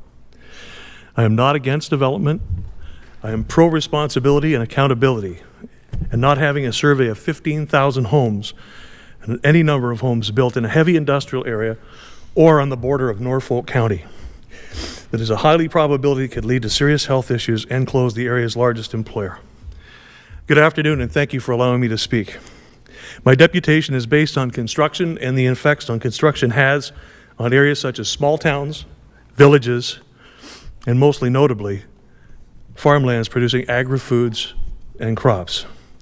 I wish to credit the Lamar University Engineering Department, Texas A&M, and the Construction in Focus newsletter for my speech. I took several items from this because they were transferable, including the AMO, the Association of Municipalities of Ontario. The AMO, or the Association of Municipalities, has on its website dashboard healthy democracy as a drop-down dialog box, as a subsection. Yet the current Ontario government offered strong mayor powers to a local governments in its attempt to facilitate 1.5 million homes to be built by December 31st, 2031 in Ontario. I credit this council for voting that down. I congratulate you for voting against strong mayor powers, because I believe it defeats the purpose of municipal government as well as focus and its entirety. Municipal councils should be elected by their members of their riding and represent the views of the people that vote for them as well as those who do not. It is called democracy. A municipality is bound to follow the provincial planning, but should not be led by the Premier's office in a bidding. Again, this is called democracy. Construction of new housing is related, and the related industry has various acute and chronic effects to the environment, such as life quality, noise pollution, traffic disruption, as well as land contamination, not to mention the disturbing of the natural habitat of animals, aquatic life, birds, and pollinators alike. The environment comprises of those aspects of human health, including the quality of life that are determined by physical, chemical, biological, and social factors. Humans interact to a greater or lesser degree with all aspects of the environment, and thus impacts on the environment have a potential to impact human beings and their health and immediate and long-term futures. Construction provides a great deal of waste. Wastes that are associated with construction and demolition account for one-third of what is in every landfill in the world, including the ones that are in our own counties. Construction materials, including, excuse me for a second, please, concrete, bricks, asphalt, wood, plaster, plastic, and insulation fill these landfill sites. Again, as I said, I'm not against anyone building. It's where you build. And responsible developers build in areas that they can thoroughly use recycled items, be part of the build from its inception, and use local and respected tradesperson who have pride in their work and are accountable not to pave over tires and not to throw items in garbage bins that could be recycled. Even in the event that land is completely cleared for building, there is a tremendous amount of debris, dust, particulate, and overall rural areas are damaged, as are the immediate impact on the environment. Just over 1 minute left. Thank you. These numbers are accurate and the responsible materials are recycled. We could lower this 1/3 to our communities and service them better. Construction projects can have a significant impact on pollutants, odors, toxic chemicals, and vapors. On Waterford's website, it says, providing valued public service and responsibility to our response to our community's needs. Let's live up to those words. Simcoe has the ability to take this on. They can take on your builds because they have infrastructure. They have Highway 24, Highway 3, and Highway 6 for daily commuting. I think if we're all to look at preservation for the planet as something we all need to do, we need to start at our own backyard. And I would like to ask and request that a council member here today make a motion to delay this boundary expansion as a responsible members of their community and leaders. I'd like to thank you for your time. My name is Tom Peacock. I represent CARD. Thank you for coming. Thank you, Mayor. Mary Haggis.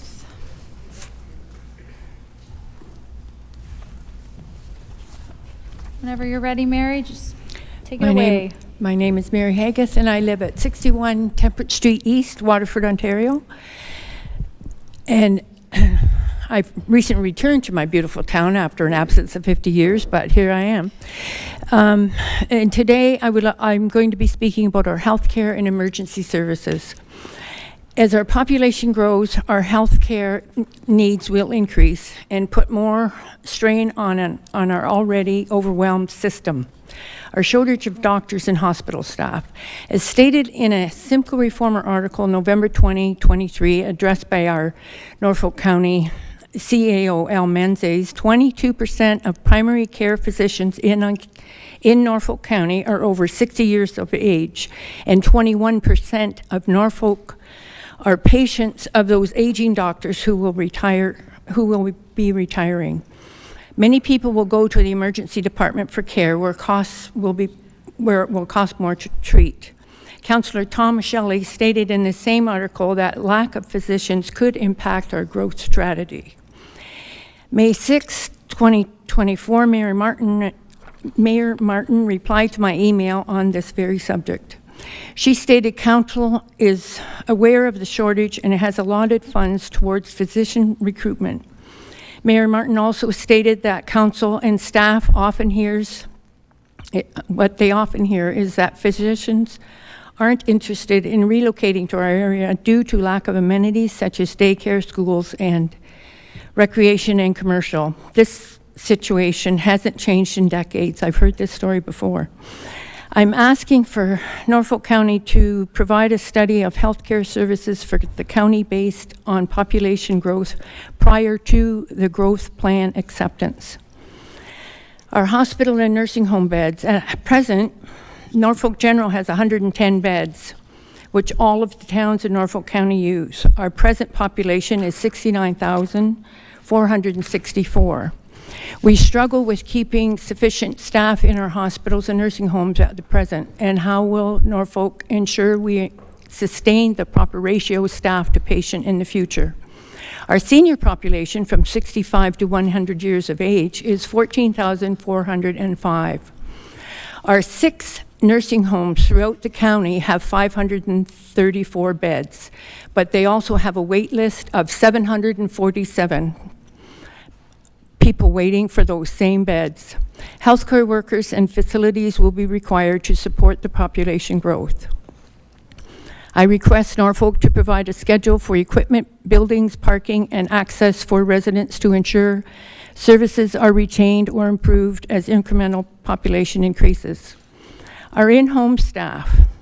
It's more cost-effective to keep people in their own homes for aftercare treatment of stroke patients, surgical procedures, cancer treatments, new moms, our elderly, and children with special needs by providing registered nurses, personal support workers, occupational therapists, physiotherapists, and speech therapy care at home. We're all aware of the dire shortages, which will only get worse with expected population growth. Who is liable for the individuals who need critical care and we cannot provide it?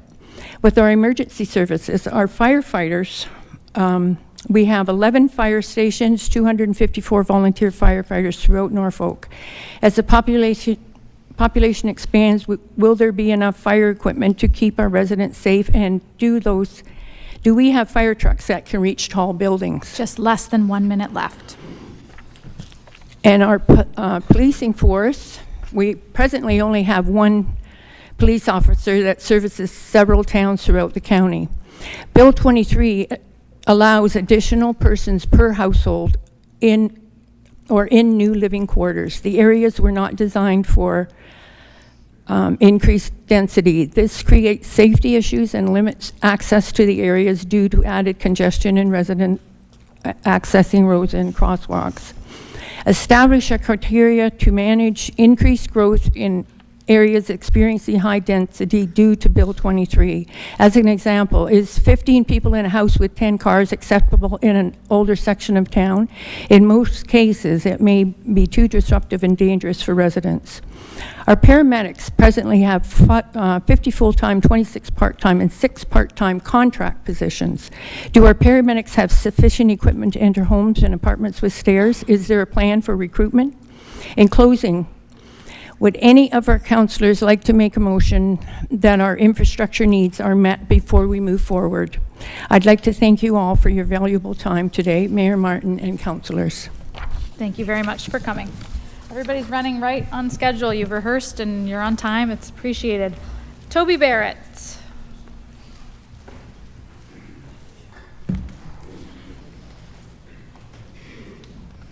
Whenever you're ready, Mr. Barrett, I'll start the clock. Thank you. Excuse me. Thank you, Mayor and Council. Toby Barrett, R2 Port Dover. I've been going to meetings and door knocking with the Waterford and the Port Dover petitions. And people tell me, don't build houses on prime farmland. Don't put a hospital on Simcoe's drinking water. Don't build houses in the Stelco buffer zone, and don't build houses on top of aggregate resources. I'd like to request several amendments. It looks like there's a significant change coming down the pipe with respect to the present provincial policy statement, the PPS 2020, will be superseded by the new, and it's still draft, provincial planning statement, PPS 2024. I understand it may receive royal assent on June 13th of this month. So I would like to ask councillors to delay any decisions until we have this new policy, this new law, delay till June 13th or until it comes into effect. As far as agriculture, the Ontario government is bringing in a new planning policy where municipalities are now required, and I emphasize that, they're now required to not approve development on specialty crop areas. And I think of Waterford, for example, and that's a cue for a map to jump up, but anyway. So the word required replaces the word encouraged that you presently operate under and have for many, many years. Under certain conditions, infrastructure, roads and pipelines, mineral aggregate extraction, which is very important, may be permitted. Other non-agricultural uses, including settlement areas, are not permitted. This Ontario policy, 431 Section 2, as part of the agricultural land base, prime agricultural areas, including specialty crop areas, that's what we do, in much of the Sand Plains, should be designated, protected for the long-term use of agriculture. Section 3, specialty crop areas shall be given the highest priority for protection following the Canada Land Inventory Class 1, 2, and 3 lands, and any associated 4 through 7 lands within prime agriculture area. As we're hearing, Norfolk County, as we know, some of the best farmland in the world. I've been in 60 countries. I can attest to that. I've seen some Norfolk County statistics.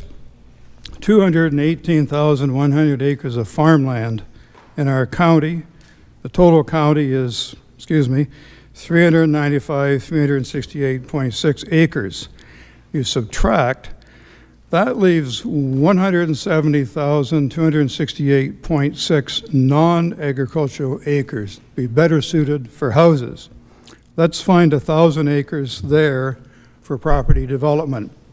So I request the proposals be amended and direct development and urban boundary expansion to that well over 177,000 acres of non-agricultural land in our county. With respect to Port Dover boundary expansion, and I guess the map isn't going to pop up, the Port Dover area. Just over a minute left. Thank you. There's a gravel pit at southeast corner of the Cockshed and St. John's. Development is not permitted there, but there's a yellow spot up in that area. Mineral aggregate operations shall be protected. This is under the present plan and the new plan, and to prevent any preclusion or hindering of operations. Also on the Port Dover map, it shows a yellow area going into what's referred to as Stelco's industrial influence area. That's the 3-kilometer buffer zone. We can't build houses in that buffer zone. The municipality has not allowed houses to be built in that buffer zone since something like 1972, and many families have been very disappointed to be turned down on that one. So I thank councilors and staff and the citizens that have been doing all of this work. People are frustrated, they're angry, and they're asking, why is their county doing this to them? They do feel helpless, and they want councilors to speak for them and not necessarily speak for the land speculators or the property developers. Thank you. Thank you for coming. Christopher Guyett. I hope I said that correctly.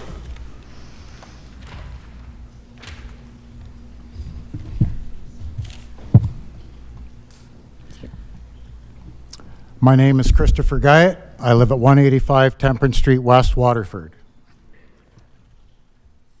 Good evening to all in attendance. Thank you, Mayor Martin and councilors, for allowing us to speak our concerns as Waterford residents. I am a proud 17-year resident of Waterford, Ontario, our little part of Ontario's garden.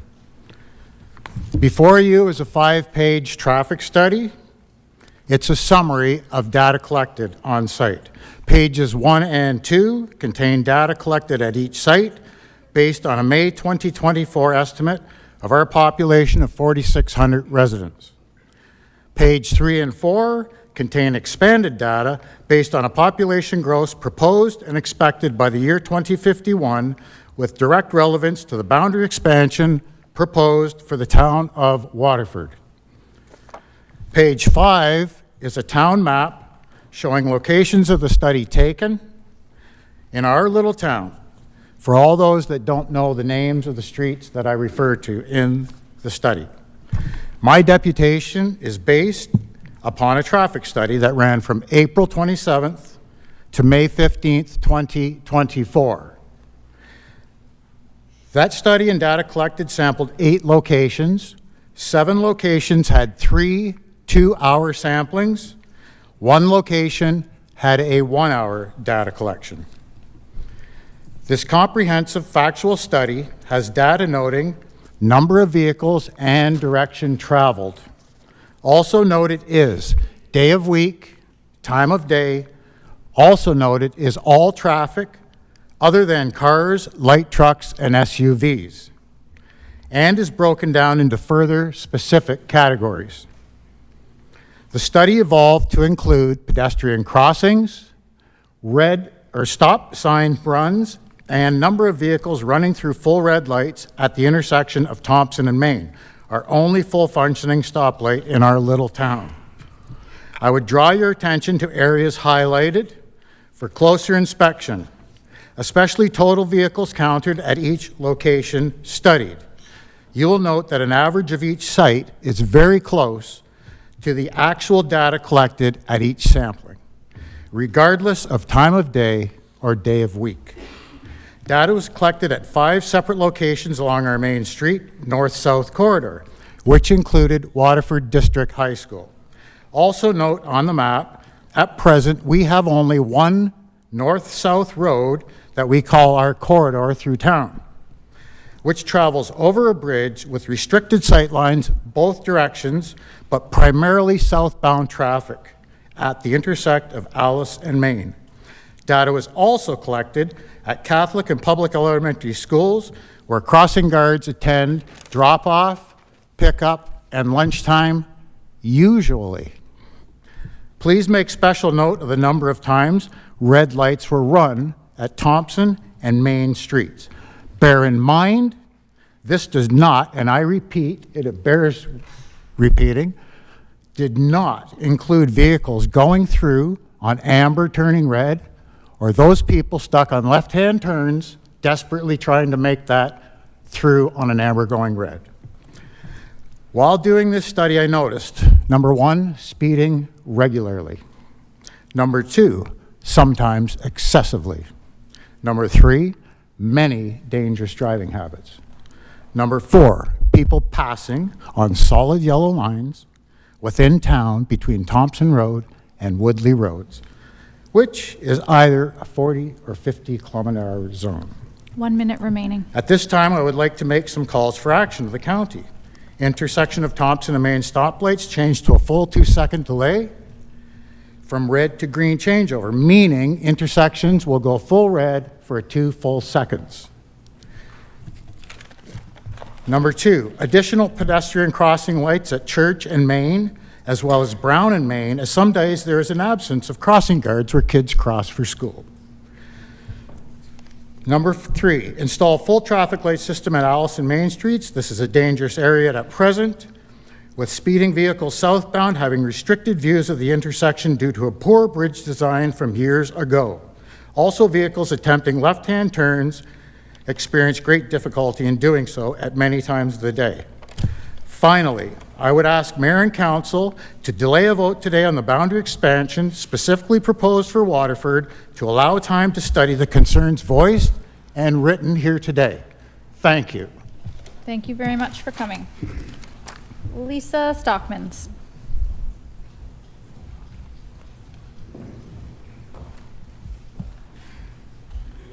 Whenever you're ready to begin, I'll start the clock. Good evening, Madam Mayor, councillors, and staff. My name is Lisa Stockmans.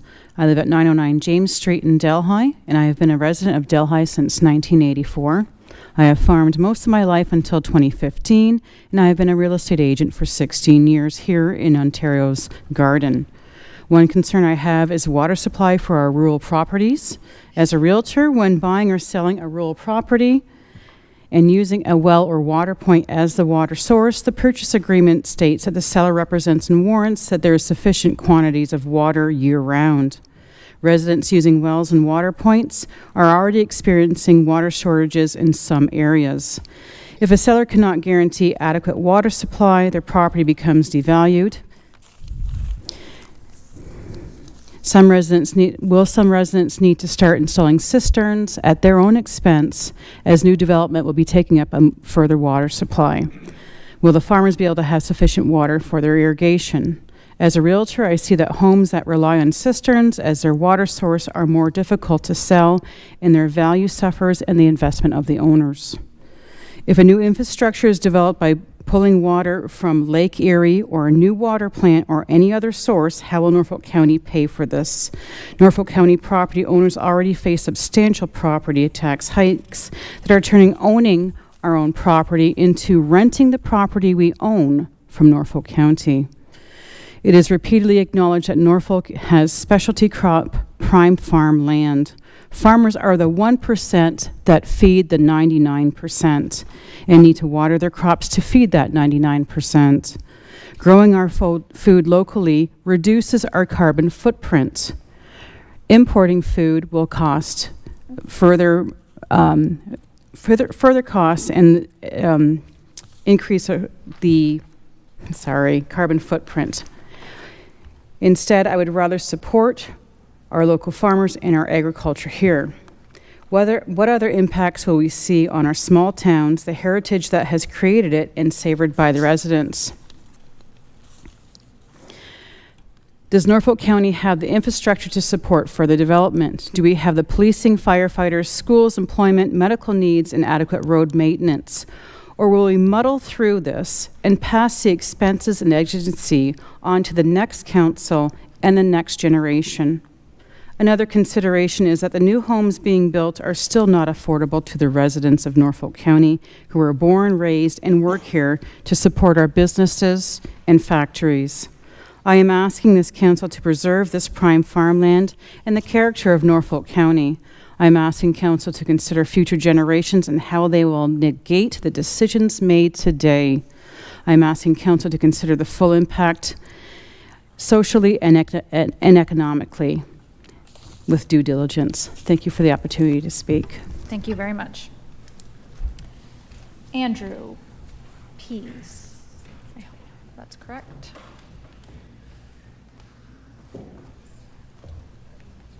Andrew Pease, Waterford. Thank you. Whenever you're ready. Good afternoon, Mayor Martin, members of council, and fellow residents. My name is Andrew Pease, and I'm here today to express my opposition to the proposed boundary expansion in Waterford. As a resident of Waterford in Norfolk County for over 9 years, and as a regular use of our trails, waterways, and green spaces, this issue is very important to me. From when I moved here to now, the ponds and trails are not what they used to be. From regular sightings of wildlife such as deer, foxes, turtles, and bobolinks, those sightings are now few and far between. Waterford is the natural place to be, as the sign says. The ponds are central to our local identity and recreation. Additionally, the surrounding green spaces and agricultural lands contribute to the ecological health and scenic beauty of our area. The proposed boundary expansion threatens to undermine these critical elements, posing significant long-term risks. Waterford's drinking water comes from local groundwater sources. Expanding the town's boundaries will increase demand in our aquifers, risking over-extraction, potentially compromising water quality. Increased runoff from construction new developments could lead to contamination of our water sources, affecting everything and everyone. Recreational fishing is a big source of tourism in Waterford, and over the past 9 years, every year I hear how the fishing gets worse and worse, with any catches few and far between. Expanding our boundaries into or even near these areas threatens to further displace wildlife, reduce biodiversity, and disrupt ecosystems. Waterford, as part of Norfolk County, is a part of Ontario's garden. Before any potential expansion, I would like to see an expansion of protected areas to safeguard vital green spaces and wildlife habitats, as well as farmland all around all of Norfolk, not just Waterford. Also, plans and initiatives to protect and preserve all of our green space. Encourage the development of green corridors that connect different natural areas, enhancing biodiversity and recreational opportunities. Have residents be crucial in the planning and development process to ensure that their voices are heard and their values reflected. Transparency and community participation are key to fostering trust and support in a community between everybody. In conclusion, boundary expansion poses significant risks to Waterford's ponds and resources and green space. These natural assets are the key part of our community's health, well-being, and identity. I urge the Council to reconsider the expansion and focus on sustainable development strategies that protect our environment and preserve the unique character of Waterford and Norfolk County. Let's work together to ensure a future where our town continues to thrive while maintaining its natural beauty and small town feel. Thank you very much. Thank you very much for coming. Marlene Miranda. You look familiar. I do, don't I? It's good to be back. So Marlene Miranda from Waterford. So good evening, Mayor Martin, council, staff, and community members. I'd like to thank Councillor Huffman specifically for taking a bit of a frantic call late on Friday evening before the long weekend, so thank you.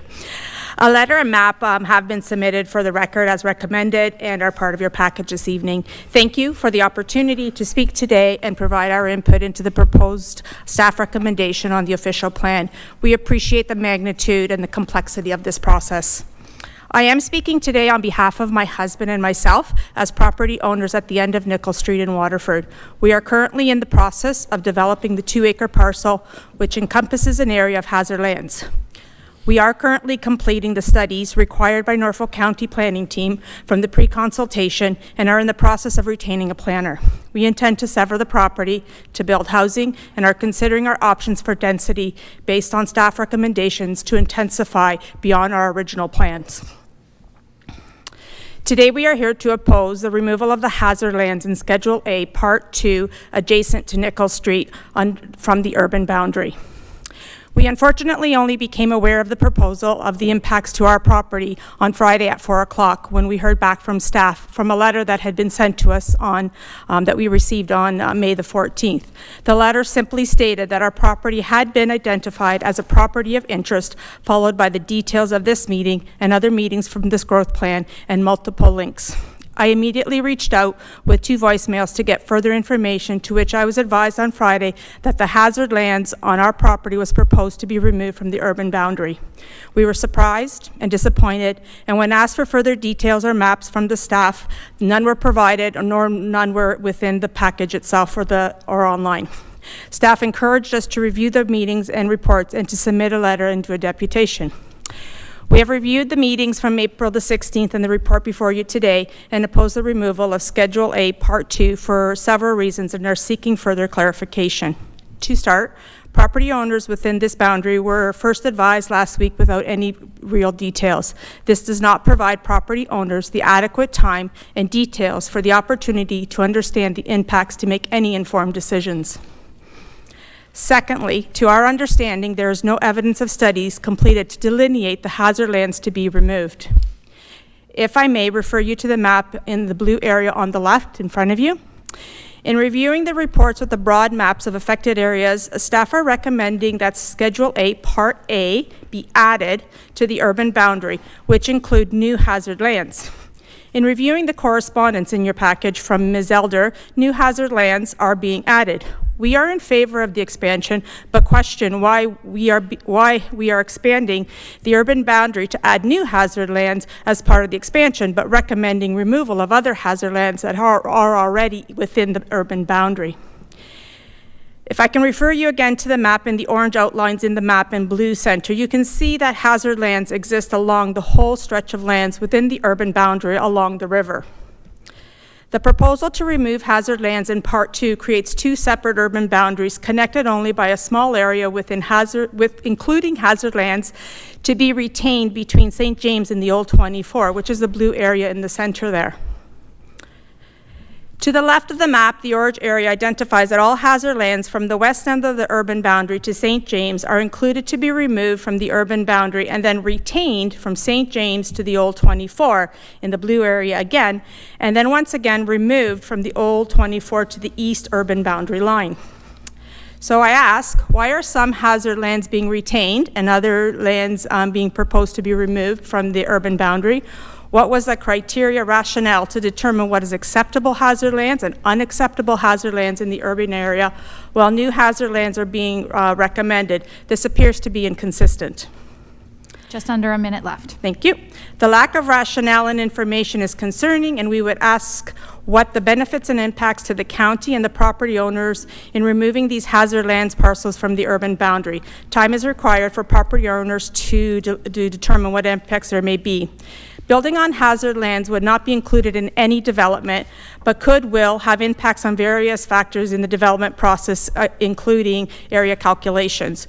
We have been working with the county and our neighbors in good faith to develop the entire property and have completed several studies with significant investment. Removing them now will have impacts on the development options. Finally, we are amidst, as you all know, of a significant national housing shortage with many goals and incentives to build faster and remove red tape and much needed housing. These staff recommendation changes do not demonstrate any benefits or efficiencies and fail to articulate any impacts and further adds layers of red tape and barriers to build housing. Given the lack of appropriate notification, inconsistency, and lack, we ask that we oppose Schedule A, Part 2. Thank you.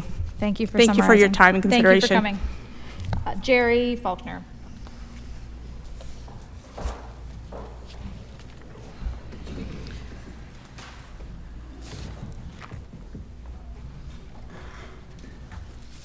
Hello, my name is Jerry Faulkner. I live in Waterford. You may have received a deck. The only page you really want to pay attention to is the 7th page, which shows all the growth rates for various areas, including global rates. My deputation today is to raise awareness of deficiencies in the growth plan. The intent is to frame those deficiencies around impacts to families and specifically children, and today and in the future. My career as a project manager provided an opportunity to hone skills in crisis and change management, team building, communication, planning, and also identify traits of failed projects. Top traits are largest project ever undertaken, financial constraints, a rushed proposal to meet requirements, milestones and deliverables, they are not defined, limited resources, most importantly, one-way communication. The growth plan that we are talking about today has those traits and many other traits that I've seen in failed projects. So how does this affect children? For a second, think of your childhood, and then interject 25 years of construction next door, around the corner, and 800 yards from you. 25 years is a long time for children, but we speak of this timeline in a nonchalant manner because we're adults. So let's frame this timeline. It takes 13 years for children to go from kindergarten to graduation in grade 12. 25 years means 2 generations of our children are only going to know construction, they're only going to know pollution, mental stress, changing schools, losing friends, danger to increased traffic, and much more. If we doubt this description, let's ask the people of Paris how they feel about all their expansion. Just to note, constant change is one of the most stressful events a human will experience. It has lasting effects, especially in children. From a project perspective, my concern is that the growth plan lacks management and a plan to secure a safe environment for all children and residents. From lessons learned, the key to success is to engage constructive conversation where everyone can participate in solutions. The method we have today is one way. Council tells us, we tell council, and disaster awaits. What is troubling to me is that the initial analysis of the growth plan and a multitude of other documents indicates that the focus is not about the plan, but to rush into a decision based on external factors such as government incentives and directives, developer demands and promises, and one major internal factor, Norfolk's financial instability. Those factors are driving growth. Most important is the United Nations identified Sub-Saharan Africa as the highest growth rate in the world up to 2050. That rate is 2 times, double. Waterford's rate is 3.4 times. Ontario is 1.7 times. So why are the small towns in Norfolk more than double the Ontario growth rate and almost double the highest global rate in the world? With growth comes increased carbon footprint. Our children will be exposed to constant noise, gas and diesel emissions, and increased risk due to traffic. Has anyone considered a bypass for Waterford to reduce the traffic and pollution from inside the town and distribute it to outer areas? I would like to think that the council understands they have accountability to provide a sustainable growth plan with a safe and carbon neutral environment for children and residents. Children are our future. They are our legacy, and we should be providing a sustainable future for our children. As an action, residents of Norfolk are looking for a broader focus in the growth plan that includes members of the community as their most affected stakeholder. 1 minute remaining. That is why at this time I respectfully request council to delay a decision on the opening boundaries for expansion until we can go through the proper channels, listen to the people, and that means dialogue, and we need a leader for that, and postpone a vote on the growth plan for at least 3 more weeks. Thank you. Thank you for coming. Larry Davis.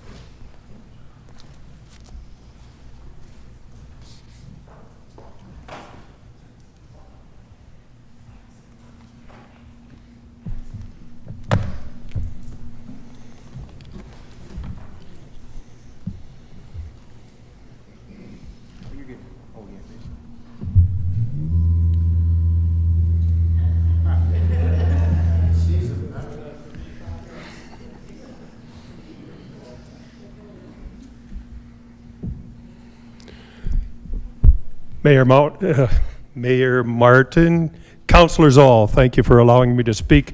I'd like to speak today about farmland preservation and food production in Norfolk. I'm Larry Davis, Director for the Ontario Federation of Agriculture and the Director particularly for Norfolk County, and I'm proud to represent one of the most productive farmlands in Canada. OFA is Ontario's largest voluntary general farm organization, representing more than 38,000 farm family businesses across Ontario. These farm businesses form the backbone of a robust food system and rural communities with the potential to drive the Ontario economy forward. Our motto is farms and food forever. OFA recognizes the need for renewal and innovation to address the housing situation. We also hear reports that housing starts are decreasing. They are down to levels similar to 2018. I often refer to the City of Toronto, where innovation and revitalization of its core is the only way to continue housing more people, offices, and businesses today and in the future. They have found a way to increase density in their city by building taller buildings for businesses and housing. Toronto's population is happily growing rapidly, but not on any new land. Toronto has, in essence, found a way to preserve the lands that feed us. OFA promotes high density in urban centers. Toronto, for your curiosity, has a population density of 4,428 per square kilometer. That's about 4 times the density of the town of Waterford.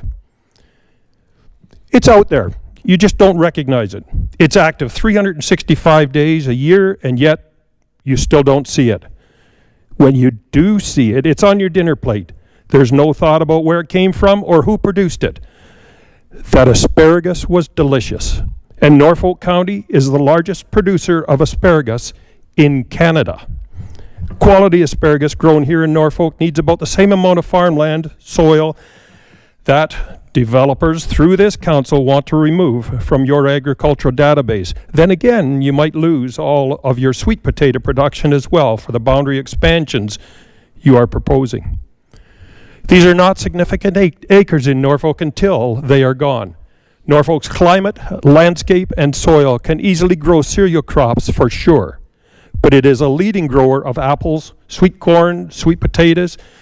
These are, well, yeah, cucumbers, cabbage, sour cherries, peanuts. I don't need to tell you all this. You know what Norfolk can grow. But there's also 20,000 seasonal and temporary foreign workers that come into Ontario, including Norfolk, and live on the farms to assist in harvesting these crops, which not only feed Norfolk, but the population of the world as well. These workers can then afford to send their children to school back in their own country. The agri-food system is a silent powerhouse in Ontario. The fact is that this industry, which spans from farm production right through to our food services, employs about 10% of Ontario's workforce, or more than up to 850,000 people in this one industry, and contributes $47 billion to the provincial economy annually. I know I'm repeating some of the other topics. In 2019, Canada's census determined that Ontario was losing 319 acres of farmland a day to sprawling development, or to put it in perspective, 116,435 acres a year, every year. Norfolk, for comparison, in 2016 had 196,000, and I realize there's more farmland in Norfolk now than there was in 2016. Farmers are probably farming less productive land to make up that number. Well, that is about 60% of the farmland of Norfolk gone from food, fiber, and fuel production annually. Sorry, Larry, I'm really enjoying your speech, and I stopped watching the clock, so about 35 seconds left. You were focused on me. So that's the food production annually, and these numbers are outdated today. A lot more farmland is lost today than the 319 acres. If you drive around Ontario, you can quantify that. It's my understanding that Norfolk Council is willing to give up some of their number one industry. How do you feel about all of your food being imported? If it's available, at what cost, and at what quality standards? 3 acres of cropland sequesters a ton of carbon a year. So in your county, crops consume about 65,000 tons of carbon a year. It wouldn't happen if it was all in residential. 5% of Ontario's land will support food, fuel, and fiber production, but most of this land is in southern Ontario, and at the current high rate of valuable farmland loss, there soon will be none left. We all need to work together, and I ask you to ask your planners and this council to promote good agricultural practices and preserve the farmland in Norfolk County. Thank you for your time. Thank you very much. And just, I know it's hard not to. Thank you for coming. And just a reminder to anyone in the room that there's actually no videos or photos in the room either. We have infrastructure that you can pull all of these meetings off online later, so try not to set anyone out. The last registered deputation on my list before we go to the alternate list is Sue Gibbons. Welcome, Sue.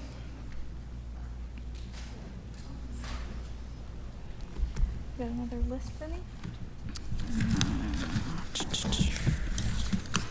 Excellent, thank you. Hello, my name is Suzanne Gibbons. I live at 520 West Street in Simcoe. My husband and I purchased our home about 10 years ago. One of our buying points was that we were close enough to town but still out in the country, surrounded by trees and wildlife. After a few months of living in our home, we were approached by Long Point Conservation Authority. We were told that our home was surrounded by protected wetlands. This meant that there were rules that we needed to follow to protect the wetlands and the town of Simcoe's water supply. Some of the rules that we were given were no rock salt, no livestock. We needed to remove our oil furnace, which we did at our own cost. And if we wanted to bring in fill, it needed to be approved from a site that was not contaminated. We were fine with this as we enjoyed the trees and wildlife that surrounded our home. When we moved into our home, it was quiet. We could hear and see the frogs, birds, and the crickets. Fast forward 10 years. What do we hear? The banging of tailgates unloading non-approved piles of dirt, causing an eyesore. As you can see in the pictures, the filling of the land beside us has caused flooding to our property. The trees have been cleared out, which also provided a sound barrier from the noise of the town. The urban expansion onto our farm and wetlands on West Street will affect our wellhead that supplies Simcoe's drinking water. Also, the expansion would put stress on our waste management system, which in turn would be disastrous to our water system. For example, the Cedar Street wellhead that has been closed due to contamination. There are many other building lots elsewhere for the project that is being proposed of a campus of care. With careful planning, it could go beside our existing hospital. The county could purchase the land beside the hospital from Grand Area District School Board. The school that is there could be retrofitted or torn down to meet their needs. The students could be moved to West Lynn, as they are already being moved there for next year as the renovations are being done at Elgin. And a parcel of land that was offered to Grand Erie could be purchased for a new, fully accessible school. It would make sense to keep all of our medical facilities in one area. We feel that the planning of our town should be transparent to all its citizens. When holding a town meeting, notices should be sent with more time. We were unaware of the meeting on April 16th at 8:30 in the morning due to a registered letter not arriving until April 15th during the day when we were all at work. And we were not able to retrieve it until the next day after 1 p.m., well after the meeting had taken place. Norfolk County is known as Ontario's Gardens. Why are we willing to sacrifice Simcoe's rural beauty and agricultural value for greedy developers? This land has gone from protected wetlands to possible residential development in a matter of 8 years. What change? I ask that Norfolk County Council turn down the urban expansion proposal on West Street in Simcoe. Thanks. Thank you very much. Well timed. Okay, I have 5 more,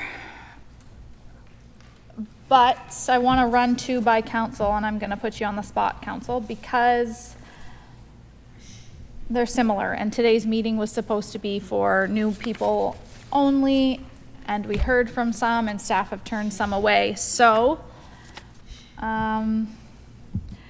we have one from Bluegrass Estates in Delhi. It's a new speaker, but it's a development that we've already heard from, and we have turned other people away. So if you would like to hear them and they've registered, or if you'd like to stay consistent. I see a hand back there. Let me read this in full and make sure I haven't misinterpreted.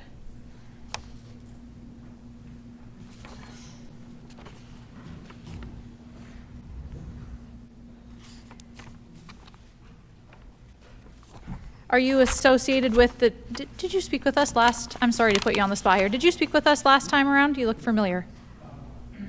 My son did, actually. Oh, okay, well, your son looks like you, so that makes sense. Unless council objects, I think that we're gonna have to, staff didn't know what to do with it. We've turned down developers and other agents who wanted to come forward and speak, but if the opportunity has already been spoken to, I don't think that that's appropriate today. We've turned down others. I apologize. Thank you very much. I apologize. I want to stick as close to our procedural bylaws as possible. The other one is Mr. Valley. It's not to a particular development file, though. He did attend our last meeting, but Councillor Barry. I think if it's not to a specific development, I'd be interested in hearing what Mr. Valley has to say, but I would ask you that if it starts to go towards a specific development, maybe we cut that off. Okay. So as long as it's, because he's a citizen like anybody else, so Okay. if he's going to speak to just, that's where I'd Any be. objections? Okay. All right. Thank you for that. I appreciate that. First up, we have Mary Elder.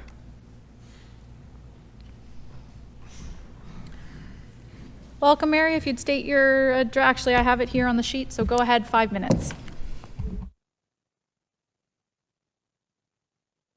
So yeah, hit your microphone at the button on the right. What was your question? Which client is this for, please? What did you register to speak with I us for registered today? last week for Verhoeven, and I registered today for Riders. I have your today's in front of me, and you're not on my list for last week. So I The think it's Verhoeven one is the Ryder one family. the Verhoeven one is the one that has new information for council. No, yeah, I know we've denied people for new information as well. That's not. If it's been spoken to and it was, then that information should have come forward at our first meeting. It wasn't spoken to. Staff are. I wasn't here. Staff are confirming. Thanks, Nicole. Mary didn't speak at the last meeting, and I know that she did confirm the previous deputation she's speaking about. I suppose I'm hesitant because you were here at the last meeting, so you could have spoke at the last meeting. And it's not a free-for-all for everyone again. I'm not trying to be a stickler. I'm trying to be very cautious for the people that are here today. Unless you want to split your time up and speak about both and take your 5 minutes. Otherwise, I'd say it's the Ryder development. If I may, Madam Mayor, I had a conflict last time and wasn't able to register because I didn't know I'd be here in time from Haldeman County adjustment meeting. So today, to speak about Verhoeven, first of all. 5 minutes. Take it away. When you spoke about that before. The comment was that it was excellent farmland. And what's come forward since then is drone photography showing that the back part of that property and the part next to the subdivision is actually poorer lands. It does not produce the same. So I've sent a letter and put the drone photography with it, and I'm asking you to please consider the new information as you make your decision on the Verhoeven lands in Delhi. Thank you very much. Sure, The and if you'd second like to one? continue, yep, you still have time. The second one is Jason Ryder. Just like to say thank you for including all of the lands in that proposal, and that they would start first with developing off the end of Main Street and Crozier Street. And that is all I'm going to say. Thank you very much. Oh, we spent more time debating what you could say, and you lots of time left. Thank you for coming. Such a stickler for the rules. Rob Porteous. Welcome. Take your time.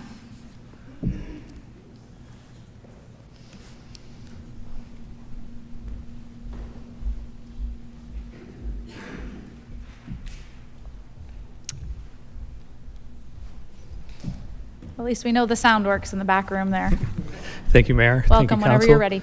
My name is Rob Porteous, and I am of One Mar Drive in Brant County, but I am speaking on behalf of my father-in-law, Ben Arochi, who is the owner of 2233 Blue Line Road in Waterford. Ben owns a 100-acre parcel there next to Blue Line, and the proposal here takes two very small portions of his 100-acre farm and removes part of it from the urban boundary, keeps part of it in, yet changes the zoning from development to protected industrial. On the first portion, it's only 1.5 acres of isolated farmland. It's so small that he can't actually farm it. He can't get a tractor on it or implements to work it. So he had planned to build a house there, maybe a couple houses. Right now it is included as development land, and this would take away his opportunity to do that and render that small portion of his farm unusable. The second portion of land is farther south. It is proposed to stay within the boundary, however, change the zoning from development to protected industrial. It's a 4-acre parcel. Coincidentally, Ben owns the triangular 8 acres of protected industrial land between Old 24 and Blue Line. He's had a for sale sign on that land for 3 years and has never had a single call interested in purchasing that land for industrial purposes. Every call he's actually ever taken is requesting industrial or residential development on that property. So it seems kind of redundant to add a small piece of protected industrial land when he can't even sell the larger piece and hasn't been able to for 3 years. So he respectfully requests that this amendment is paused so that a smaller look can be taken at some of these smaller areas, and he would like to keep the current boundary adjustment in his area and the current zoning so that these small portions of land are not rendered unusable for the future. Thank you. Okay, thank you very much. Next up, we have John Lennox.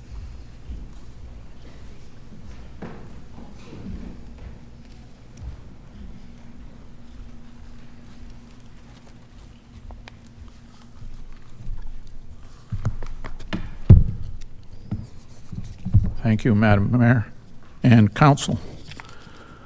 I'm late getting here because I was on an extended holiday, and so I'm requesting that you look at our lands on Highway 6 at the Dover Coast roundabout, the northeast corner. Now, the reason we would like to expand that area is that, first of all, we're prepared to give up 10 acres of land there for the use of police, fire, and paramedics.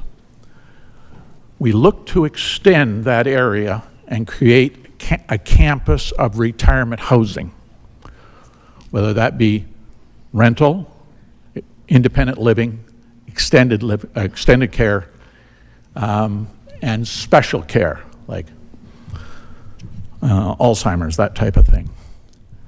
The reason, too, that that road is important is we're going to be looping pipe around there, so it's not like farmland.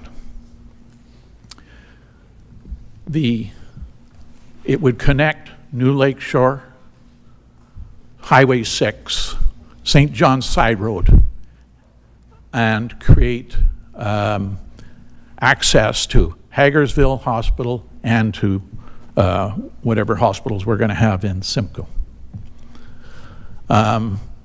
As for the comments about the impact of the Stelco, for 2 years, every 10 seconds, we did the wind regime, the temperature, the humidity, and everything.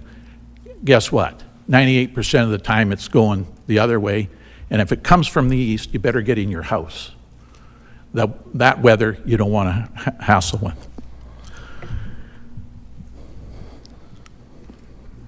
I'm just commenting because at the roundabout, that also helps. If there ever was a problem on the bridge and you can't get across, we'd have services available that go up and around.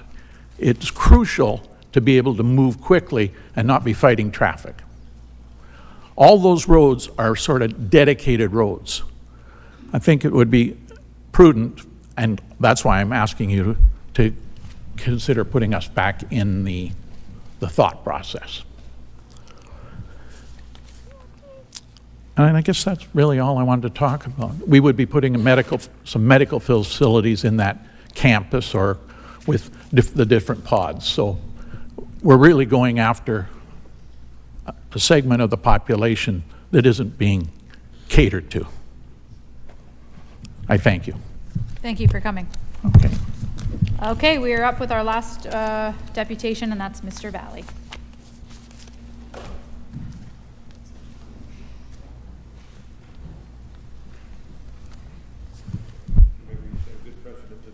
I set a good precedent. Can I use some of my unused time from this morning? Thank you, Mayor Martin, and thank you, Council, for allowing me to speak. What I want to focus on today is the actual bylaw that's in front of you. That's Bylaw 2024-48. In that bylaw, there are eight text amendments to the official plan that are presented to you. And what I would appreciate if you would do is if you would turn to page 23 of that bylaw. There's 32 pages. It's 32 pages long. But if you could find your way to page 23 of the bylaw, and I would draw your attention to text amendment number 7, which is partway down that page, a little bit after a table. I'm hoping everybody can find that relatively easily. Sorry, just give us 1 minute because they've got paper, I've got a thing, so I'll pause your 6:36:40. It's on page 23 of 32 on the bylaw.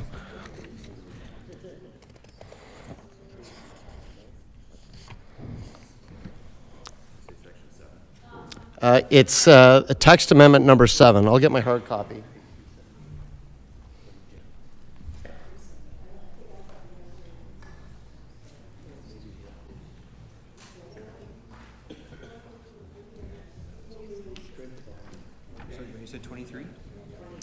Page 23 of 32. At the top of the page, there's table 5, housing populations, household employment, blah, blah, blah. About halfway down, right under the table, there's section 7 that says the following be added to section 6.4. Is everybody with me? Go for it. Okay. So what I want you to note here is this is a section that's being added into the official plan. This section 6.4 is being added, and it's creating this thing called an urban area boundary expansion special policy area. That's a mouthful. Okay, so what does that do? What is before you today is that all the areas that are being brought into the official plan for a community or residential land use are going into this urban area boundary expansion special policy area. They're not being redesignated as commercial or residential. They're just being brought into this special area. So if you read in the guts of the bylaw, every time we talk about these community or residential areas that are being brought in, the wording in that bylaw is something like this: that Schedule B, land use in the Norfolk County official plan, is amended by adding the land shown as Part 1 on Schedule A, Waterford or Delhi or whatever, attached hereto within the Waterford urban boundary with special policy area 6.4K. So all of them that are being brought in for residential or community use are all going into this urban boundary special policy area. So what does that mean? What that means is we're creating this. This thing doesn't exist today. We're creating this policy area for residential expansions. Therefore, these things are not being designated residential. They're not being designated commercial or institutional or open space. That designation is going to have to be created in one of two ways. The first way that's suggested is Norfolk County will lead a community plan that will determine what those should be. The second way is that you'll accept private initiated site-specific amendments.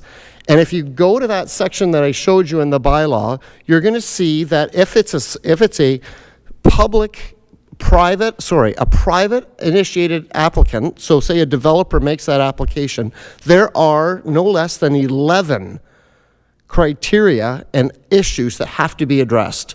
What has to be addressed? Land use, densities, housing forms, drinking water supply and capacity, sewage treatment, stormwater management, traffic, transportation, protection of the environment, natural, heritage, agricultural assessments, environmental assessments if there's any infrastructure that requires upgrading, facilities, parks, schools, places of worship, commercial, agricultural impacts, existing neighborhood and planned uses, compatibility, connectivity, services. All of these things have to be addressed in an application that will come forward simply to achieve a land use designation in your official plan of residential. Just about a minute left. Okay, so what I can submit to you today, that the community studies that have to be done for all these things, this is the first hoop of 5 that this has to go to. There will be more public meetings, there will be more applications. I'll be standing at this podium today. So what I asked you to do is to stay the course, reaffirm your previous decisions on this matter, understanding that there are a lot of studies yet to be done that have to come to this council for your approval.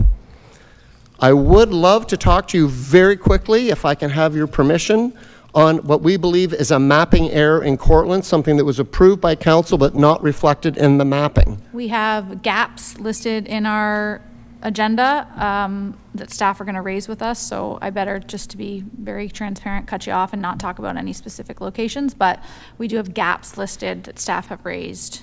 I just want to be sure, I'm talking about the railway in Cortland. Yep, I just want to be sure that that gets raised, that there was discussion among council.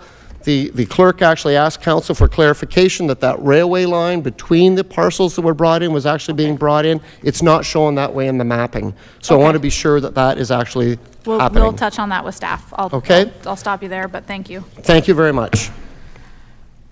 Okay, that brings an end to our deputation. So what I will offer, that was an hour and 42 minutes. First of all, if anyone needs to leave, we can take a 5-minute break, stretch your legs, and you can certainly stay. Council can stretch your legs, or we can just keep plowing through. Keep it going. 5 minutes. If anyone needs to leave, then feel free to do it now. You're not interrupting. We're coming back promptly 5 minutes.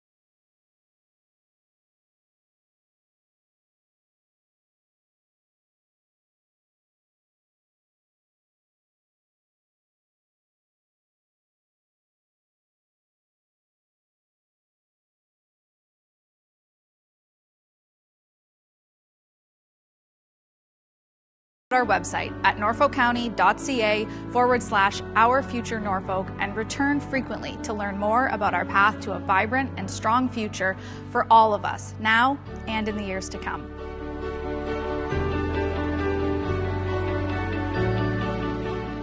Hi, I am Mohammed from Norfolk County Planning Department. We get a lot of questions at the Planning Department, and this video series will answer some of those. The first big question is, what is the official plan? Norfolk County's official plan describes Council's policy on how lands in our community should be used, managed, and developed. It is prepared with community input and helps to ensure the future planning and development will meet the specific needs of our community. An official plan includes issues such as where new housing, industry, offices, and shops will be located, and what services like roads, water mains, sewers, parks, and schools will be needed. It also defines when and in what order our community will grow and outlines community improvement initiatives. The official plan is approved by the Ministry of Municipal Affairs and Housing in Ontario. The current official plan was adopted in 2016 with a goal to manage the growth of this county for the next 20 years. Residents can see Norfolk County official plan on our website at norfolkcounty.ca/official plan. What is a secondary plan? A secondary plan is a more detailed policy document embedded within the official plan to address the growth and development issues unique to a specific area of the county. For example, the lakeshore area in Norfolk County or a particular urban area with defined characteristics can be a secondary plan. As I mentioned, it is a more detailed policy document. It provides directions on where future development will occur with a guideline on density, road access, infrastructure services, different building types, building heights, or even design guidelines that are compatible to that specific area. In Norfolk County, there is only one secondary plan at this moment, which is the Lakeshore Special Policy Area Secondary Plan. The Port Dover Secondary Plan would be the second plan the county is working on at this moment. What does the land use designation of a property mean? Norfolk County's official plan also identifies how individual land or a group of lands will be used, and this is done by the land use designation. In Norfolk County, a lot of lands have been designated as agricultural.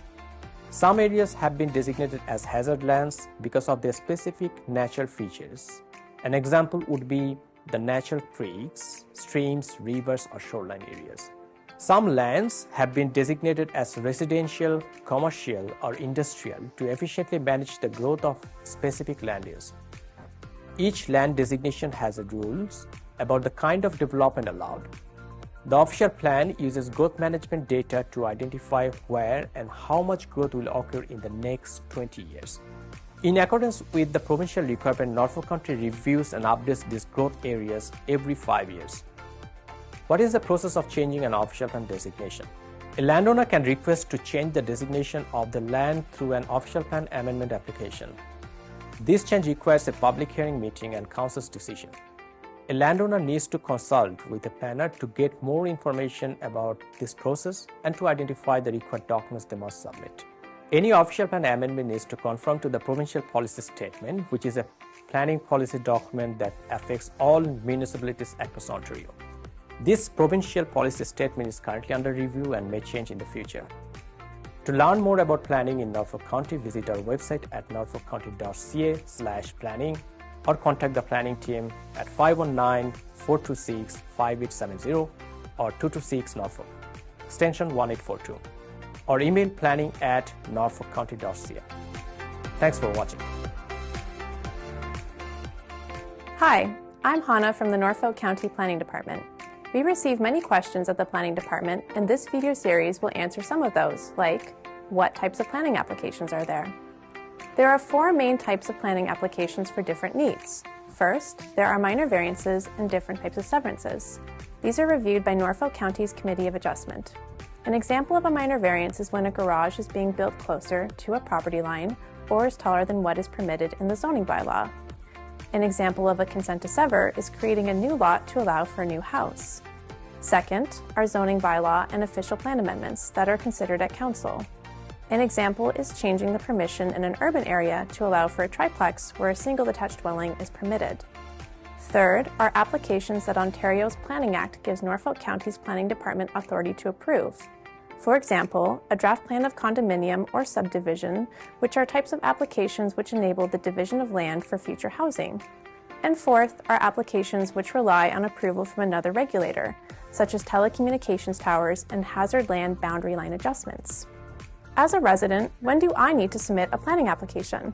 For the average homeowner, a planning application may be required if your project does not meet the requirements of the zoning bylaw or official plan, or your property falls under site plan control. The building department will let you know that a planning application is required. If you want to change the boundaries of your lot, create an easement, or create a new lot from your property, you will need to apply for a consent to sever with the planning department. What is a pre-consultation meeting? A pre-consultation meeting is the first step of a planning application and allows staff to clarify the application process and provide a checklist of documents required. A complete application can reduce the time required for review and decision-making.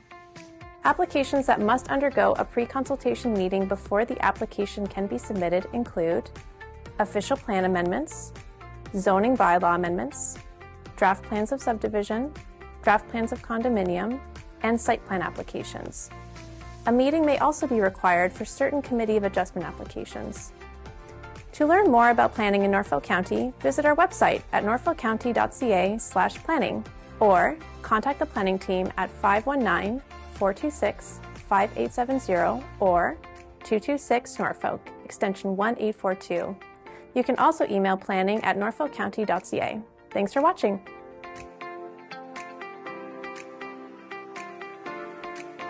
Hi, I'm Hannah from the Norfolk County Planning Department. We receive many questions at the Planning Department, and this video series will answer some of those. A common question is, what is zoning? Zoning is a way of categorizing how land can be used. Norfolk County has identified through its zoning bylaw different land use zones, for example, commercial, agricultural, or residential, what they can be used for, and any required standards, for example, building size and location. Zoning must be maintained by any development or activity that has started from the date the zoning bylaw has been passed by the county. What is the process of changing a zoning bylaw? A common reason that residents are referred to the planning department is because their proposal does not meet the current zoning bylaw provisions. If a landowner wants to change the land use from what is permitted in the existing zoning, a change in the zoning bylaw would be required. For example, changing the permission from only a single detached dwelling to expand the permission to build a triplex. This is called a zoning bylaw amendment and it requires council's approval. A planning application known as a minor variance can be submitted for a minor change in the zoning bylaw, such as the height or size of a structure. Minor variances are reviewed by the Committee of Adjustment that is made up of citizen members who are appointed by council. The committee is governed by the Planning Act and holds public meetings to approve applications for minor variances and consents. A minor variance must meet the 4 tests to be approved. 1, the change is minor. 2, the development is desirable for the appropriate use of the land, building, or structure. 3, the change maintains the general intent and purpose of the official plan.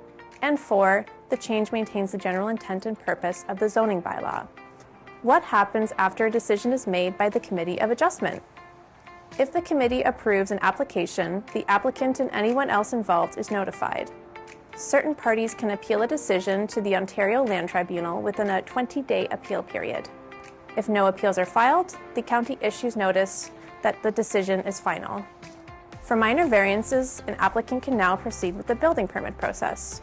For severances, specific conditions must be met within 2 years, or the application will expire and the process will need to restart from the beginning. To learn more about planning in Norfolk County, visit our website at norfolkcounty.ca/planning or contact the planning team at 519-426-5870 or 226 Norfolk, extension 1842, or email planning@norfolkcounty.ca. Thanks for watching. Hi, I am Mohammed from Norfolk County Planning Department. We got a lot of questions here and this video series will answer some of those. What is a severance? Severance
Okay, thanks everyone. I appreciate that little break.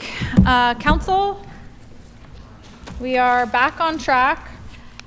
All of our deputations have been heard. I've confirmed with the clerk I haven't missed any that were registered. So now we're going to move on to clarifying questions of the deputations. This is meant to touch on information that they've shared specifically with us today, and then we will go into the updated staff report at that point in time. So these are questions for individuals that came forward and spoke to us if you have any clarifying questions about information they brought forward today. So I'll give you a minute to look back over the list and your notes. Just take a couple minutes here. Councillor Van Passen.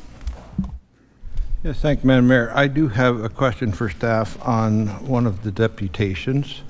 I believe it was Ms. Miranda's deputation. Can we wait for staff all at the end? Or is the answer going to impact what you would ask? Well, it's the technical question about what she's asking for. If there is hazard land zoned on the hazard land map, and there's certain separations on what development can be within so many meters of that hazard land line, does it make any difference where the urban boundary is, whether that hazard land is within the urban boundary or outside of the urban boundary? Does it make any difference? The separation still stays there, does it not? That's a question for Mr. Sloan or Nicole? Sure. Through you, Mayor. So in terms of that specific area, so in terms of removals, they all pertain to hazard lands, you're correct. So the intention was to match that hazard lands exactly, and the underlying, so the urban boundary kind of lays like an overlay, and it has some development parameters around it. The official plan designation and then obviously the zoning bylaw as a separate entity sits underneath that. The intention is to keep that hazard lands designation the same, and the zoning would stay the same. Hazard lands exist both in urban areas and outside of those, and so that would stay the same, and effectively whether you're in or out of the urban boundary has the same effect as that hazard lands. In terms of development, hazard lands don't permit, with the exception of utilization of the land as a natural resource, they don't allow development as far as structures, and that would be the same as being inside or outside of that urban boundary. That doesn't change in the hazard lands perspective. I would just eliminate the ability to develop, and as part of more of the protection strategy for that hazard lands component as much as possible. And when it comes to specific areas of the county, including the Waterford ponds. So it's actually to further facilitate the protection of those hazard lands, and then those hazard lands then protecting those provincially significant wetland areas. Okay, any other questions to deputations, clarifying questions? I have one if you need another second to look over your notes. Sure, Councillor Huffman. Thank you, Mayor Martin. Through you to a deputation, Mr. Guyett. I just wanted to thank you for your hard work in doing the traffic study. No, don't clap, no clapping. No crying in baseball, no clapping in chambers. I know it's hard. Thank you. I just wanted to ask you a couple questions. Now, from that, I can't remember, how many stoplights did you think would be a recommendation for the current situation in Waterford? Yeah, I guess, yeah. Thank you. Thank you, Councillor Tim Huffman. So, I didn't get to make some recommendations because I was going to run out of time. So, we were looking to add another stoplight, fully functional, at Allison Main Street. So that's our downtown corridor, okay? Install full traffic light system at Allison Main. This is a dangerous area at present with speeding vehicles southbound having restricted views of that intersection due to the bridge has a big hump in it.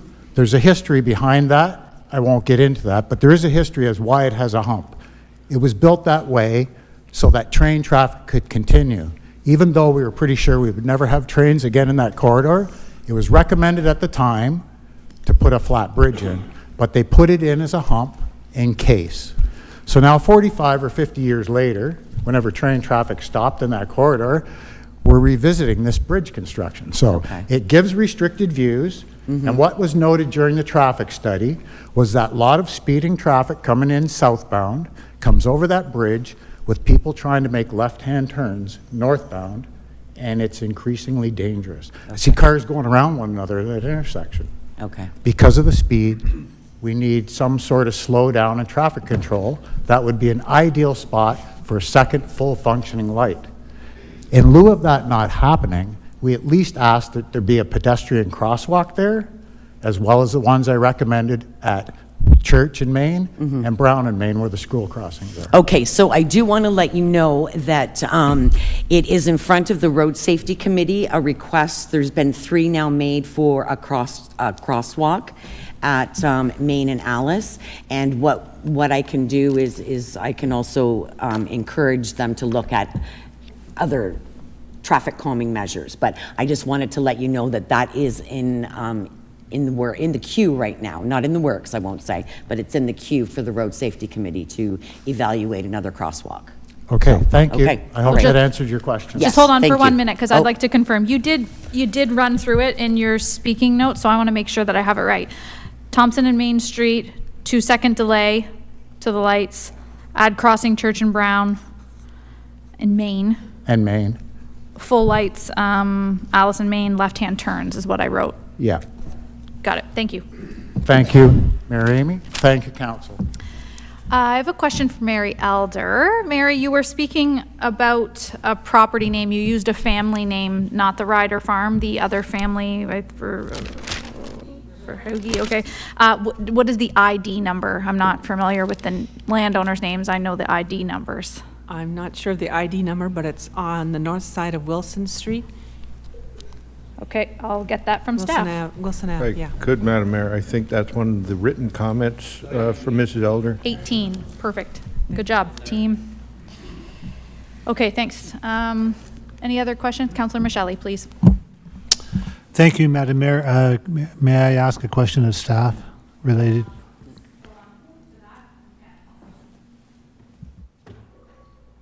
Seeing no further question, Councillor Breton.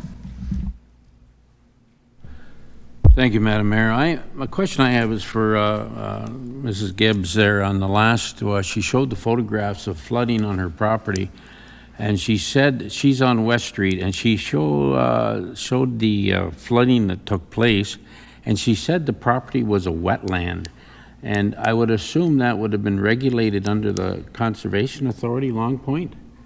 Am I correct on that? Yes. If you wouldn't mind, come on up to use the microphone so it's on the public record. Thank you.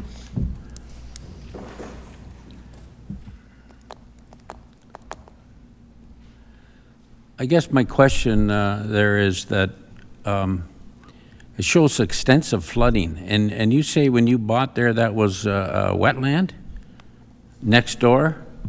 Yeah, next to us is a wetland. And since the fill has gone in, your property now floods? Yes. Have you complained to anybody, like Long Yes. Point, and what did they say? We didn't complain to Long Point. We complained to the owners that are filling that property. And what did they do? Or say? Nothing. Nothing. They didn't do anything. Have you had damages on your property? Yeah. Oh, yeah. It's, yeah. Like there's damage, like it will eventually go into our basement. It'll Okay. flood into our basement. We did go and ask the owners of the property, like how much more fill. Like I think it's been like 5 to 7 feet it's been raised. Yeah. Like from where it was when we moved there 10 years ago, 5 to 7 feet of fill has been brought in. And now it's higher than my property, so then when it rains, it comes down and it floods and it floods up to the road and across our driveway. Really? It's quite extensive. Thank you. Councillor Duthie, for the same individual? Oh, would you mind? Thank you. Thank you. Thank you, Madam Mayor, through you. I have noticed the fill that's being added there. Over what period of time has that been happening? 2 years? In the last 2 years. And the pictures that were circulated, when were those taken? The last year. this year. Within the last year, Yeah. including the flooding? Oh, yeah. Yeah. Yeah, when we moved in there, we did not have that.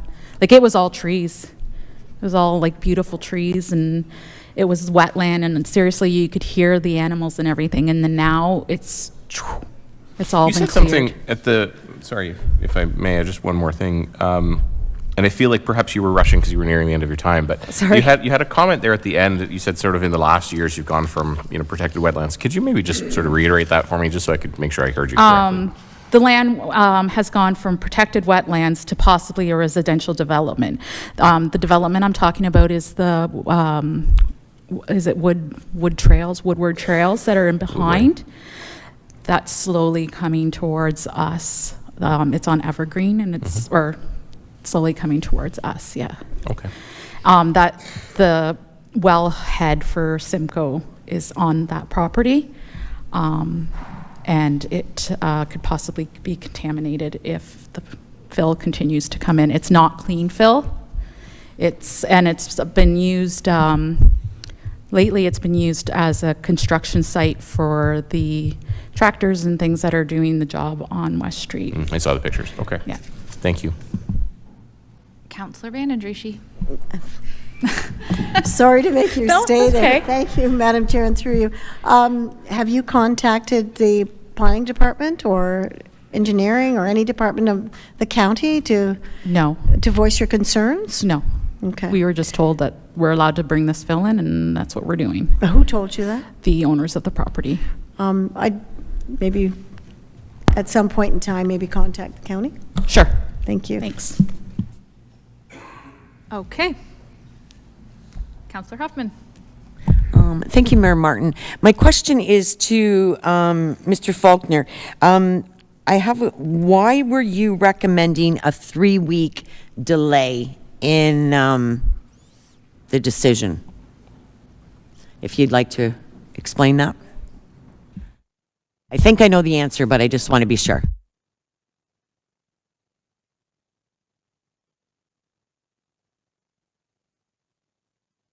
Right, there you go. Thank you. The reason for the 3-week delay is I want to have further conversations about dialogue with the residents and the council and the town, like the township. I believe it's important. I'm not anti-growth. So make that clear. I'm not anti-growth. I'm just concerned that the plan is not in control. And I would like the residents and everybody to join in, and let's put something together that works for everybody. The real key is residents, council, all the members of our community have to buy in, or this is going to be a disaster. It's going to be, no one's going to be happy. You know what's going to happen next. And I'd rather avoid that through dialogue. That's all. That's the reason I'm asking. Sometime in the next 3 weeks, can we select somebody who can actually organize that dialogue? Sorry? Isn't that what we're doing now? This is not dialogue. This is dialogue, but we're not talking about the topics. We had to have further dialogue so that we can address all of the topics. We only have 5 minutes, so there's many topics that we want to discuss. A lot of it's the plan. I'm concerned about the financial stability of the plan because I did this for a long time with CEOs. When I went to site, I had to give them a stability plan for financial, the projects, everything, which included budgets, schedules, plans. For instance, if we want to grow a community, we have to have jobs. What about the developers hiring people from Norfolk? We train our young people, and then they can work on sites, and that's sustainability. I can appreciate what you're saying, but at the end of the day, I find it, and I agree with you, we have to have land to develop industry so that we can develop jobs. We have to have land for people to buy homes and to be sustainable. Yep. And the more homes you are, it brings in the term affordability. And not to almost give us the impression nobody wants it in their own backyard. And I fully understand that, and I can appreciate it. But at the end of the day, we do have to grow. We can't stay stagnant. We can't move backwards. Absolutely. We have to have a future plan. Yep. And that's what I think we're doing is in this conversation. Because just creating an urban boundary is not going to have development happen tomorrow. What we're looking for is something to happen in 20, 30, 40, 50 years. I'm concerned about my kids, my grandkids. I want them to stay in Norfolk, but they cannot stay in Norfolk if they have no place to work and no place to live. Correct. And yes, you can tell me that go somewhere else. But at the end of the day, I think, to be fair, I don't want our municipal taxes to increase because we haven't done any urban boundary changes. We need to have development. We need industry. We need commercial. We need development of all kinds to be able to keep that tax base high enough so that we don't have to increase our taxes. I don't want to look at people and say, well, we didn't do anything, so your taxes are going to double. Right. Because we want to stay stagnant. We can't have that. And I totally agree. That's why I want the dialogue. That's what I'm asking. Let's all work together. And that's what this council is doing. It's opening itself to dialogue and listening. And maybe a point of delay is maybe a consideration. But at the end of the day, I think it's council has to be strong and say, we need a future in Norfolk, or we will be a county of naught rather than a county of bounty. Okay. Councillor Duffy. My question's for someone else, actually. So if there are other questions to this deputation. Seeing none. Take it away. Thank you, Madam Mayor. Through you, my question is to the deputation, Mr. Elamed, I think, related to the Ireland Road property.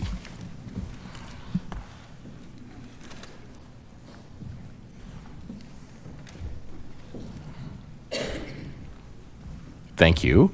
I wonder, can you just maybe, if I understood correctly, it's currently 28 hectares and you're proposing 14? Correct. Can you tell me? Yes, sorry. Sorry, sort of why that plan has changed and how you intend for it to be divided? Is the 14 on the west side of the property essentially cut in half, or what do you think that looks like, and then what's your intention? Through the chair, so obviously originally the recommendation from staff was 28 hectares. Given all the expansion in the west and other direction, we thought it was more reasonable for us to come back and request 14 hectares to be included in the urban boundaries. And the intention is really to make it on the northwest side, so where there's actually existing homes on the north side, and then close to Walmart on the west side. So it's going to be split in half effectively. And the intention is to work with a local consultant and the planning department to create a site plan on that property for residential purposes. Thank you. Perfect, that's where I was going. So just the idea is residential homes over there only. Okay. And then the rest of the property, in that case, you would continue just to plant corn and soybeans? Correct. Yes, through the chair, that's correct. Okay. That's all. Thank you. Thank you. Hold on a second. Councillor Brunton, take it away. Same person. Thank you. My question, I guess I'm trying to follow the map here, which isn't very good to look at on this small sheet, but right now none of that land is in there. Are you aware of that? Sorry, through the chair, are you referring to the map in my presentation? Yeah, your land on Ireland Road is not included at this time. You're aware of that? Yes, through the chair. That map was actually from 2005, the official plan from back from 2005. I realize that, but in the current bylaw that we are going to review here shortly, the lands on the east side of Ireland are not included. Through the chair, I'm aware of that. It was actually included in the recommendation from staff. Yes. Back in the April 16th meeting, it was removed. That's there were some right. discussions on that it was actually an active orchard and that it was a high grade in terms of prime land. That's right. And it actually isn't. There's no active orchard right now. It's only soybeans and corn. And right now, actually, the prime land, as I mentioned, through staff's assessment, it was rated one of the lowest in terms of all the properties to be included. Yeah, I'm quite familiar with the land. Okay, thank you. Thank you.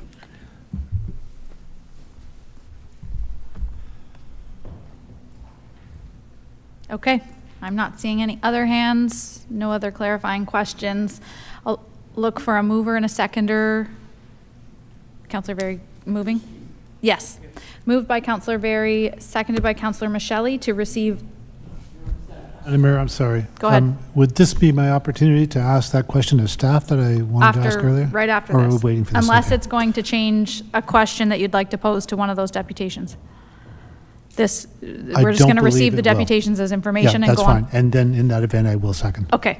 Moved by Councillor Berry, seconded by Councillor Michelli, that we are receiving all of the deputations 19.1.1 through to 19.1.17 plus Mary Elder, Rob Porges, John Lennox, John Valley. Understood? Okay, all in favor? Carried unanimously. Those are received. And then, are we going to need to receive our written comments as information as well, aren't we? Yes. Okay, so then we have written comments 19.2.1 all the way through to 19.2.29. Mover and a seconder to receive the written correspondence as information. Moved by Councillor Van Adrishi, seconded by Councillor Huffman. All in favor? Sure. For example, in the written comments, Elder Plans has submitted something with respect to the Reed Verhovey property. Does that mean if we pass this right now, does that mean we cannot question that? No, we're just receiving it as Just information. receiving it. Okay, I just want to make sure. Yeah. Thank you. Okay, all in favor? Carried and received. All right, that brings us along to the report. So Councillor Michelli, do you want to ask a question about a deputation, or do you want to hear the report and then pose your questions through to staff? Thank you, Madam Mayor. I think I would rather ask my question now of staff. It is related to a request that a deputation did make, but I think that I would be content with staff's commentary on this. So through you to our staff, a request from a deputation was that we delay this process until after the new provincial policy statement, which is due to receive royal assent in June. And I am wondering if I could get a comment from our staff about what impact waiting until then would have.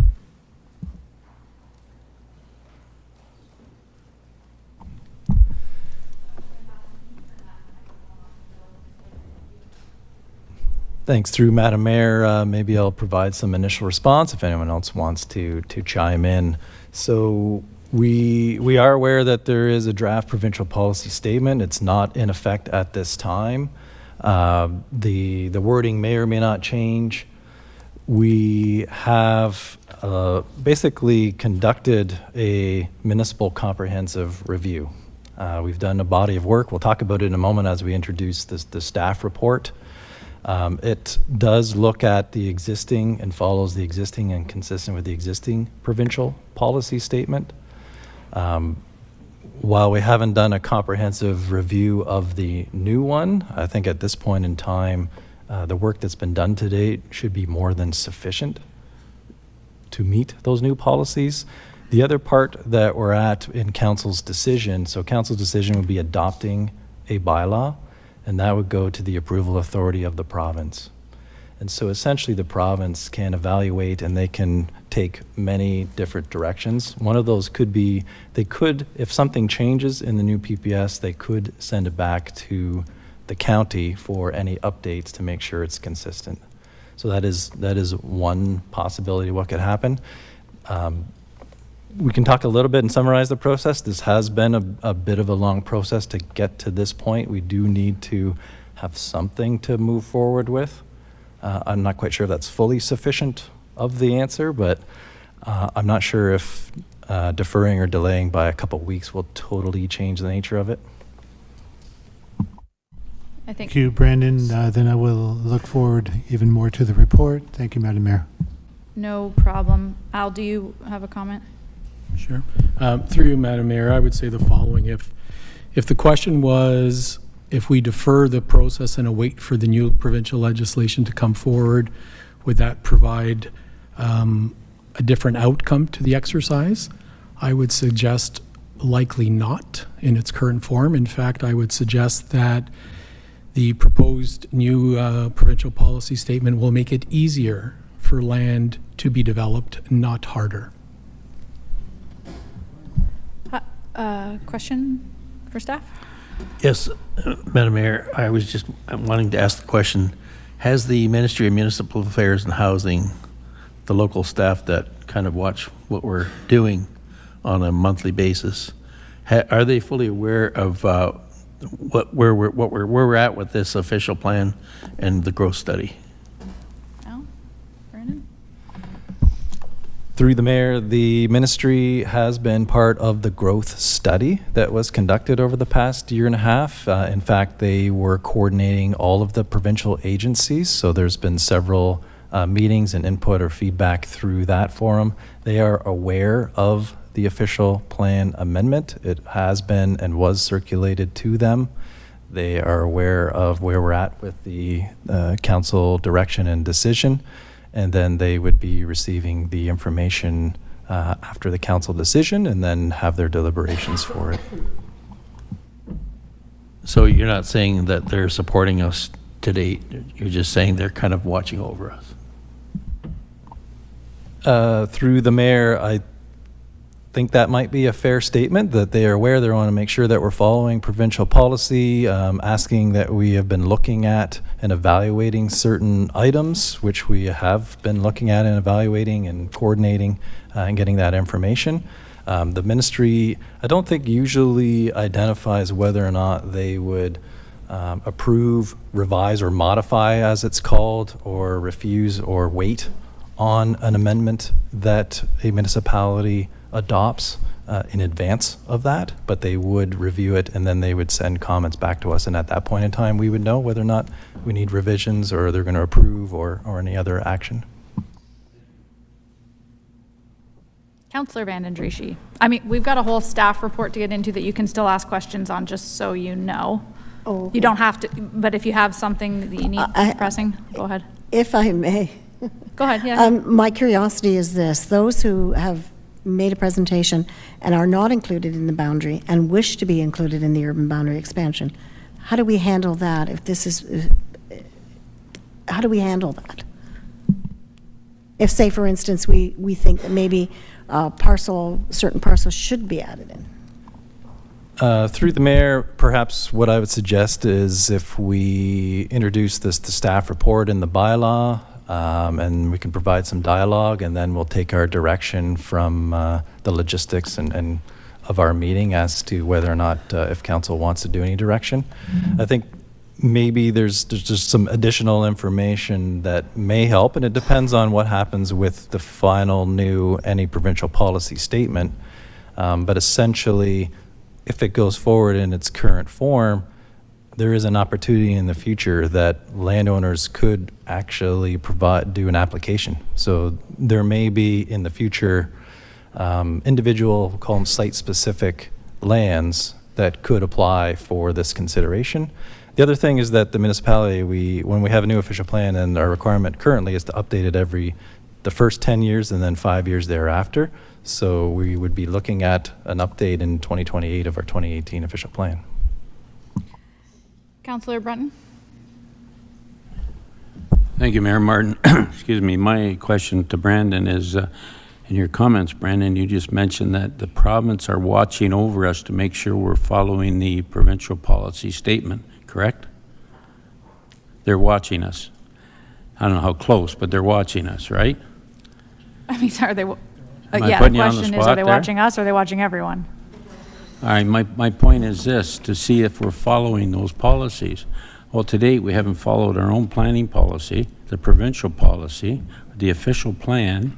We haven't followed any of those according to what we've just done. I got to call a point of order. I don't even know if I can because I'm in the chair. That's not true, so I don't want that message. It is true. How so?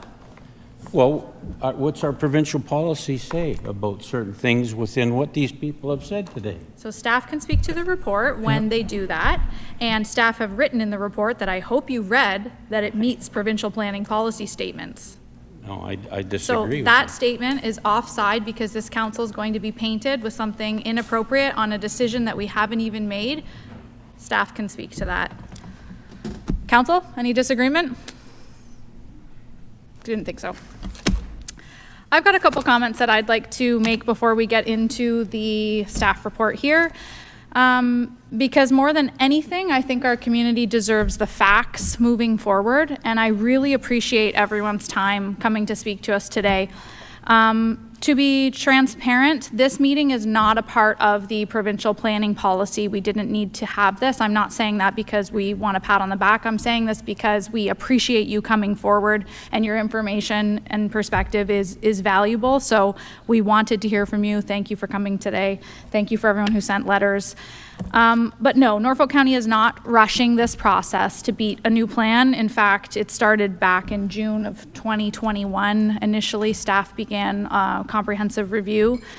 I've heard it from our director of planning. I've heard it from our CIO. I'll let questions be sent to them later for clarification. But as I understand it, the proposed PPS 2024 would significantly disadvantage Norfolk County residents because there is no need or requirement going forward to have a comprehensive growth plan. All of the work and the testing that we've done is not needed through an urban boundary expansion. The 2024 PPS would allow the development community to come to council and ask for their parcel of land to be put in and not have to wait for a comprehensive plan to be done. And the policy literally removes the language from the 2023 PPS that requires a new official plan or an official plan amendment to reduce or change the size, locations of an urban boundary center, meaning it can happen whenever, wherever. The new PPS will allow, however, for appeals, which we would like to think is a positive thing. However, it only allows developers to appeal. It doesn't allow you, the community members, to appeal in a new decision. So that also would leave Norfolk County holding the bag. The 2024 PPS I heard today, and it is true, it does speak about prime agricultural land, all of which Norfolk County is.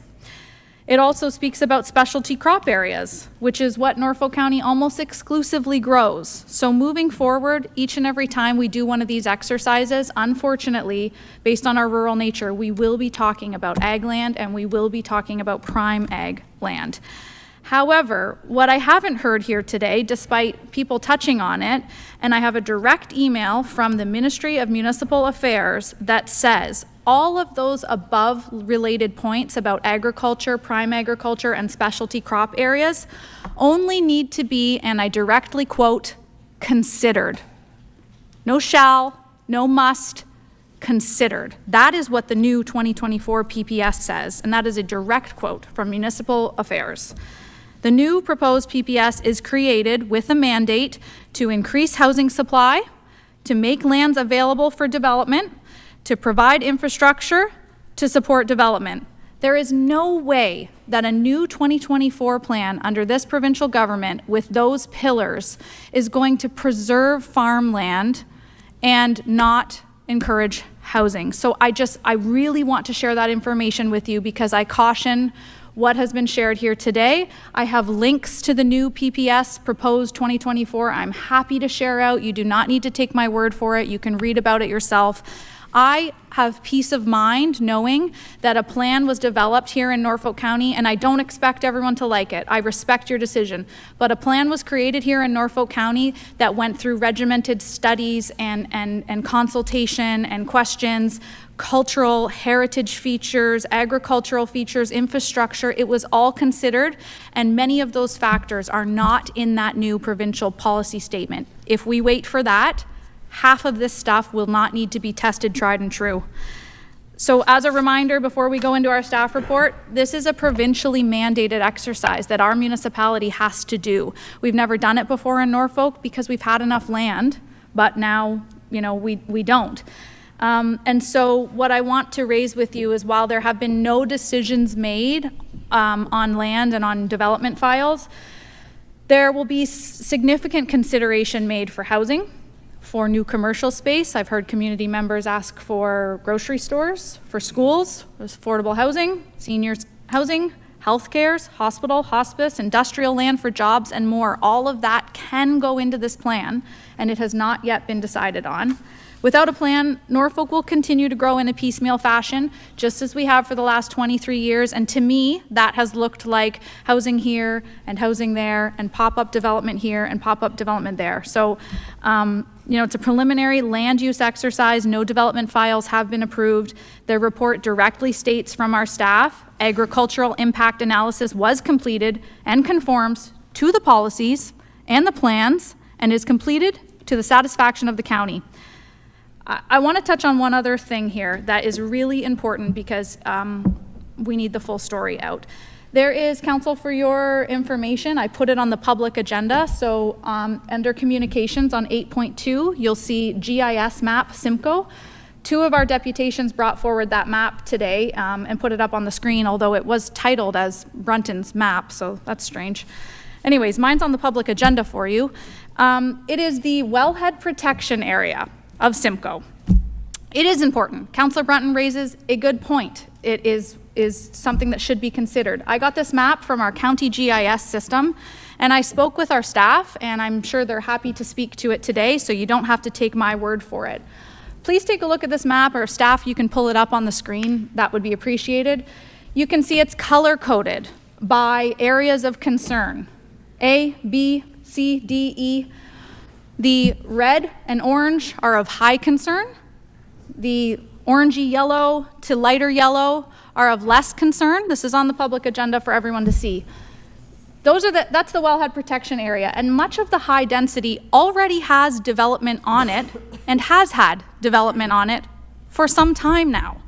Additionally, staff, in your technical comments in your agenda, have included a slew of technical comments, and when I asked why those were there, when I asked if they were there because staff were concerned, staff told me, no, it is what you do in these areas when you would develop on these areas. It is normal course of business that you would have an extra level of caution and care. It's not because it's flagged as an area of concern.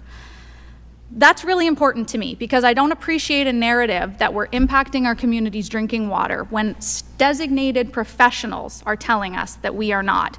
And my map is shared with council and the public to see. Lastly, growth and impacts on our budget. I will wrap it up. Actually, I've got 2 more points. Really high level. There's no fix in that we're needing to grow because we need money. It's a mixture of things that all come together. But without provincial and federal support and without no new growth here in Norfolk County, the average residential water bill would go from $1,429 a year in 2023 dollars to $3,998 a year in 2023. The average non-residential bill, $3,475 in 2023 to $9,721 in 2033. And all of those jobs and large industry that we want to offset our residential tax base so that we don't have to build housing, non-residential large bills, $64,973 in water a year, 2033, $181,758 a year. We are literally going to price people out of our community if we don't look at how we're growing and where we're collecting our tax base from and getting that provincial and federal support. The last thing I want to say is that Mr. Barrett talked about the statistics. I put statistics online sharing about agricultural land. It doesn't make it right or wrong that agricultural land is being put into the urban boundary. It's just facts and information. So the first thing I would share with you is that we are adding the updated numbers that I have now are 0.34% of a reduction to our agricultural land.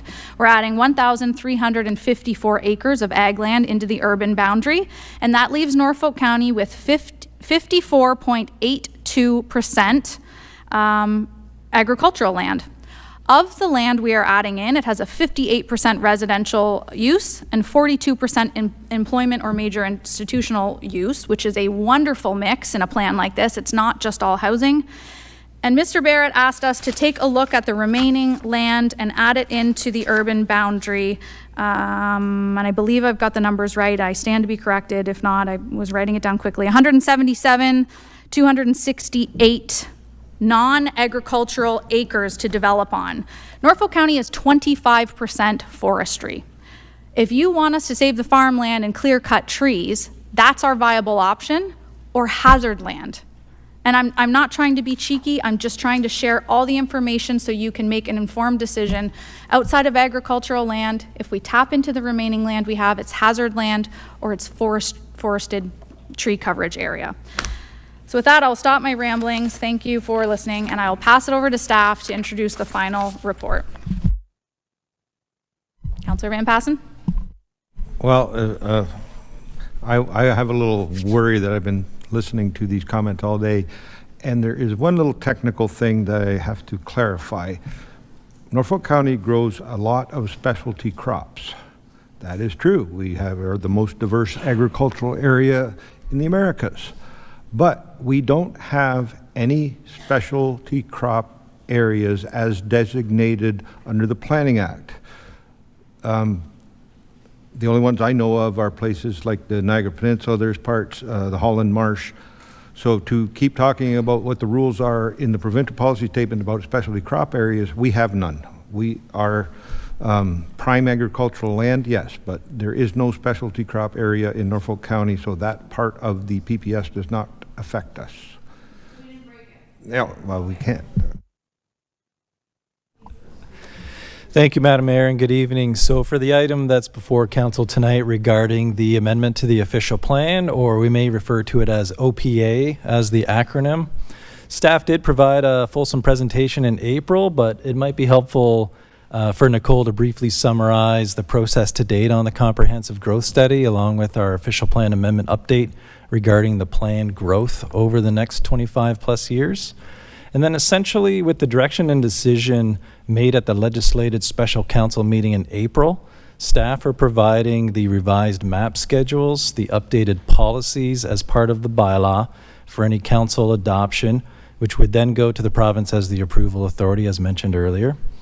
As part of the overview of the report, there's a number of items that have resulted from that April direction and are included in the council directed OPA bylaw, which Nicole can highlight. After that, I believe maybe our CAO may have a few remarks before we turn it over to council deliberations.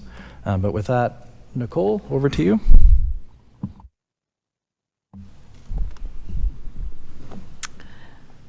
So this work was completed the work that was completed by staff, I should say, stems from the work originating from the Grow Norfolk, or our growth management study. This work was initiated in 2021, as referenced by the mayor earlier, and it was a multi-phase, multi-year project intended to review and provide new forecasts and recommendations for the next 25 years of growth. The study included multiple public engagement opportunities throughout, including in-person opportunities as well as virtual opportunities when COVID was a factor, on various topics and components of the project. It was also completed with an outside consulting firm, Watson & Associates Economists Limited. The Grow Norfolk project concluded in November 2023 and resulted in the initiation of the official plan amendment that is before you today, known to us as Phase 1 of the Municipal Comprehensive Review.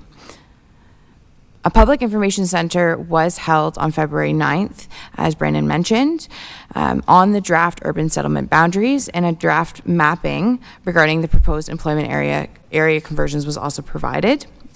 More than 50 members of the public attended that event. And following that meeting, staff organized individual meeting slots to facilitate further discussion on the proposed draft changes. On April 16th, a special council meeting was held to present staff's report on Phase 1 of the Municipal Comprehensive Review. Staff's report included options for council's review based on the extensive research and work completed as part of the Grow Norfolk project, as well as the extensive analysis completed on the lands proposed and reviewed for potential inclusion in the urban boundaries and for employment conversion. This report also requested direction from council on how to proceed in the form of the associated bylaw. That's how we got to today. So what is now being discussed is that bylaw as directed by council. We did want to highlight a few things in relation to that in terms of discussion. The first was the inadvertent creation of gaps, or what we have colloquially called donut holes, within the proposed urban area via the direction as given by council resolution. The majority of these gaps were as a result of smaller parcels existing between selected larger requested parcels and the existing urban boundary. However, some discrepancies resulted in the layering of staff options with additional lands directed to be included by council. Staff utilized their best judgment in preparing the bylaw and included the lands identified in the urban boundary in the bylaw. And you'll see it as an appendices, those areas highlighted for you in specific detail. I would also draw Council's attention to two proposed policy areas, one of which Mr. John Valley has already spoken to.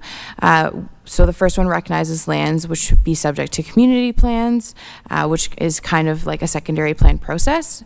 The intention was to provide additional transparency and direction, as Mr. Valley identified. And the other was to address the proposed major institutional campus as identified and directed by Council at the previous meeting. Lastly, I'd like to note the inclusion of a special review memo, which is included actually within the report.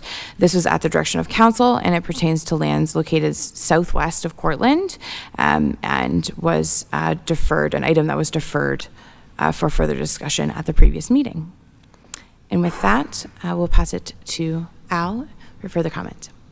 Thank you very much, Nicole, and thank you. Before I start, I've got a few words that I just want to say very quickly, but I want to thank all the residents who came in.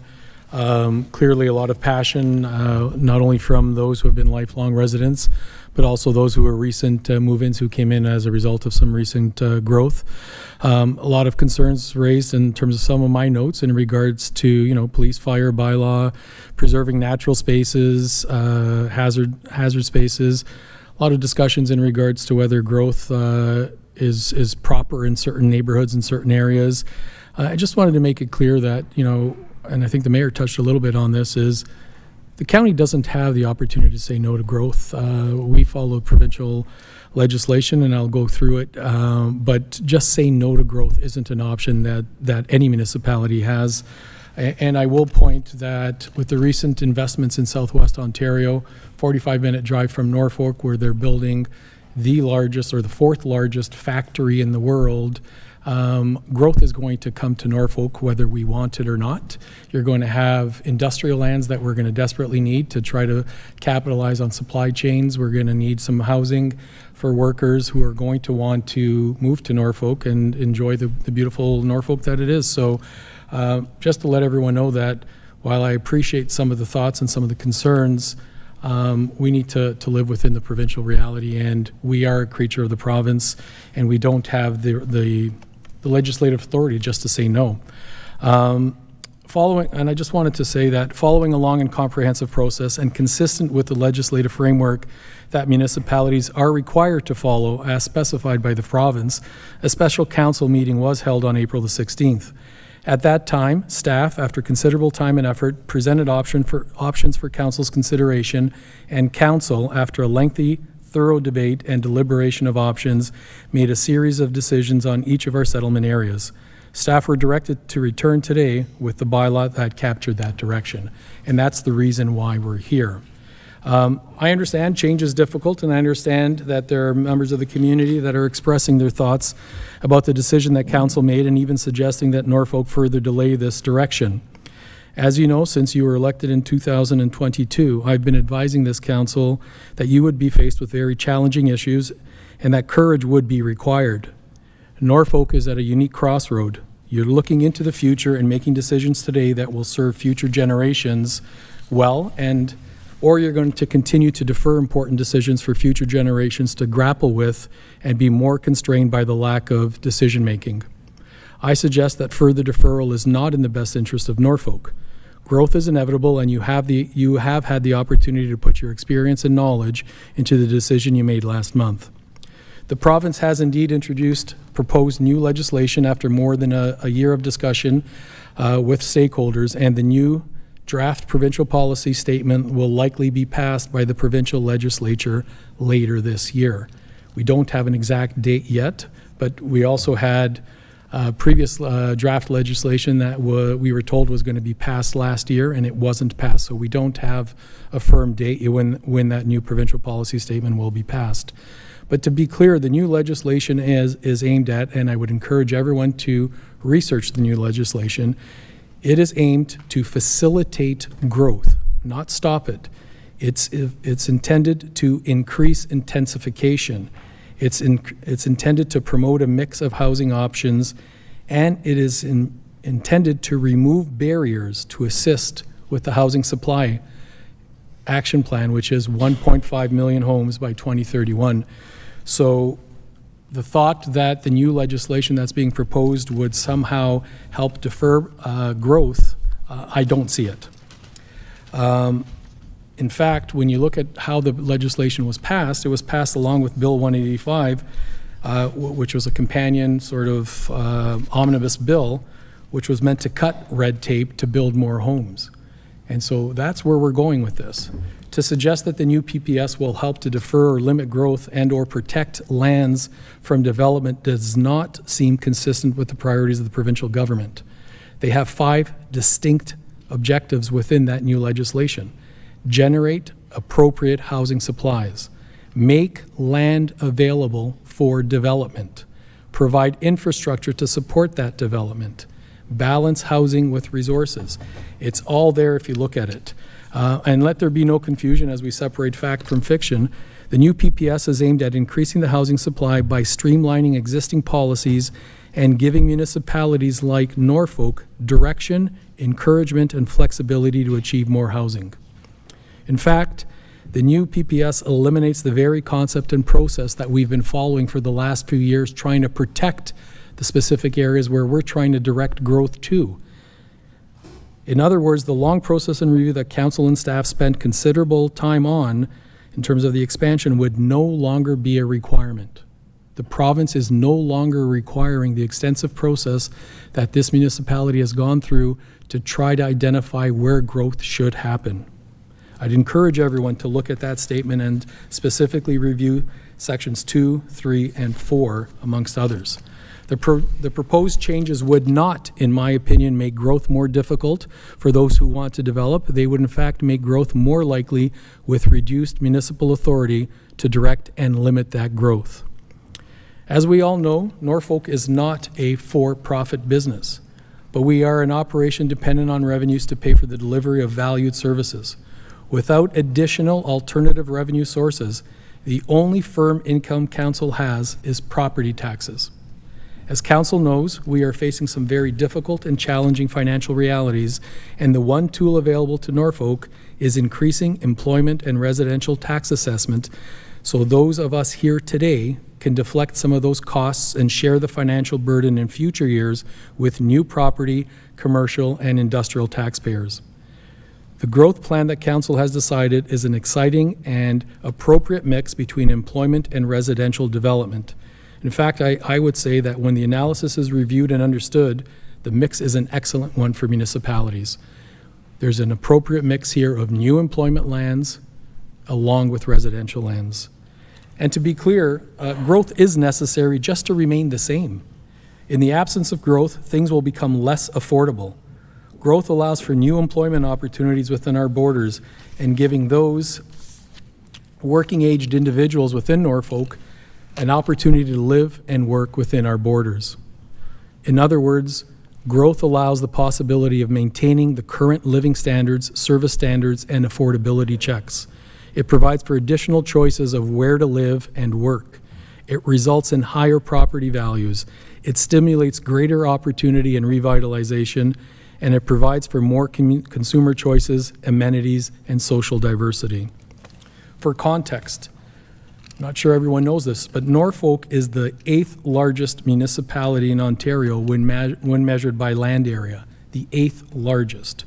When compared to others in southwestern Ontario, Norfolk is the 2nd largest municipality, second only to Chatham-Kent. Norfolk is a huge landmass. The expanded urban boundary that council decided on last month is a fraction of our total landmass, a fraction that amounts to less than 1/2 of 1% of our total landmass. We need to keep things in context and keep them in perspective. Our current Norfolk is a product of past decisions, past decision deferrals, and past non-decisions. But you have the ability to change that narrative to bring more employment, more residents, more taxpayers to Norfolk, and provide a home where residents will be proud to call home and where a more affordable future is attainable. I would encourage council to stay course, pass the bylaw today, and start working with our residents to make Norfolk an even better place than it is today. Thank you. Okay, thank you, staff, for your comments and information. We'll start with questions to staff and should be streamlined to the report today and not focused on rehashing decisions from April 16th. Councillor Berry? Sure. So am I allowed to ask staff questions about the deputations that we saw today? Yeah, go ahead. Okay. I thought so, but I wanted to make sure because long day. I just want to get the Dover stuff out of the way really quick, then we can go on to the rest of it. So I have questions through the chair to Brandon, just because I've seen a lot online about Port Dover expansions, and we've heard today about a couple concerns about them. But I mean, I was sure that on April 16th, council decided that there weren't going to be any expansions in Dover, and in fact, we took out land. Is that correct? Through the mayor, that's correct. So, are there any boundary expansions planned for Port Dover in the future? Through the mayor, staff have not identified any proposed boundary expansions at this time or the need for that. In the future, things would be reviewed with our official plan updates or what may happen, but there was nothing that is on the table from that April decision or today that involves any proposed expansions for Port Dover. Okay, so just so I'm clear, was any information indicating an expansion in Port Dover made public at any point that was going to be a cause for concern from Port Dover? Through the mayor, not that we're aware of. We're not quite sure. Maybe I think it may be reference to one of the agenda items included a petition or communication about lands north of Port Dover. There was nothing that was circulated for any amendment map that was showing that from our standpoint. So we're not quite sure where that may be generating from. Okay, that was good. My next question is if you had any idea of why there's been so much misinformation about Port Dover in the community. If you don't know, you don't know. Fair enough. So just to reiterate, just so people in Dover are aware, so there's no, like I heard today that there's maybe development in the Stelco buffer zone, and I'm assuming that's near Port Dover. Is that something that Port Dover needs to be concerned about?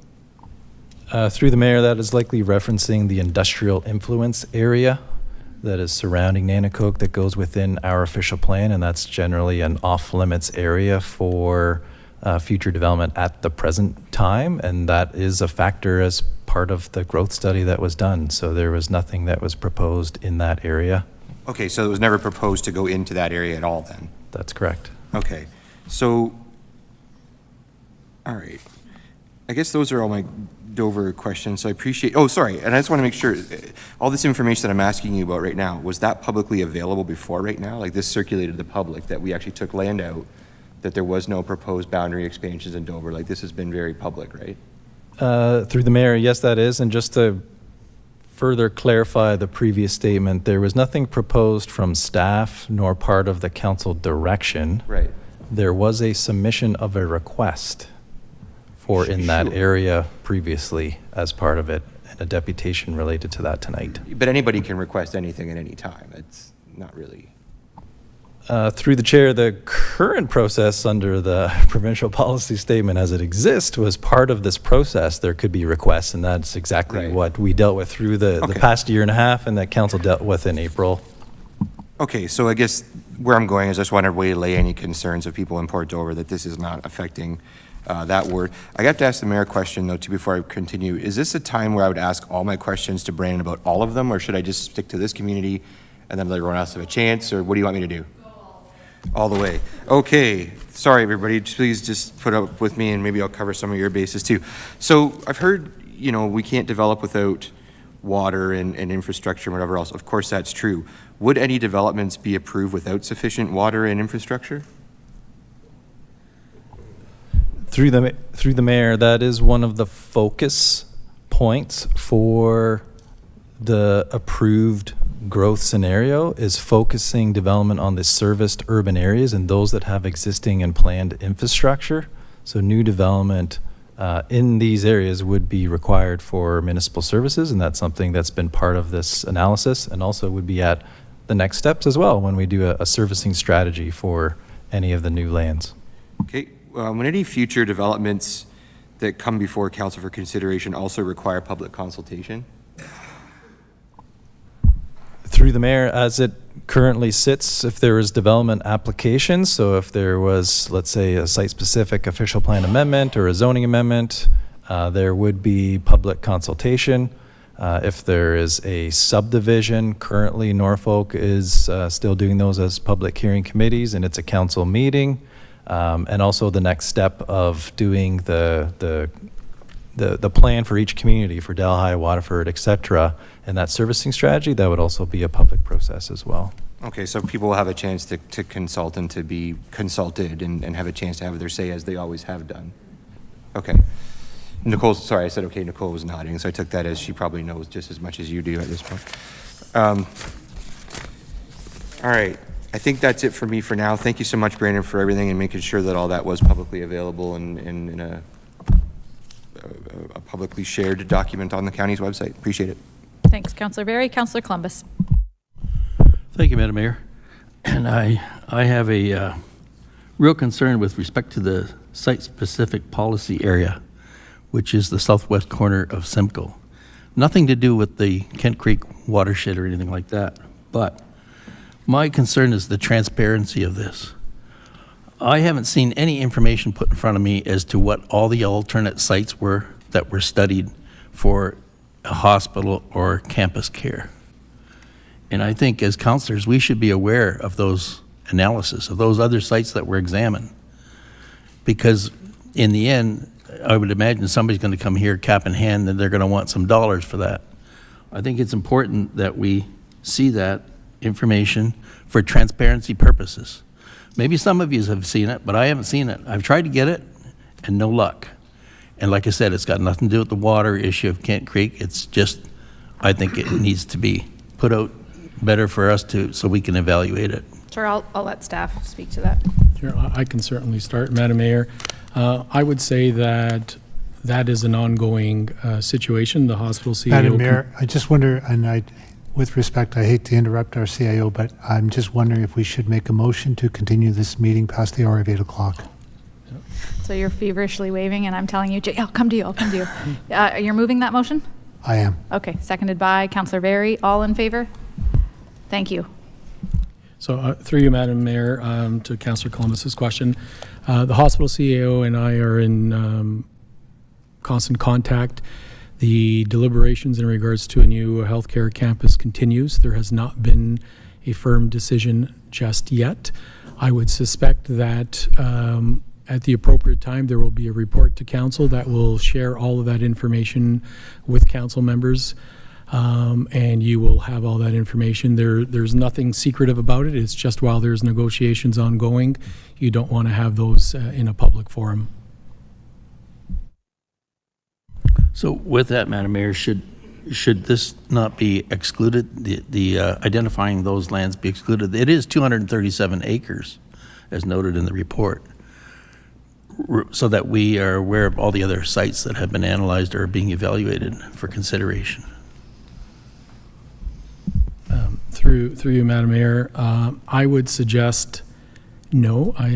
If we keep it in there with the special planning policy area, if and when some of those negotiations come to fruition and Norfolk is fortunate enough to have a new long-term care home, an expanded long-term care home, a much larger new hospital to accommodate all the growth, there will be that report to council.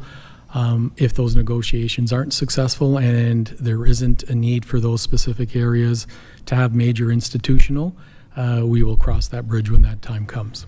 Is there still a provision in there? That was not our report. That was in the agent's report. A timeline on it? Through the mayor to the mayor. So there is a special policy. There isn't a timeline associated, and it is open to all major institutional, how it's currently written, based on the feedback that was provided at the last meeting. However, there is a lot of the components that the one property's agents did identify, including the master plan process, is included in the the version that staff has proposed. And so that master plan would be required for any major institutional use proposed on that site. But major institutional is wider than just a hospital. It is left a little bit more open. Okay. So Councillor Columbus, continue. Go ahead. And what if it's not the best site and there's another site that's better? Do we then change the growth plan to a different area? Through you, Madam Mayor, I'm going to suggest if council wants to get more information in regards to the ongoing negotiations and sort of Plan A's, Plan B's, that we take this discussion in closed session. I don't think it's appropriate that we discuss it in open session. Okay, I agree. I think it's fair. It's just as long as we're kept in the know. Fair points, Councillor Columbus. I guess I would argue, you know, what constitutes the best when the municipality isn't buying the land. That's the other factor. We're just being a partner in a rezoning to facilitate it, but we're not donating the land, buying the land. There's no purchase, there's no deal happening with us. So that's, you know, why, I suppose, there's a bit of a question mark for you. But any other, I don't have anyone else on my list. Any other questions or hands that I've missed? Councillor Brunton. Thank you, Mayor Martin. The idea of institutional, if institutional zoning didn't happen, does that mean it's still within the urban boundary? It could become residential? Is that, would be a rezoning? Is that correct? Through the mayor to Councillor Brunton. So the way that the special policy is written currently in the bylaw, it would allow major institutional only and associated uses. So there is a clause that allows residential uses in direct association with institutional uses. So you can think of various ones depending on the institutional use. However, it does not have any clauses currently that would permit residential development outside of that major institutional scope. And that's based on the feedback and conversations of the last meeting. Thank you.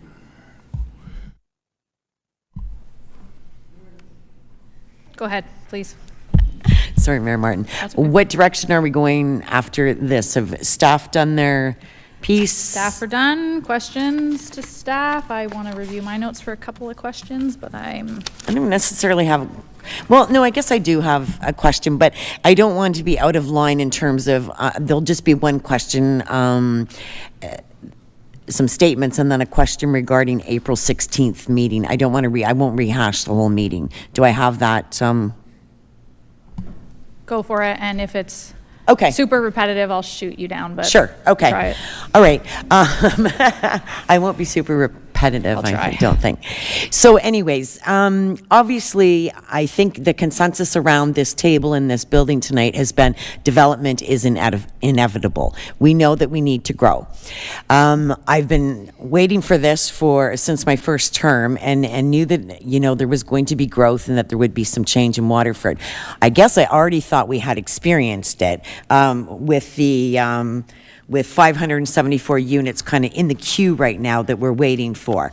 But it would be not to be that there would be more development coming.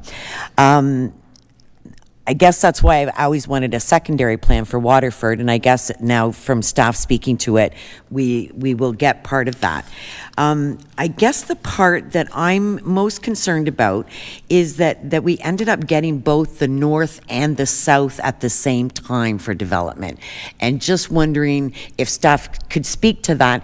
If and I know intensification is a big thing. I know building up instead of building out is important, and I know we've discussed the actual percentage of the farmland, so those are non-entities to me at this point in time. But just wondering how we came to Norfolk getting the brunt of north and south development at the same time, and quite significant growth at that. If I may, I guess through the mayor, staff basically for today, staff have provided the final OPA bylaw as directed from that special council meeting decision in April for council to consider, and that was part of that resolution from the council decision was for both of those parcels. But both of those parcels, there was only, I know the one parcel to the north there was presentation and in scoring, and I'm aware of all of that. And then all of a sudden, this one from the south just kind of came to be. And I guess that one kind of threw me off. And that's just speaking as a counselor for the community, and it really threw me off. And I think that with the units that we have and with the north and the south development, I think the integrity of our community will be strained. And I think that Waterford will be under complete development fatigue, and we will constantly be in a state of flux. So those are my comments. Okay, I know it's hard. Good try, good try. I once had a music teacher that made us use our fingers in public school. It drove us crazy, so maybe try that. Okay, Councillor Duthie, I missed you. Go ahead. Thank you, Madam Mayor, and through you. You touched on it earlier, and I appreciate how you referenced it, but I'm hoping that perhaps we can give staff and ENIS opportunity to speak to the issue of the wellhead protection area and what that means around Simcoe's drinking water system, because I think there is some information out there, and I've had a chance to chat with our GM of ENIS and do some research myself about the impact of that. I'll note in the map that was shared earlier, and you asked for it to be up, that probably a third of Simcoe is already built over top of our wellhead protection area. But I wonder if staff can perhaps give some overview to provide some confidence in the plan, and also how that may be impacted if future IUWS comes to fruition. So if I could ask that question of Darnell. Through you, Your Worship, to the councillor. There's been a lot of discussion on the wellhead protection area today, and I think the mayor did an admirable job in spelling it out, that there are, extra provisions or layers of complexity if and when developments are proposed within those areas. Certainly when you looked at the map, there's a significant portion of Simcoe that already resides within those areas. They certainly developed at a time pre the Source Water Protection Act. That came into play in 2016 and added that layer of complexity on it, and we've already had developments proceed within the wellhead protection area, and some of those complexities have actually played out. There's restrictions put on the property. Risk management plans have to be developed if and when we approve a development within those areas. Certainly, as we look to the interurban water supply, if we were to get a feed from Nanticoke and be successful in getting funding to make that happen, the plan is to decommission the use of the groundwater source wells in this area. Doesn't mean that you're going to lift any prohibitions at the point. Protecting our groundwater as a source for anybody is a good thing to do, but it certainly makes it less of a risk posed to the community for anything that happens within that area, because you're not drawing the water supply for Simcoe from there. Any other questions to staff? I'll just confirm a couple. Councillor Columbus? Yes, I had a question. Go ahead. Yep. It's with respect to Delhi and the development that's taking place there. We know there's 640 homes already within the current urban boundary, and then there's over 800 more coming, and plus more than that. So that's 1,240 or so. To Darwin, the environmental department, do we have adequate water available to supply these developments? Through you, Your Worship, maybe I'll turn our minds back to the monitoring report that we brought forward in March that looked at, all 5 of our urban community areas with that very question in mind. What capacity do you have, and what availability do you have to support future growth? When we looked at Delhi, if you can remember back to that graph, we certainly loaded in what development would bring over time. And I think as we encroach closer to, I think it is 2032, we may actually tap out what is available in capacity in that area. So it will require us to plan ahead. And that's a very prudent thing to do, knowing where we want to grow and how we're going to grow, so that we can actually make a plan to get ahead of that issue. The interurban water supply for Norfolk as a whole, I believe the Delhi area was in a later phase, and it sits quite a ways out there. And we did flag in the monitoring report that perhaps there is an intermediary step that might be required, placing a new well, but not within the well field that's already there. It may need to have another source, and that's something that we will need to turn our minds to so that we can appropriately plan for it. Perhaps build it into the development charges so that the development itself that's requiring that demand actually pays for that. I appreciate your answer. Thanks. Anyone else? Okay, I have just a couple clarifying that we've talked a lot here. So if the current plan that Norfolk County ends up submitting is wrong, and we are all wrong, this needs to be accepted by the province, correct? Through the mayor, that's correct. The ministry, the province, the minister would be the approval authority, and they could send it back with questions. They could just modify it. They could approve it. They could provide some directions So if it's not meeting the provincial planning needed policy changes, state- correct. Okay. I don't know who to direct this question to, but I still want to ask it. So a lot of community care, and rightfully so, about the status of our healthcare, of OPP, of using local jobs and development sites, the mandate on construction materials, and the waste of all of those things. And I haven't really heard it today, but we usually always hear it in Waterford about a new school, Port Dover, a new grocery store, new commercial entity, whatever it may be. So this is a land use planning document, and so we're not deciding what goes where, when, and how yet. But what, as a county, do we do to plan for these specific things that are significant and important to our community, but they're not municipally mandated? They're provincial. I know we spend tax dollars on physician recruitment and so on, but at what point in time do we start to ring the bells and say, okay, we need a larger police force, we need, and then advocate and so on to the province? Is there a threshold that we meet that they just go, here's more resources? What does that look like? To the mayor, it's a good question, and we want to make sure that any growth can be planned to benefit the community. There's a few items related to the commentary that you raised. So at this level, so at this part of the review, the growth study and this official plan amendment, it was done in a consultative way with many different departments and agencies that provided feedback into this. Some of the items you mentioned were part of the evaluation and the evaluation criteria for the growth options. We do have some additional commentary, even from the school boards about this. We want to make sure that that's pretty important in many of these communities. If you're going to be growing, what is that going to mean for future school provision and accommodation, along with a number of other services.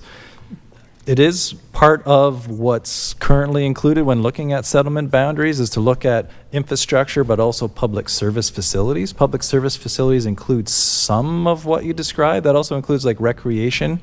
And so that's part of the review as well. It's going to be an important piece of that next step with those the community plans for those areas. Then we're also going to drill into that next level and get more detail about each of those areas. The one particular one about the medical or hospital, medical related, health related, that one starts to get a little bit out of the purview, as you mentioned, a bit of the municipality and kind of in that more provincial jurisdiction. We don't know if there's like specific thresholds or numbers. I think it's important to make sure, as you indicated, like police, fire, ambulance, I think some of those groups were part of this review as well and are looking at future master planning of, as our community changes and grows, what does that mean from our perspective, and from fire and EMS and other services. So they are part of it. I don't know if Nicole, if there's a little bit more to that I missed. Just to add to that, so yeah, in relation to medical services and things like policing, the systems are very siloed by the province in relation to what the municipality does. But we did have, I did have a side conversation even looking at how do we allot paramedics, for example. And that system isn't necessarily based on the population, but on other metrics. But that doesn't exclude the importance of all of those groups being a part of the community plan processes. So we're well aware of what we think is coming, and then we can try to kind of mesh those differing ways of evaluating whether it's, you know, numbers of calls versus population versus minutia calculations about kids in schools. Once we can kind of use population data, then we can try to help each other to project or forecast into the future, although not a science. And in many ways, typically provincial funding is a little bit in reverse. You typically have to show that you have it before you can get funding, but that doesn't disclose or limit us to not trying to endeavor to at least think ahead and make sure that we're trying to achieve that for our communities going forward. So safe to say the planning department has heard council and the community as we're growing, regardless of what the outcome is today, that there is considerable community concern that we're not just growing with housing, that we need to have amenities so that our residents have healthcare, have education systems and daycare and jobs and employment. And so that is on your radar and your radar. Through you, Madam Mayor, I would say we've heard it loud and clear, and I think council knows we're in the process of a recreation master plan that will take into account some of these growth pressures, going out to the community and identifying amenities that they're looking for. We're in the midst of a fire location study as well in terms of where our fire stations need to be located in regards to appropriate response times that we need to have to keep our community safe. So all of those things are in the process of happening to not only respond to growth, but anticipate the growth and be proactive in its approach and reaction to it. Okay, thank you. My last question, I heard today Thea raised a great point about, you know, using the land mass appropriately and not, I think that's Norfolk County's classic problem. I think that we've built single detached dwellings and it uses up the most amount of land and everybody wants their yard and their picket fence. So we need to start look at other housing types, and you're spot on. But I also heard, and I apologize, it might have been Mary Lou, but a comment about parking. And if it wasn't you, I'm sorry, but about parking, and you know, we need to have, and I interpreted it as, and if it wasn't from you, I've heard this from countless other community members, we need to have parking. There's, you know, cars all over the road and so on. And so there's two separate competing points here where the community, and I respect it, doesn't want to lose the land, but when we come together as a council and we approve development files that have density, they don't want the density either. And the province says remove parking minimums, and we say, well, that could bring us more housing and use the land better. We don't have transit. We're not a walkable community. We have to give consideration to that. And so I feel as though council is in a no-win situation in that sense, because the easy answer is let's build up, and Thea's right. We need to incorporate some of that density, use the land better. But every time I sit in here, council comes before us and says, don't build so high. We don't want to be like these urban centers. We don't want the shadowing and the shading, and it's finding this mix. So my question after that rant is, what are we not doing that we should be doing with our plans, cementing in policy, not here today, but in general? And do you need direction from council to look at our minimum height standards and how we're building in our communities? Because right now we really hang our hat on, oh, it's usually 4 stories. Maybe it's 6, and the public doesn't like that either. What should we be doing? So to the mayor, that would be part of the community plan process for the urban areas, is to look at the land use. So that's both the official plan land use and the zoning for those areas, and including what this direction is for lands being added. There is the increase in intensification target. So we are trying to use our lands effectively. Some areas and communities only have a certain amount of capacity or ability for intensification. We don't necessarily want to look at, you know, entire neighborhoods. But there are specific areas that could be intensified, and as you indicated, maybe that means that some of the densities or heights have to be looked at in a central business district, or if it's in an appropriate area for a mid-rise or a higher-rise building, if appropriate. That would be part of the review for those urban areas and part of that public process for doing that work. Okay, I'll leave that with you to give that consideration and remind council of that moving forward. I know it's not, we don't want to paint all of Norfolk with the same brush and everyone gets high rises. That's not what I'm saying, but challenge council a bit, because it's going to be easy for us to say, no, take the path of least resistance, but we need to provide different housing type and we need to be using our land wisely. Thanks for answering those questions. Is there anyone that I've missed or something that's come up that you want to raise, Councillor Columbus? Thank you, Madam Mayor. My last point, Ms. Mary Elder, representing Reed Verhovey, submitted some additional documentation with respect to the application. And I just wondered whether there's any, it indicates that it is not really, there are spots in that application where the land is not that great. From the road, it looks good, but further on in, it's not. Is there any appetite to include some of that land into the expansion of the growth study? Perhaps we can ask staff if they've evaluated those maps that were submitted recently. Through the mayor. So the parcel of land in question in Delhi, I believe on the north side of Wilson, is that correct? That parcel was part of the review process. So staff did review and conduct the evaluation and looked at all of the parcels surrounding all of the urban areas, including that parcel.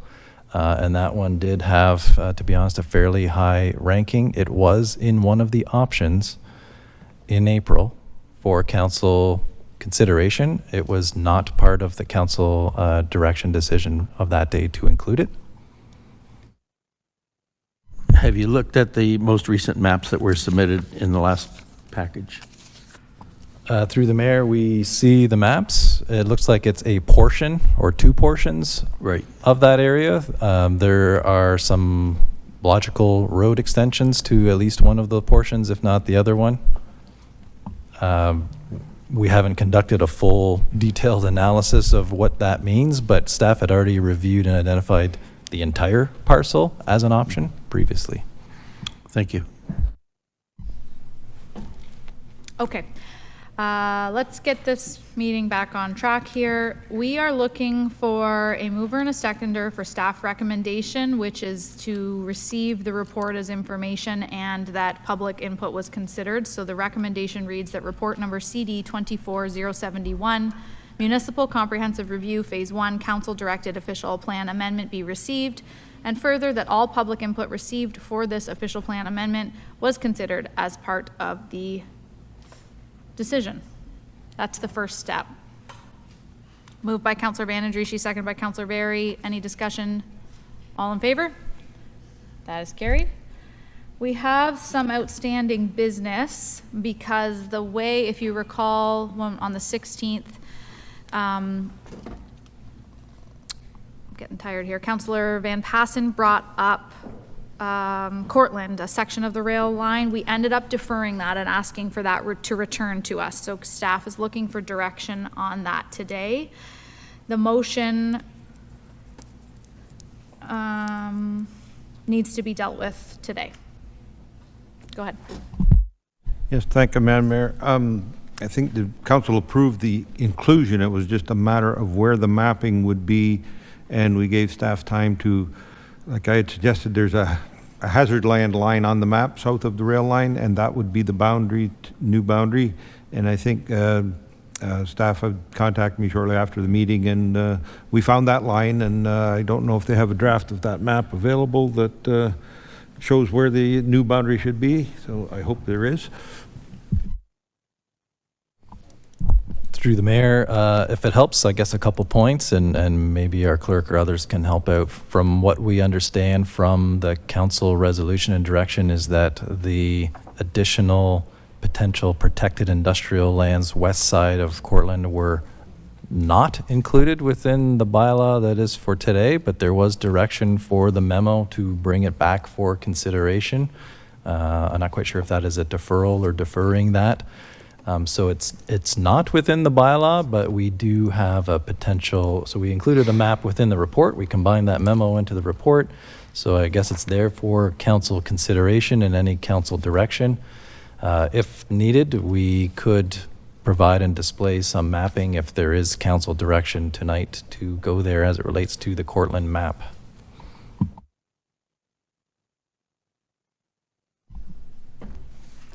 I hate to be a Debbie Downer, but I kind of feel like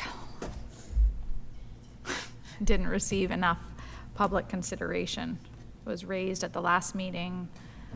We discussed moving it to this one. Councillor Huffman? Tom's pointing at you like you're going to ask his question. Go ahead, Councillor Huffman. Thank you, Mayor Martin, through you. My question is regarding one of our earlier deputations. Sorry, it has been a long day. There's been a lot going on, so I think I'm a little out of sync here.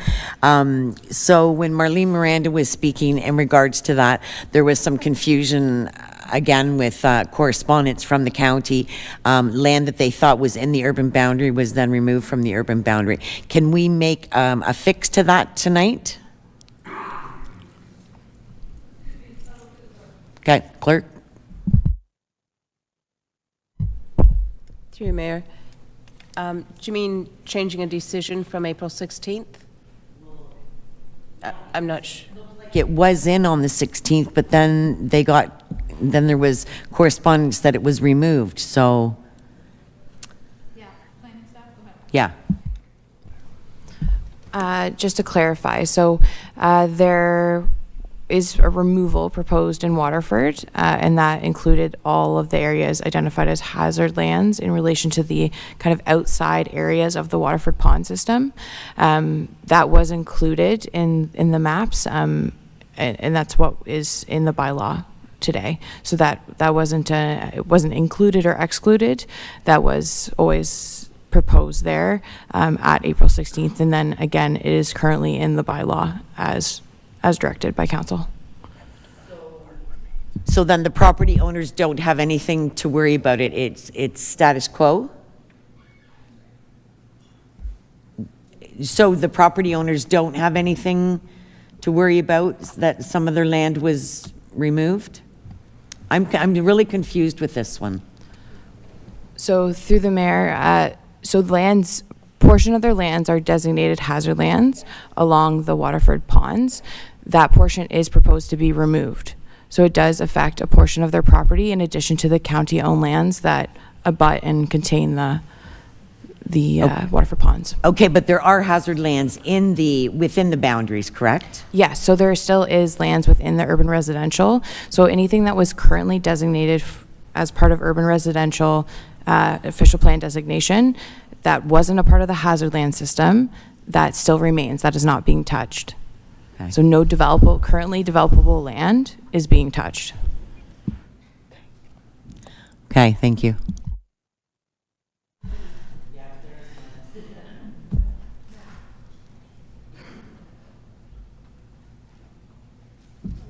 Back to you, Councillor Van Passen. Well, we got sidetracked there.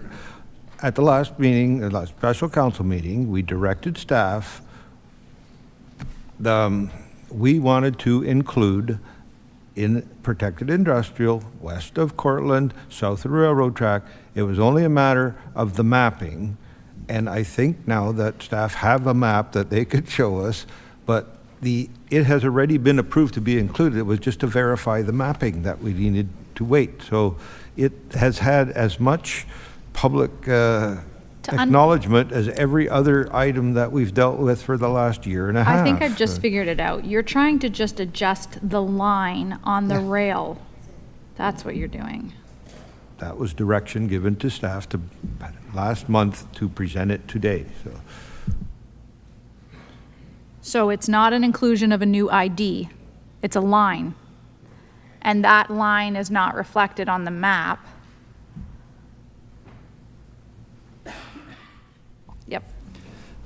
Through the mayor, page 9 of the staff report illustrates the map. That was the direction to staff. I've to lost look my at. internet, so I can't look at these things right. Sorry about that. So the map on page 9 of the report includes the area in southwest Cortland that was part of that direction to look at whether or not those lands would be considered.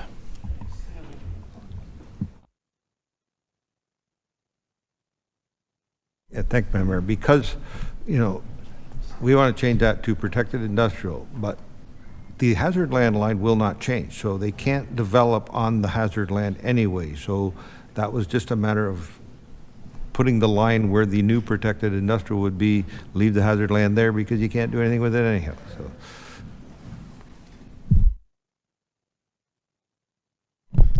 Thank you, Madam Chair, through you. Can I refer to page 27 of 32, the amended, or the Schedule A, which is the Cortland, is that satisfactory? Yeah, that needs that piece.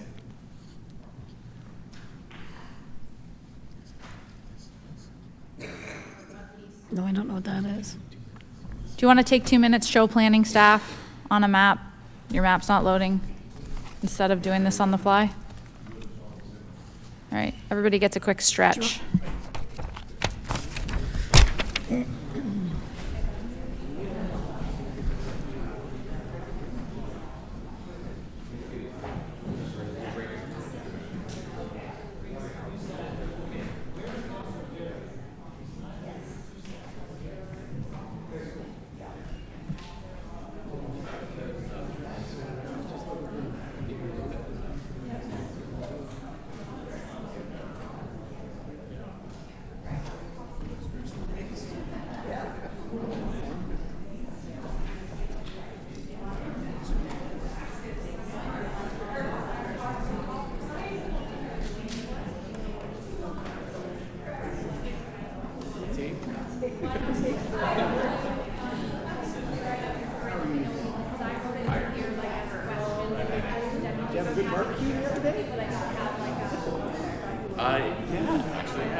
This is a planning process to separate a piece of land from an existing lot, generally for the purpose of a new development within a new lot. There are 3 different common types of severances we receive in Norfolk County. The first one is when a piece of land is separated to create a new parcel of vacant land. For example, a landowner may have a large lot and wish to separate a piece of land from the original lot with the intention to sell the lot to a new owner. In that case, both lots need to comply with existing zoning requirements such as setbacks of any existing or new buildings from the property lines. The second one is a surplus farm dwelling severance. It happens when a landowner purchases additional farmlands and a residence on one of the properties is no longer required for their farming operation. In this case, the owner can sever the piece of land that contains the redundant residential dwelling. And the third kind of severance can be a boundary adjustment between 2 adjacent properties, where one property owner agrees to transfer a piece of their land to the other owner. There are various reasons we received a boundary adjustment severance, such as to allow additional lands, to accommodate a building construction, or to construct an extended septic system, or to resolve the setback deficiency of an existing lot. To learn more about planning in Norfolk County, visit our website at norfolkcounty.ca/planning or contact planning team at 519-426-5870 or 226 Norfolk, extension 1842, or email planning@norfolkcounty.ca. Thanks for watching. Hi, I am Mohammed from Norfolk County Planning Department. We got a lot of questions here, and this video series will answer some of those. What is a subdivision? If a landowner would like to divide their property into 3 pieces of land, they can submit a severance application that we explained earlier. Whereas a subdivision application is required when a landowner has a piece of land large enough to divide into more than 3 or 4 individual lots to build new houses or other kind of developments. The subdivision process generally requires a more in-depth review with a longer processing time to ensure that the development meets county's development standards. What is a condominium?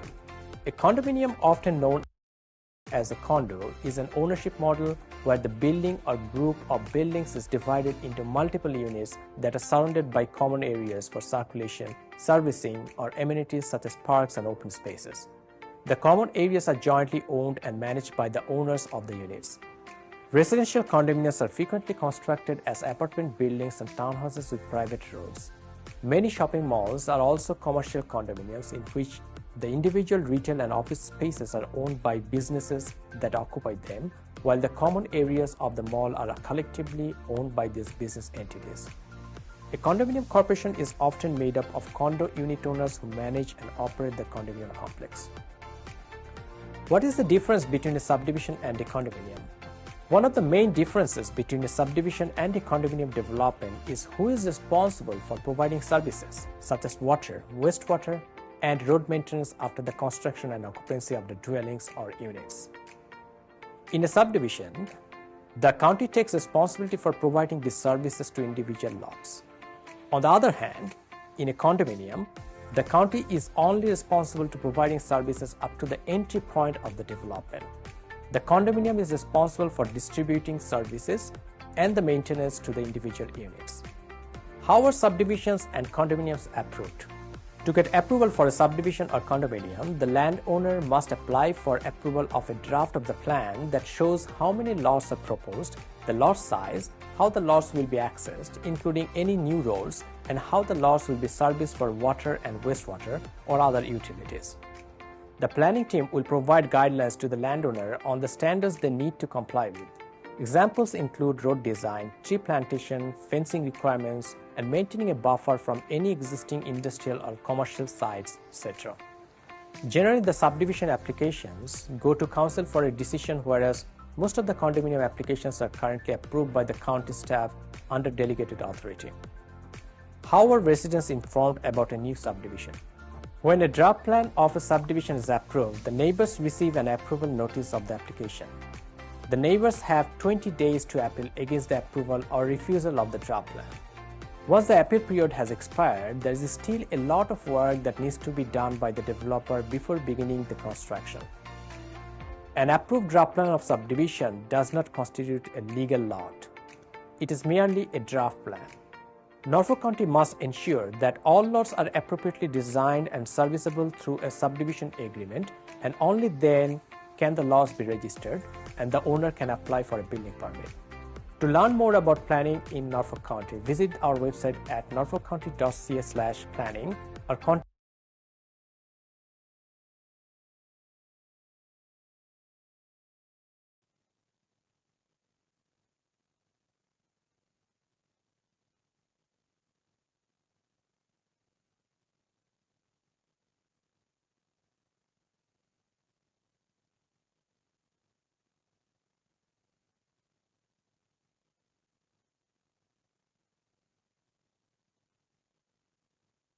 Okay, we're back on air.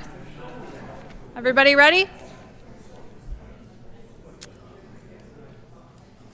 Okay, Councillor Van Passen, back over to you. Yes, thank you, Madam Mayor. There is still some confusion about my mapping, and I would suggest, since that was an amendment to the main motion at the meeting last month that I made, and it was deferred to get this more information, and just to simplify matters, I will withdraw that amendment, and if the seconder is good with that, we will just set that back to staff, and we will deal with it as a one-off later on to try to clean up the little sticky issues there. So that would just help this process move forward easier. So. Okay, first, I believe it was Councillor Very. Yeah, Councillor Very. Seconded. If he withdraws a second, then that motion's off the books. We'll deal with it later. So. Okay. Sure. And no objections from council, just clean, okay. Thank you for doing that. That makes it a cleaner map. Okay, we're on item 20.2 of the agenda, which is revised Norfolk County Official Plan Bylaw Amendment, and we have a staff recommendation before us.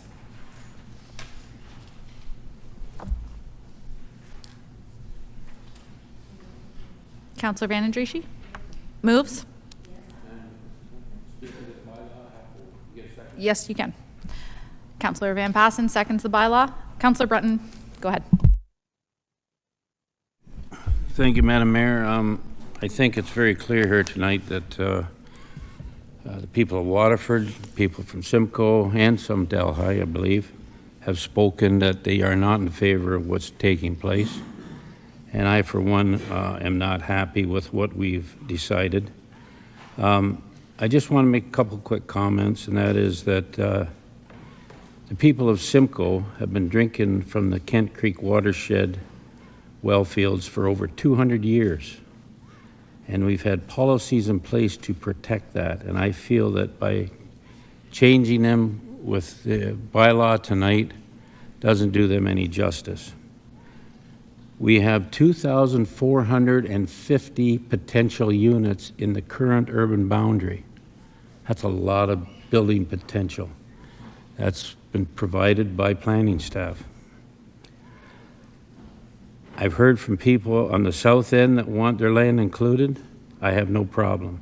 On the east side of Simcoe, I have no problem. The west side, where we are talking within the well fields, is prime agriculture land, specialty crops, strawberries, watermelon, sweet corn, and all the cash crops that go with it. I've watched it. I've watched Simcoe grow for 40 or 50 years. And to me, we're making, Queen's Park doesn't run my idea of how our community should develop. It's the people in this room that make that decision. And based on that, Madam Chairman, I will not be supporting the bylaw, and I want a recorded vote. Thank you. Okay. Councillor Van Passen? Point of order, Madam Mayor. Section 21 of the procedural bylaw. You cannot defeat a bylaw unless you first reconsider the motion that creates that need for that bylaw. So unless there is a motion for reconsideration, how can somebody not approve the bylaw? And how can individuals suggest that, do they already know that the bylaw is going to pass because they've got some inside detail and they have faith that it's going to be a majority that passes? But we cannot not approve a bylaw unless you first reconsider the matter brought forth. I guess Queen's Park does tell us what to do. Own procedural bylaw, I don't... Oh, I just mean that municipalities are creatures and we have to pass bylaws. I would check with the clerk, because maybe I read it wrong 20 Madam Clerk? Through you, Mayor. The reconsideration of the original motion, which gave rise to the consideration of the bylaw.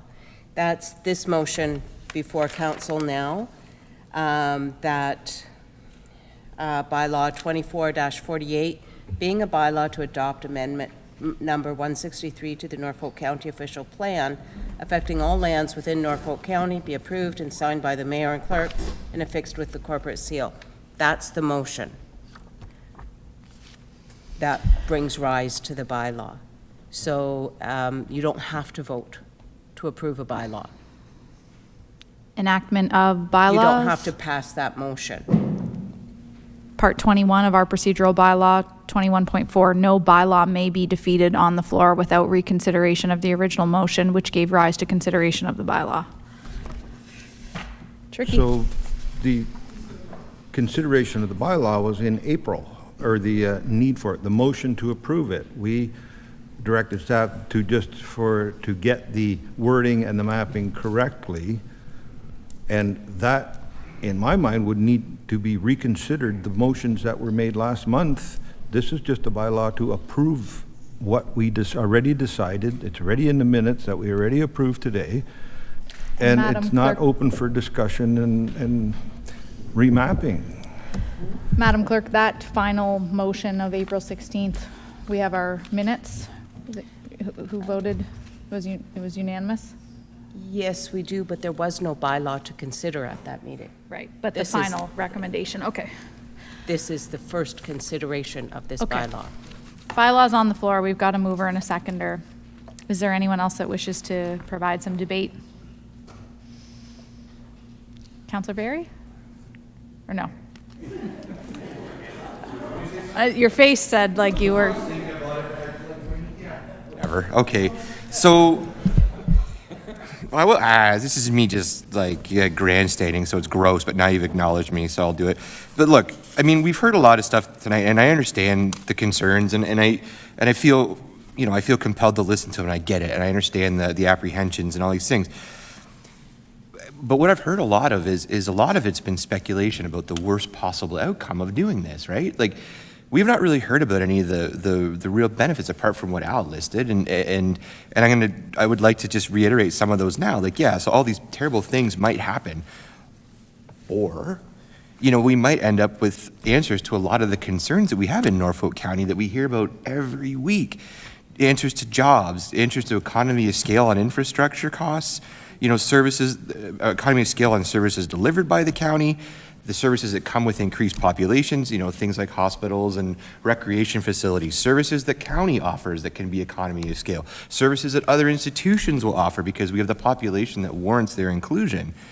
And likely follows those things, as Nicole mentioned earlier, become more of an opportunity for us to receive provincial and federal funding that we need. So I understand the apprehension, and I know change is hard, and I'm not brushing any of that off or saying, it's not a big deal. It's a huge deal. It's awful. Dover's been going through it for the last decade, and we still hear about it all the time. But, with this growth is going to come opportunities that we talk about the future generations in this, that opportunities that they're going to have are things that were never even possible for us now. So I think, I will support it for that reason, is that in 40, 50 years, yeah, most of us won't be around to see, well, probably none of us will be around to see it, but we're going to create opportunities for people that just won't exist if we don't make this decision now. So I am going to support it, and that's me grandstanding like a jerk, and I'm done. Thank you. Go ahead. Well, thank you, Mayor Martin. I guess I was just having kind of a sidebar here with my colleague. Why is this being treated as a motion? Like, what are people talking to and saying they're supporting it and stuff? Essentially, that was already done on April 16th, correct? So we're not voting on anything tonight. It wasn't reopened by 2/3 majority, so I'm a little confused with. Well, so I was speaking to just the motion to pass the bylaw, and then so we heard from Councillor Brunton, and I get it that why he's opposed. So I wanted to say why I was doing it. Yeah. Yes, you're both correct. It is a motion to pass the bylaw. Was spoken to on the 16th, but Councillor Brunton opened it. So anyone else? I'll provide a few comments. We've certainly heard from community members both for and against this plan, and I do get it, and I thank you for coming. But again, this is a provincially mandated plan that we're required to complete, and I think that it's a responsible plan in many aspects because it's forward thinking, and for the first time in Norfolk County, we're going to have a roadmap with land uses that dictates some level of predictability for our community. And this council was elected to make decisions, not defer them. It's not fun. It's not fun being, put under ridicule and people assuming you're not doing what's best. I get no benefit of this. I'm sure a couple of you checked who sponsored my campaigns. I read that online many a times, and I can assure you not a single developer who's in the urban boundary did. I'm not here for those reasons. I want the best for the community just as you do, and we've asked for this job and we have to execute on the decisions. And I find that in my short time here, Norfolk County spends a lot of time being very reactive, and our residents deserve a proactive approach. They deserve a proactive planning method that will make us eligible for opportunities, provincial and federal dollars for a hospital if we have a plan, more education, more daycares if we have the land and have a plan. And Norfolk hasn't dealt with a lot of issues head on, whether it's infrastructure updates, whether it's property tax increases, reserve balances, asset management, and more. And avoidance of these issues has burdened our taxpayers. The taxpayers of today, you are paying to live here for today, and you are paying to live here for tomorrow because the reserves aren't adequate. So based off the facts and the logics, not the misinformation and petitions based on communities that aren't even expanding, I'll be supporting the bylaw and working towards a progressive future for Norfolk in hopes that we can create opportunities, amenities, and affordable housing for people to live here as long as they want to. If I could put a bubble around Norfolk and not grow and not be impacted by immigration and provincial mandates, I think we'd all do that, but that's not reality. So with that, Councillor Brunton wants a recorded vote on the bylaw that needs to be passed regardless. I will call the question, and the clerk can take it from here. Through Mayor, a recorded vote for adopting the bylaw 2024-48. Councillor Brunton, how do you vote? No. Councillor Columbus? Yes. Councillor Duthie? Yes. Councillor Huffman? No. Mayor Martin? Yes. Councillor Michele? Yes. Councillor Vandendriessche? Yes. Councillor Van Passen? Yes. Councillor Very? Yes. And the motion is carried, Mayor. Thank you very much. With that, we have a confirming bylaw being, that bylaw 2024-49 being a bylaw to confirm the proceedings of the Council of Norfolk County at this regular council meeting held on the 22nd day of May 2024 be approved. Mover and a seconder. Moved by Councillor Vandendriessche, seconded by Councillor Duthie. All in favor? Carried. Before we move our final motion for adjournment, I want to thank our planning staff, Nicole and Brandon. I know Nicole specifically, you've spent months working on this plan. You came back to Norfolk to work on this plan. Thank you for your dedication and your commitment to the largest land use planning document that Norfolk County has ever seen. And appreciate your time and your expertise. With that, Councillor Huffman, are you available to move adjournment at 8:53 p.m.? Seconded by Councillor Michele. All in favor? That is carried unanimously. Thank you very much, everyone, for coming. Good night.